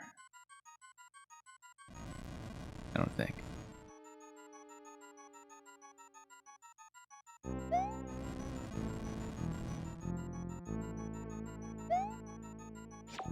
Now, when Yoshi has the Spiny captured, I believe the Spiny won't spawn anything, right? Like, this is something that we haven't actually tried yet. So let's try it. This is the one question, I suppose. Does the Spiny count is still active in Yoshi's mouth the way that things like items do? I believe the answer is yes, but you never want to guess with these things. So for example, it doesn't mind if I kick the shell, I just want to see this interaction. Does the Spiny activate the switch? No, didn't think so. Alright.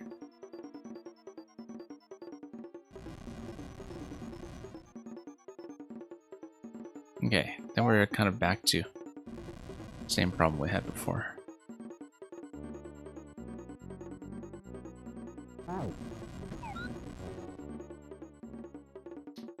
Yeah. Now, if I just did a sort of passive soft drop here, rather than a spit like I was doing earlier, does that do anything different? No, it doesn't. I absolutely do need POW block to be the thing that happens there.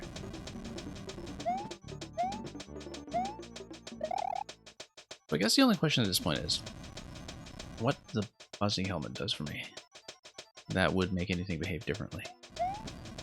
Because that seems to be the only vector of power progression that we haven't really thought about assessing yet. Also the fact that we can ensure that the Spiny remains active. We haven't used that. It doesn't seem like there's any way to manually access the bottom mechanism. It feels like I can only do that with the door switching.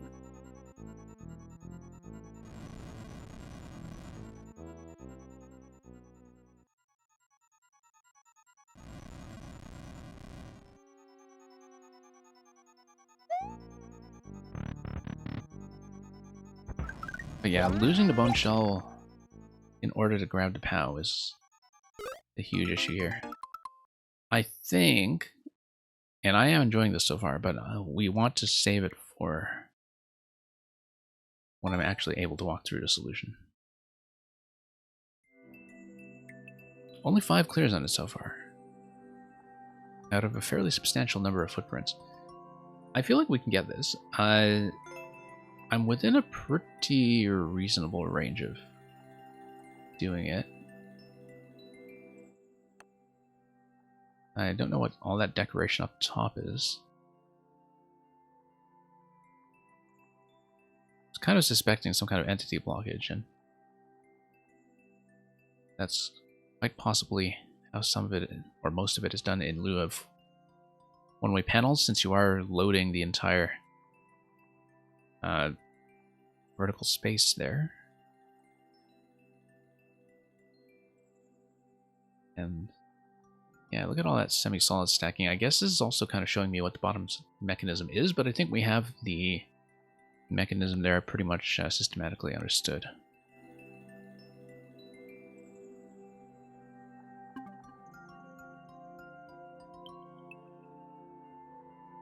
I think this is doable, but it won't be doable today because I've run far, far too long. We might try to sneak in one last puzzle so I can finish on a clear, because actually clearing stuff has been not great today.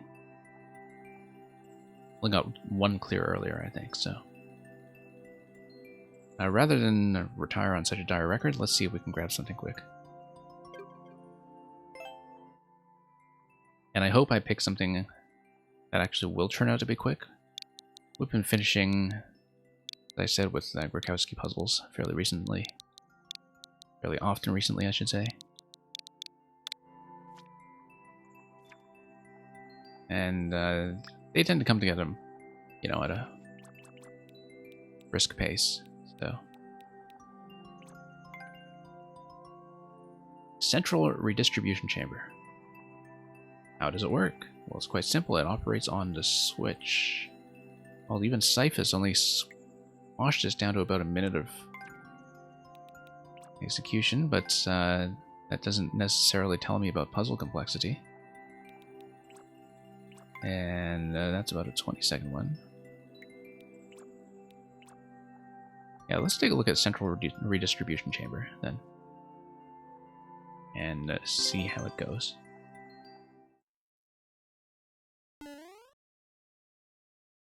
The goal after grabbing all 2 coins.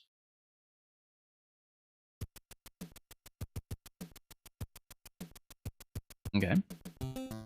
Looks like it's going to be a kind of door logic sort of puzzle. Ultimately, after grabbing the coins, yeah, we'll need basically a combination of springs and POWs, I think. That's... like, we would need an object to stand on here in order to grab the spring. I guess this is going to be climb only. That's to prevent jumping while carrying an object, presumably. Let's check that just to see. Yep, thought so.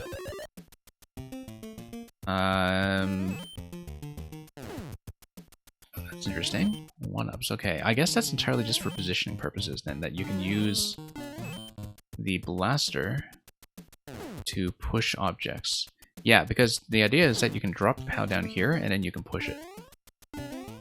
And then same with acquiring this POW here, is that you can drop down and then, had I not activated that first block already, this would allow me to do a push like this, and then grab it from the other side, and then go through the door. Okay, so that's pretty clear.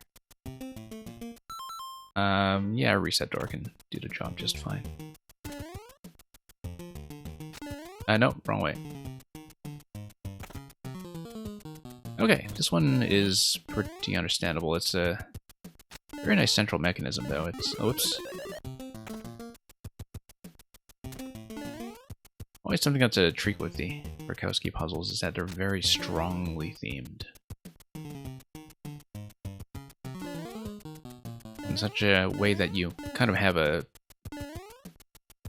broader, holistic sense of what the machine is supposed to be, rather than just an abstract contraption. Let's actually hit the switch this time. Okay, there we go. And then we come through here, that allows me to grab the spring.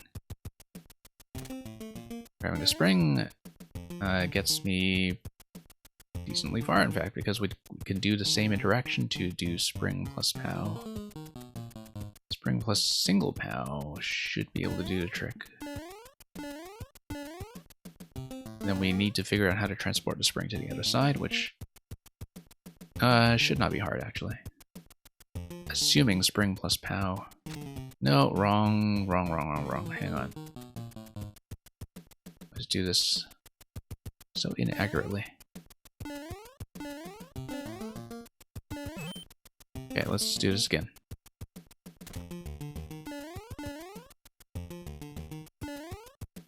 Nope. Losing to execution all over the place. Drop down. And then drop the POW.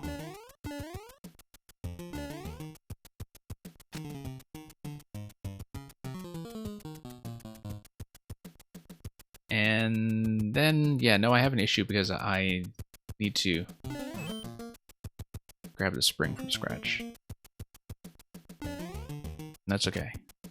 I know how to do that.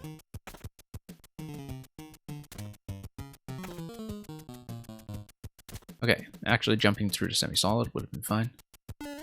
Let's leave this down here. Let's do the same interaction. Nope. Okay, we need to stop making so many stepwise mistakes when I already know precisely what it is I want to get done. I'm blocked by the item quality check, though.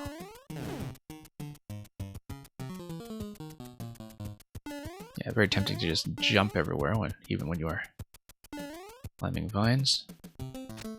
Anyway, let's not jump into the vines. Drop the POW here. Grab this.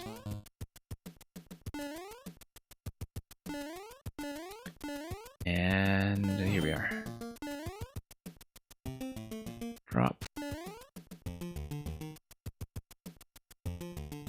Hey, Netcat, welcome.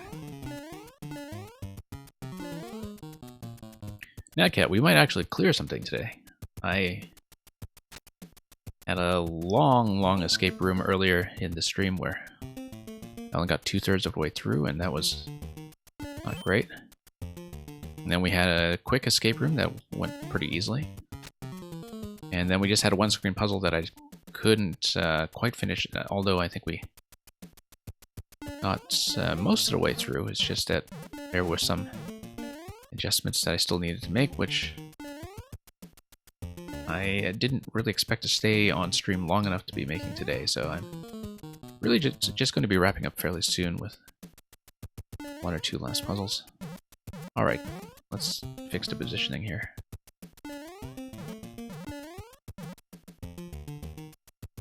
Yeah, this is going to be fussy. There we go.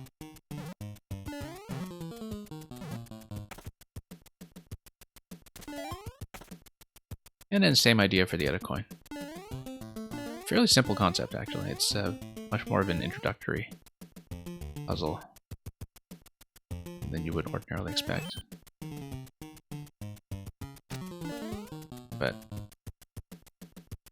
yeah, definitely one that I think for people who are new to this kind of thing in terms of thinking about item respawn logic and so on.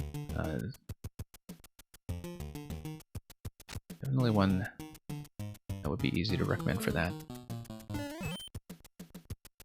You wish you were quicker? Well, I mean, even when I do know the solution, I tend to make lots of execution mistakes, so... Sometimes I solve them very quickly, sometimes I just blank on them because they might just be barely out of reach for me in terms of my understanding of what needs to happen. Okay, at this point, the main thing I need to do is figure out how to get the spring over to the right side. That's not too hard, actually, because I just need to clog the left side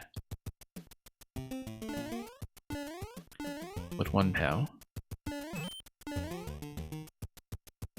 And then I can drop the spring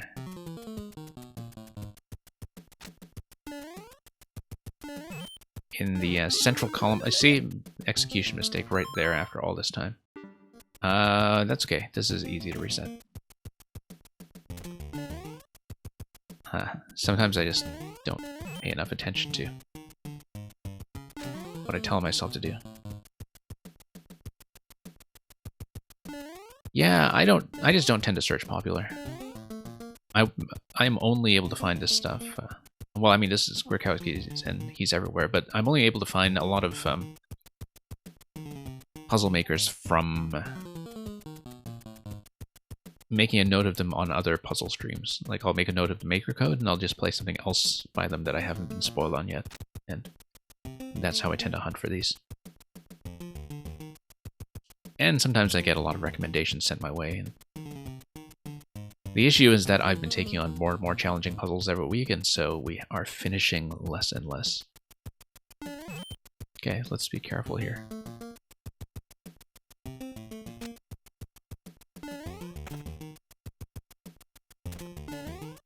Like, this is an instance where I know exactly what to do.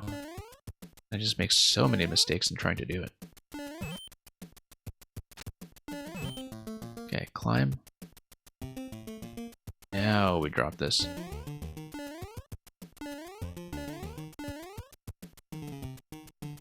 Not hard. Now we tap this. Now I don't jump.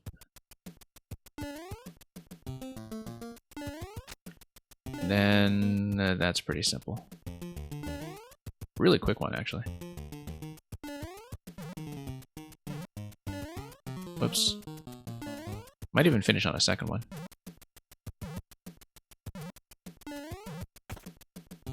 Although not all of them will be this straightforward.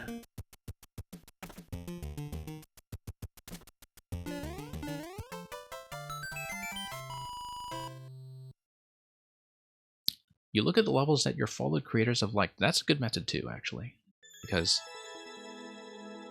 you know, people who are high-quality creators will generally have taste. It's not going to work at all with me because I used to be very stingy about likes, and now, because I play so many viewer levels and do so much playtesting, I'm much more generous than I used to be. This one definitely would have always deserved a like, but I used to only really like levels for the sake of bookmarking them, but now that I keep records on video, I can afford to just be very generous. And so, unfortunately, my liked courses are a total disaster of a page that will reveal no interesting information whatsoever.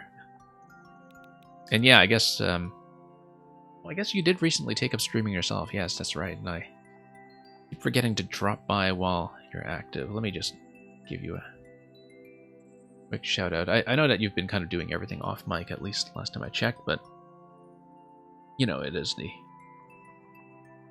quality of the footage and the playthrough that counts. Can we do one of the other really simpler ones? Seems like a lot of people died to the swamp. Let's take a look at this one. Stone Guardian.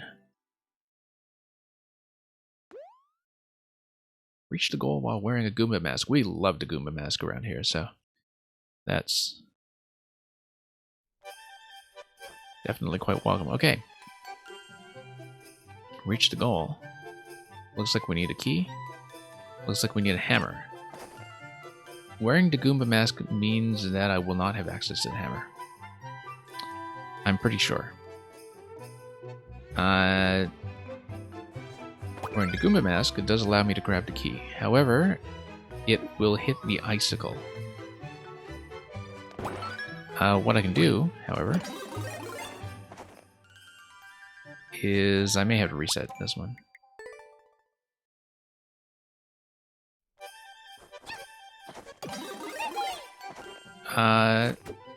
Hammer doesn't interact with Goomba Mask this way, but the hammer can give me some crates. If I use the crates, then we may be in better shape here, because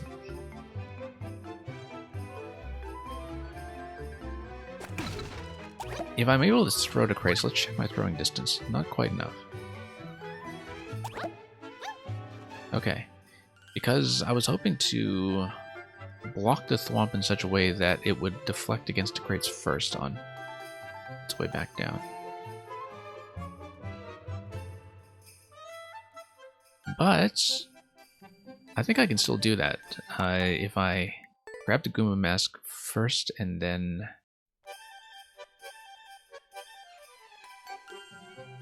grab the hammer. Then I take damage from the icicle, and then I can... Yeah, no, that's fine, because I just use crates to block this once I take damage. Nope, never mind. Because I am within Thwomp activation range pretty much as soon as I hit the icicle, which is not what I expected.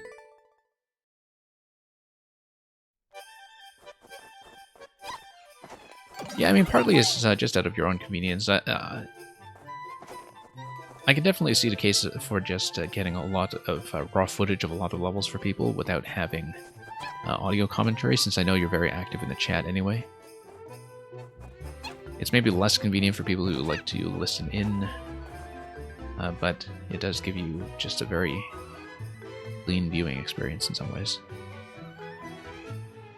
So I feel like I definitely need to do something to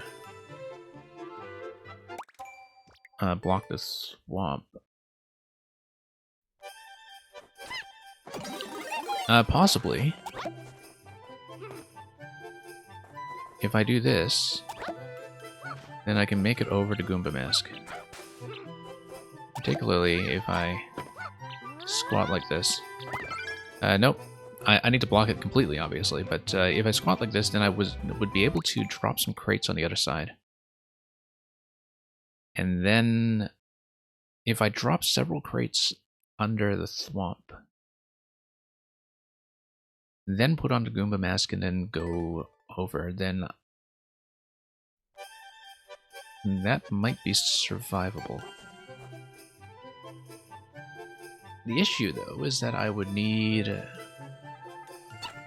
2 stacks. Because the icicle will sort of initiate right away.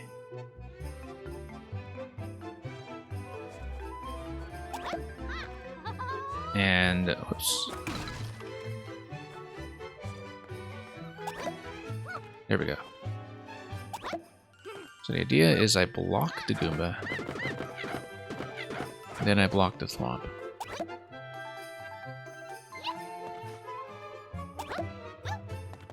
Okay. And then I should be able to just go over. I hadn't thought about using the crates with the icicle, in fact. But I don't think I can reach from where I am here. Let me check this interaction to make sure I understand. Yeah. You know what? It's actually possible to displace the Thwomp entirely.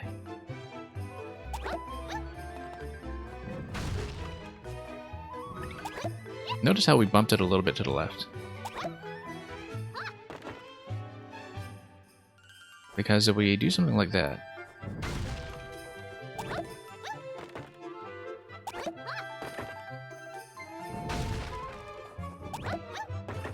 Yeah. No, that's fine actually, because if we have 2 rows worth, then I'm all set. And it's a little displaced anyway, such that it's not going to activate. It is going to activate now because we won't have the Goomba mask, but it's not going to hit in time to matter. But I need to finish with the Goomba mask, and that's okay. Because now... Oh shoot, I can't carry these though. That's okay. Come around. Now we let the Thwomp hit Bullet Legs until it cuts all the way down. There we go. And then I jump up here. No, the Thwomp needs to be timed in such a way that we have a secondary activation on the on-off switch before we get through the key door. I forgot about this, except no, that's fine. We just needed a crate to remain available, I think. Like, the idea would be that I jump over, I place a crate, probably, and if I still have crate available, then I mean, I absolutely need to get rid of the on-off gate.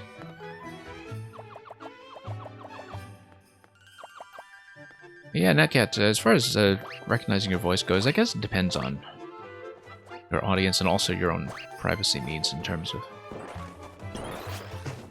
you know, how kind of sensitive to that you may be. In terms of, you know, how high risk you are. If you're a political dissident or something. But... which is really not unheard of. Yeah, so I think I need to get a box up here somehow. The wall jumps make that a bit tricky without finding a better way to actually keep the hammer suit without taking damage.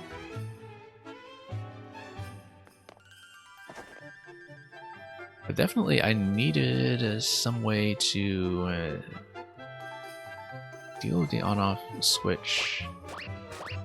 Get up here and then have that get reactivated.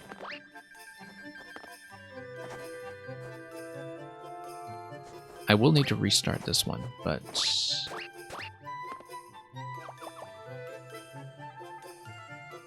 yeah, in order to get up here with the Goomba mask, I need to start out in hammer form.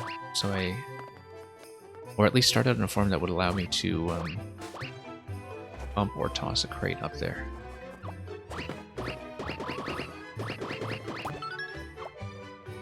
And then I have to remember the long jump controls in this game, they're not quite the same, I don't think.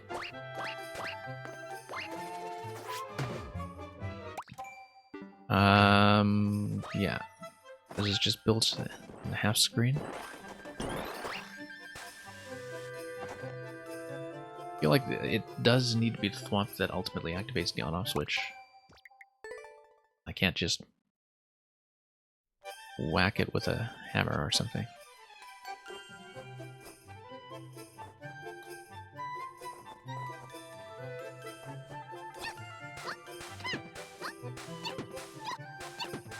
Let's see about that.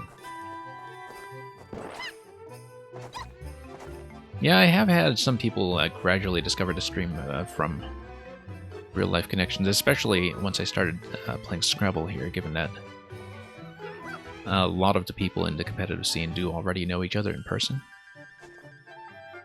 But luckily, I've been fairly clear about keeping privacy issues protected, and so I'm not overly concerned. But yeah, we only have access to one hammer. I feel like we will definitely... I've definitely got approximately the right approach to some of this. It's the icicle on the way back down that is causing problems. Possibly... Here's one thing that I hadn't considered, just throwing a crate through to see if it collects the coin. I don't think it does, though. To collect the key, rather. Like any kind of thrown object. I don't think it does, though. I think it just blocks it. Anyway.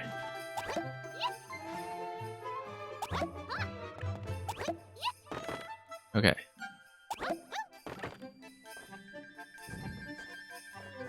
So we can get through with the Goomba suits once. I don't want the Goomba suit yet, I don't think, because I will need to carry a crate at the end of all this. For sure. Like, I have to do the whole crate setup first, especially getting it under the door, and then I can do the Goomba last. I put on the suit last. So I think... hang on. Nope.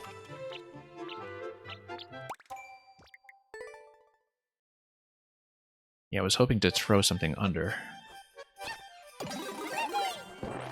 But definitely I think bridging my way over to Goomba is more or less the correct idea. So, bridge my way over.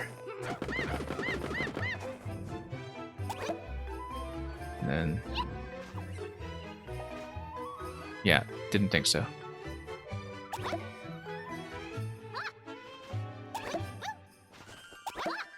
Okay. Now, I might not even be able to stay long enough to finish this one, unfortunately, because I already wanted to wrap up, but this looked like a short thing. And the concept seems pretty straightforward, it's just that I can't afford to take 2 points of damage. And if I do, I need a way to move additional crates down here.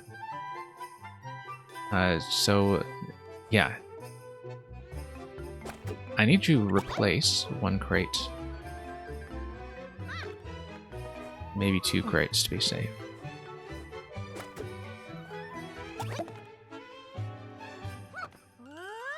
And then I need a way to transport the crates up top.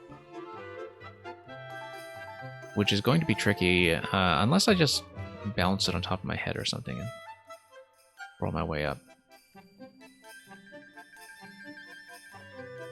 Yeah, don't know yet how that's going to work, but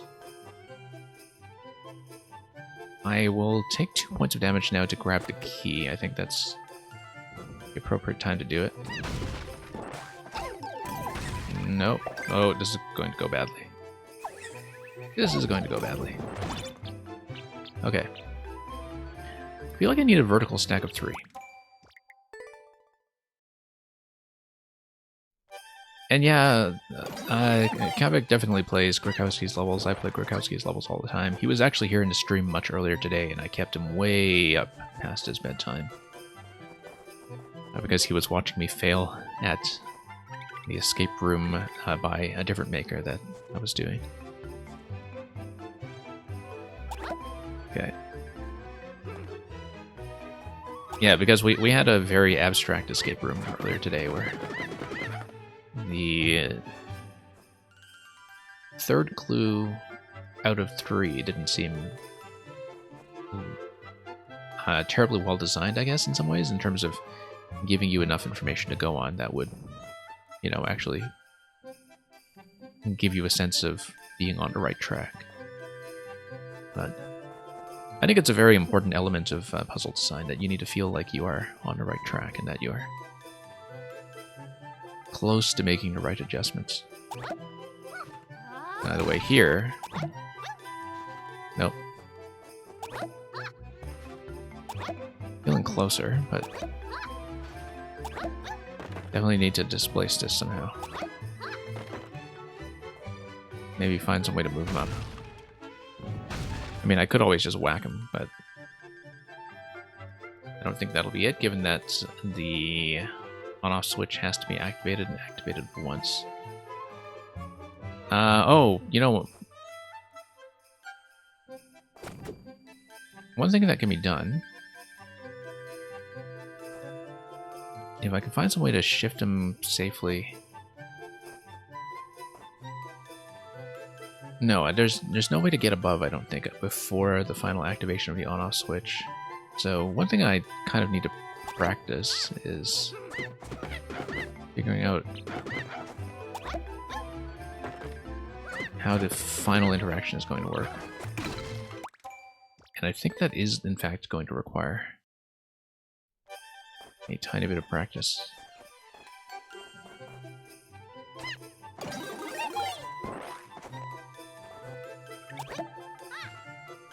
Now, here's the interesting thing.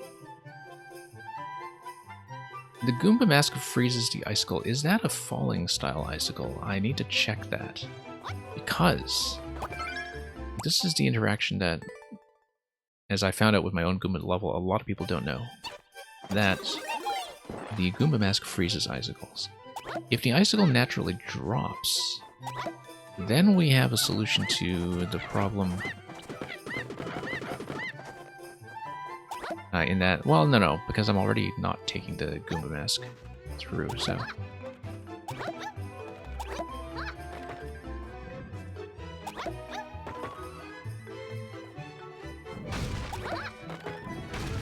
Nope. Okay, no. I want to get into a safe position on the other side there just to see if we can, in fact, drop the icicle, or if it's firmly in place.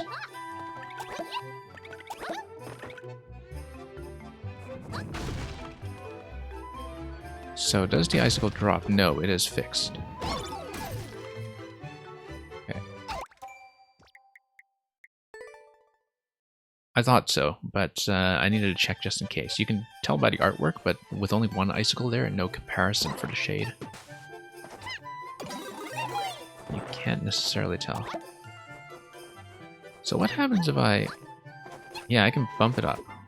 That's how I do it.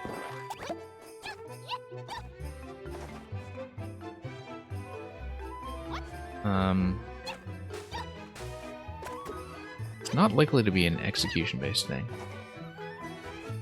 It's much more likely to be, you know, stacking crates until you can jump up.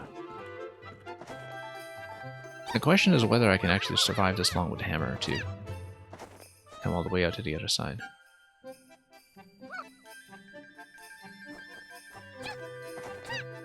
Because I only have this one shot at the hammer. The other problem being, of course, that the icicle responds very quickly. I don't know if I'm able to take it more than once. Like, if I'm able to peel off the Goomba Mask once, and then come back with the hammer, and that also gives me a solution. So if I do this, and then the idea is I take one hit, Swamp is going to go down. But I need to come back immediately, and then, yeah, notice how quickly the icicle respawns. That's not going to work. But then the question is, can I use the crates to break the icicle? And I have to remember if I can do that. I don't think so, because the crate throw actually just goes right through if I remember that correctly from earlier.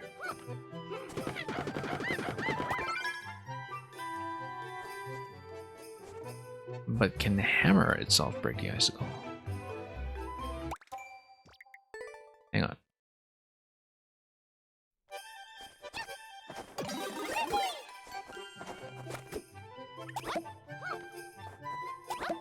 I mean, if there's some kind of interaction that would allow me to move the Goomba Mask, that would be great, but I don't think there is.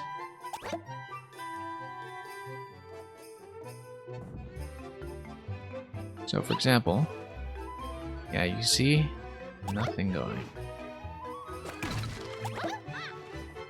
I'm trying to remember, because if I can actually break that thing, that is definitely one problem solved. And yeah, you can break it, but it respawns. But if I break it, then I'm able to come down and not take damage. But if I pop out, then I run into trouble.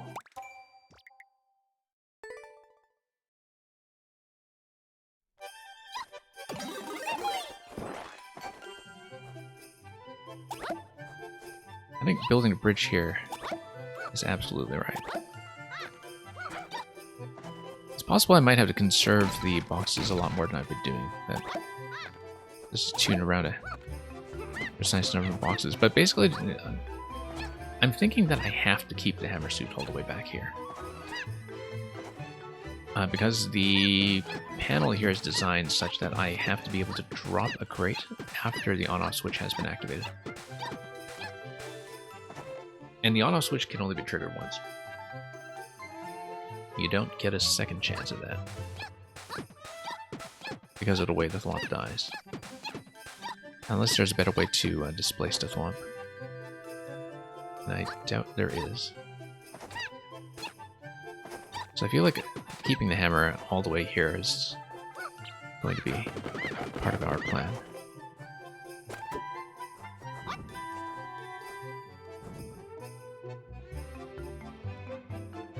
Okay, so we know the hammer can break the icicle going into the other side. Do I have time to do any of that, though, given that I definitely want to have the Goomba available here.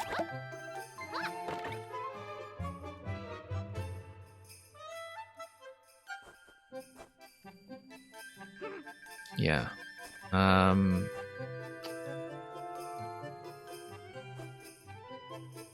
I'll have to think about that, because the way I obtained a key right now is definitely a bit of an issue.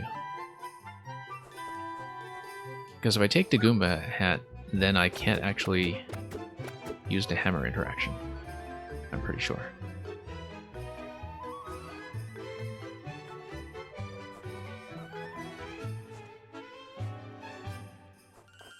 But I'm also pretty sure I need to keep the hammer all the way.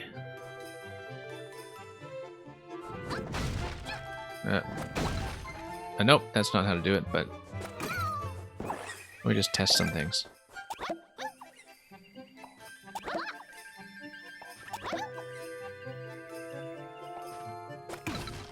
Like, if I carry a crate through here... Well, first of all, the crate's just completely blocking me now, but... If I carry a crate on the way out of the pipe, does the icicle hit the crate first, or does it hit me first? Because that's one possible way out.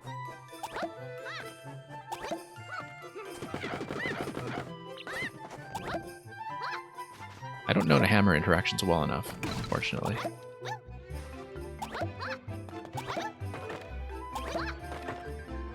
So for example, I'm going to grab this. Thwomp is going to build the first layer. But then let's say I grab another crate. If I sail through it, does the icicle break? Oh no, it breaks on me. And everything goes quite badly, in fact.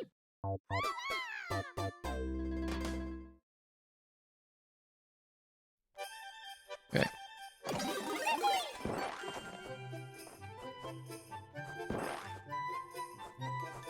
Yeah, the icicle rules are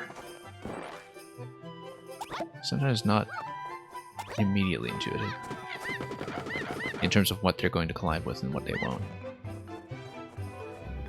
But I'm accustomed to them being used as things like snowball gates for pipes, so having this interaction with the crates is maybe not surprising.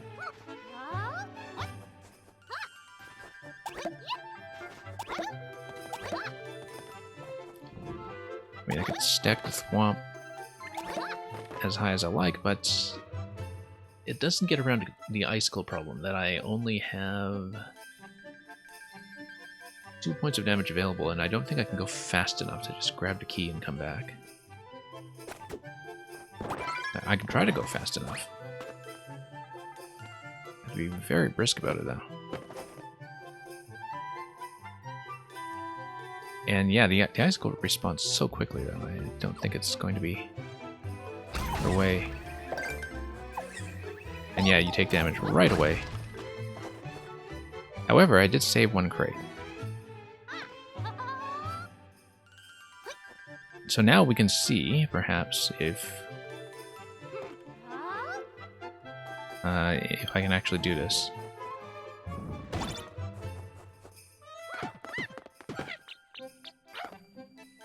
And find some way to transport the crate upstairs. The Goomba hat, of course, does not allow me to carry anything.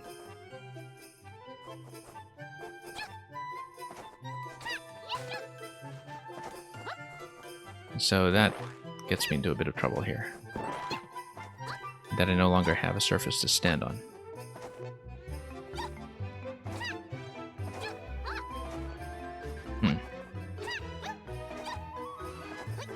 And I no longer have any kind of corridor used to bump that up either.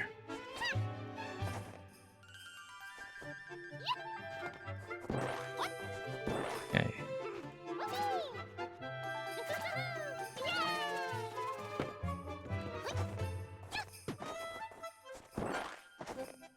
Let's see, because wall jumping is all fine and good.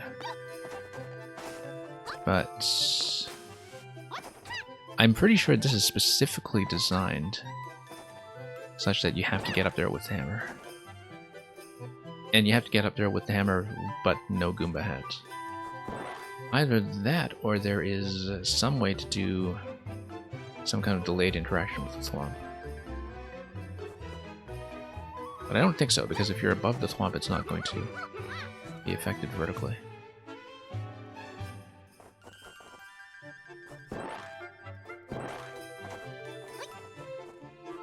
So, that's a bit of a massive problem.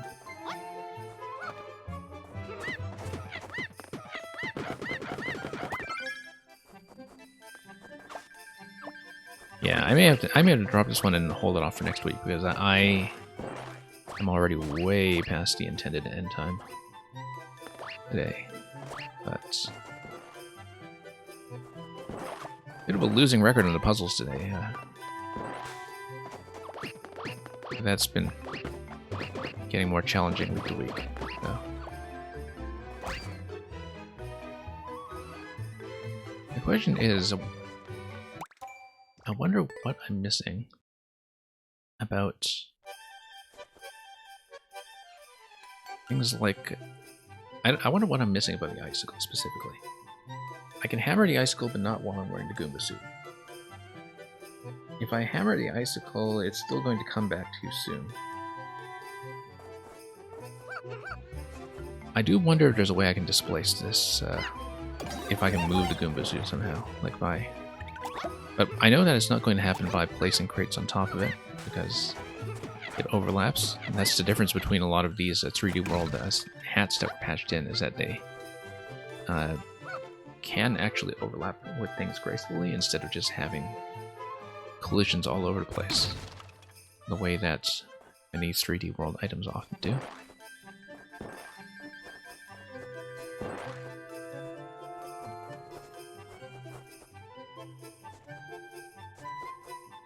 I mean, I could always just have enough of a stack surviving that, you know, I'm able to just jump up and throw another one. So if I have precisely 2 crates stacked under the Thwomp and no more, I need to throw fairly accurately, but it can be done. Yeah, I just need a bunch of my crates, maybe. I need a stack of, yeah, just a vertical column of 2 crates directly under the Thwomp. And then I do a bunch of crate stacking after that to ensure that I'm able to toss one upstairs after everything else is done. Because the Thwomp will hit twice, at minimum. The fact that the Thwomp will hit twice, whoops, means I need 2 crates underneath. Nope. Unless I have a good way of displacing the Thwomp slightly to the left like I was doing earlier, because then at least the icicle range is not so much of an issue. Because right now the issue is that when I'm getting hit by the icicle, I'm too close to the Thwomp. If I'm able to move it... Let's redo this. If I'm able to move it, we're in much better shape.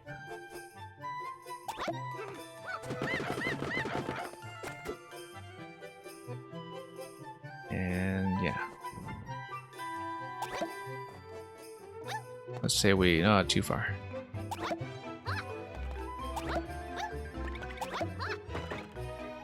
Okay.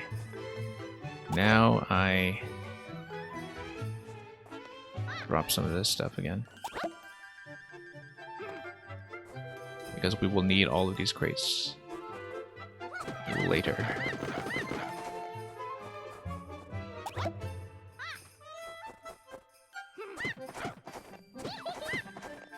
Oh, and I will need the Goomba hat here. Okay, so...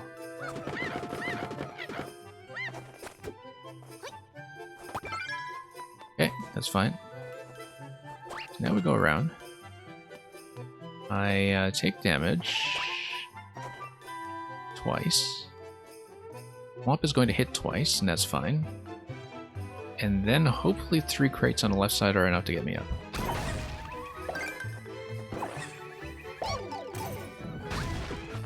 Yeah, the length of the pipe is very precisely calibrated to make stuff like that happen. Okay, I do want this pipe to be blocked for the moment. Because I don't want the Goomba head to respawn yet.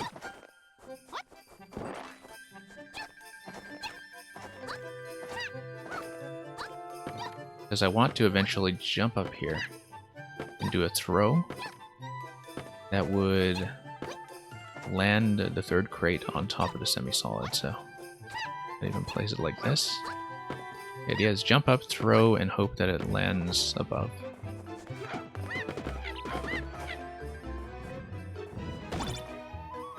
Okay, so let's go over here.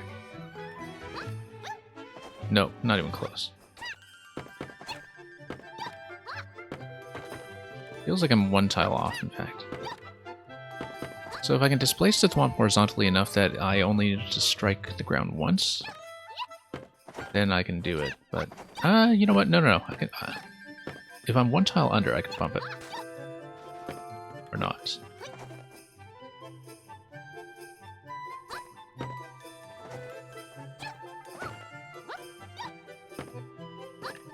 Maybe even build something like an arch over here.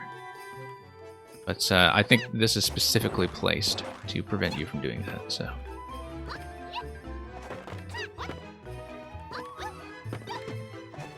Okay.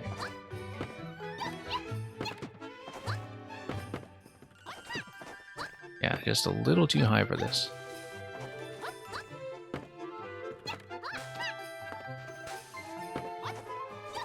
Let's see. Yeah, I'm 1 block short. Okay, so basically I need to figure out how to conserve 1 additional block then. And that will involve displacing the Thwomp to the left. If I can do it. I previously managed to do it, but it's a little bit finicky. And I didn't move it very far.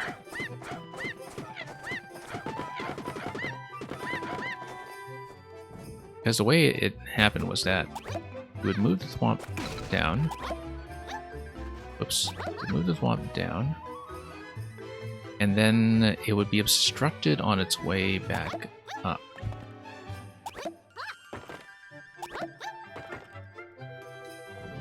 And that's not going to happen this time.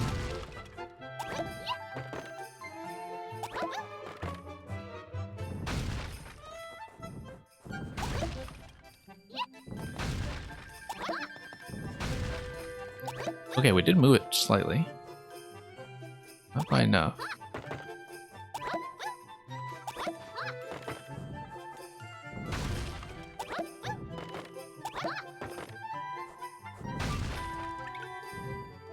Not exactly sure how to do it systematically, actually.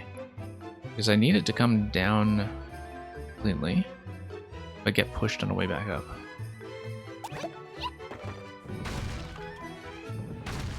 There we go. And yeah, the further I move it out of the range of the other icicle, the better, because then we only need one layer on the bottom.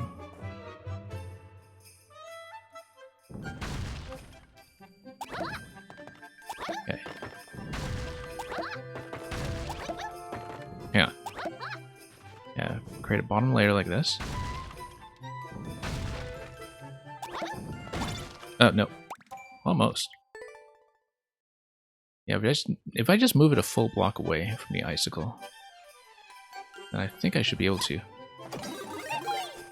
bump it out entirely. It seems a little too finicky to get a real solution, but occasionally, like I know that a lot of the puzzles by Grikowski, they have a low execution requirement when it comes to doing technical inputs. But they do take advantage of weird item displacement. You know, in terms of things colliding in ways that bump them around or swap positions or anything like that, so... Just from prior experience, I know it's not beyond these designs to be doing something like trying to recenter. No, hang on, standing too close. I still don't have a very systematic understanding of how I was getting it done earlier. Let's see. Issue here. Nope.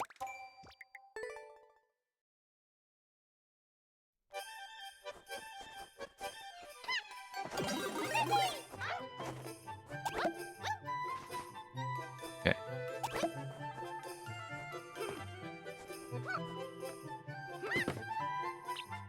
Yeah, it's still puzzling. I was going to call it much earlier. I told myself, okay, just one more level. Just a short one. And I solved it really quickly, and so I thought, okay, great, 2 more levels, just 2 short ones. And now I'm still puzzling.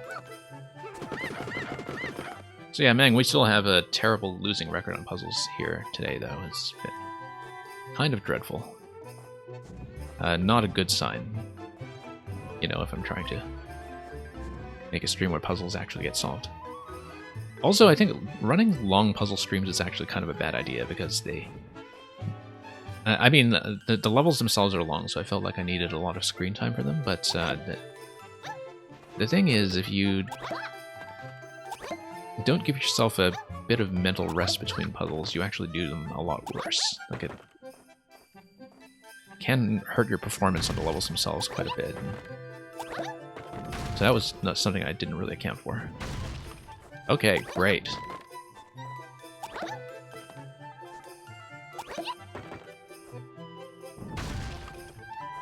Yeah, so I needed it to basically slice cleanly down the right side.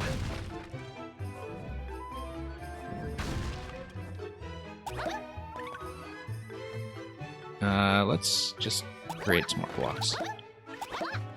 There we go. And then now I need to... Yeah. Just want to bump it to the left as much as I can, just to create some space. This looks like it might work. Okay, not quite far enough.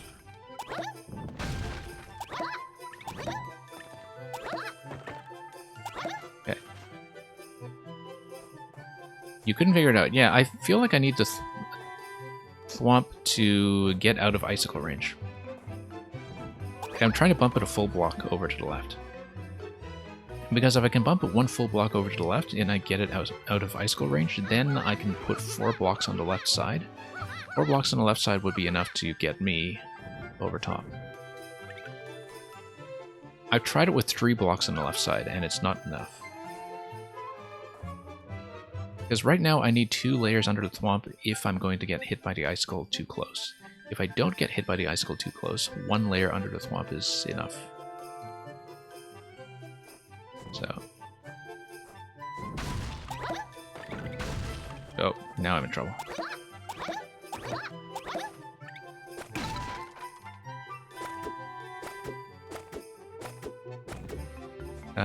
Standing way too close.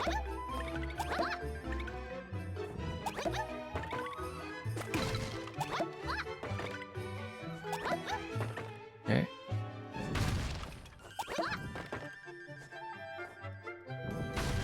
Okay. Getting closer.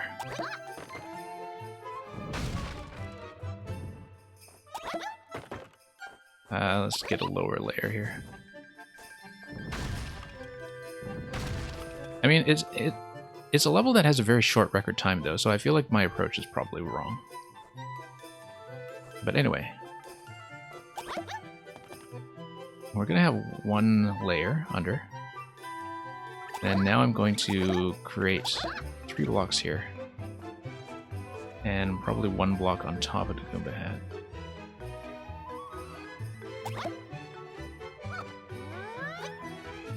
Like that. No, need to layer it such that I don't touch the hat. No, too close. Probably should have done a double stack here. Or just create 2 blocks here and put 1 additional one under Thwomp, maybe. Like, great. Oh no, I actually need the Goomba hat. So I can't block it off completely yet. I need the Goomba hat in order to get under. Hang on.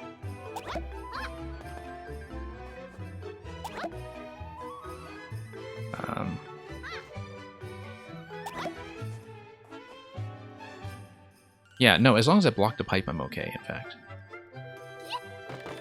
Yeah, this is going to be very, very fussy in some ways. But if I block the pipe, I'm okay. Because I'm going to be grabbing 1 Goomba hat anyway.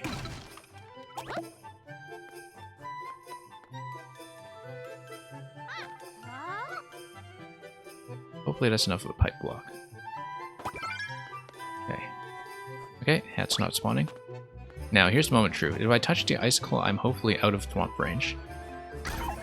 You see? I'm out of Thwomp range. Great. Okay, I think we've got it.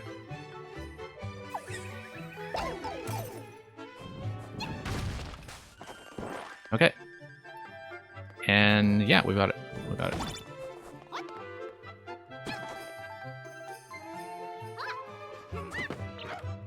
Okay. Now. Seems a little finicky to do this way, but it works. It works. I said it works. And let's just place this dead center so we don't mess around.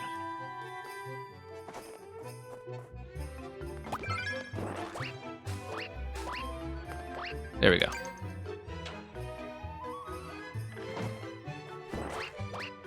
Yeah, I think I earned the 1-ups. I have to see the record time on this. I feel like that was probably a much worse method than what was in fact intended.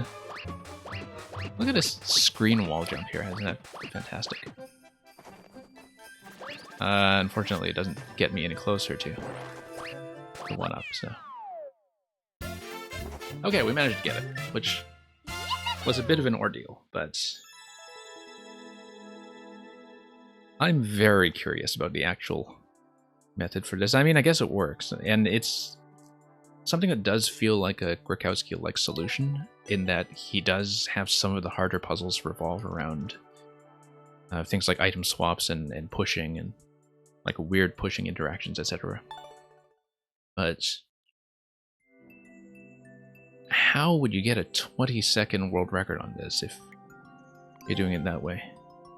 And hey, Doge, well, not running viewers levels. I'm actually about to close down, because we already did 2 extra levels. Oh, Chichiri thought he got soft locked, apparently.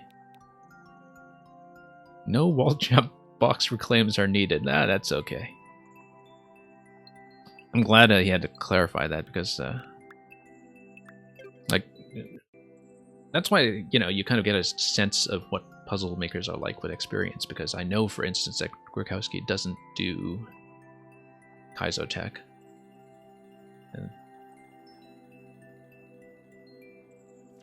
And of course, we've had to try to exploit some puzzles by other makers before when we didn't figure out a real solution. So anyway, awful, awful record today. And that's, no. Oh, I forgot to like the ones I didn't solve. Okay. That's okay, because we're going back to them. But we missed this one, although we had Mumuga, who was watching me on stream, figure out enough to get the first clear. I only got 2/3 of the way through, and from there, it did not go. This one, I was most of the way through, but it seemed long enough that I needed a bit of a mental break from it. And then I proceeded to play more puzzles for an hour anyway, when I said it was closing down. We will definitely go back to both of those. I've had lots of puzzles spill over from previous weeks as well, but sometimes, as some of you know, when I don't solve something in a given week, once I have an idea for how to approach them, I will go back to them in future streams. So that is going to be pretty much all I'm going to do for today. I am going to scan around to see if I can send you on a raid somewhere interesting. Almost certainly it will be more Mario Maker. In the meantime, I am going to probably just confirm that this is all from me. In the week ahead, we will have more Mario Maker, and hopefully an extra stream for 3D World later in the week. I still haven't determined when I can fit that in. It might be tomorrow or the day after. But then we will be back to our usual schedule of Mario Maker, viewer levels, as well as maker features. So, thank you so much for watching. Have a good morning, afternoon, or night, and fare thee well.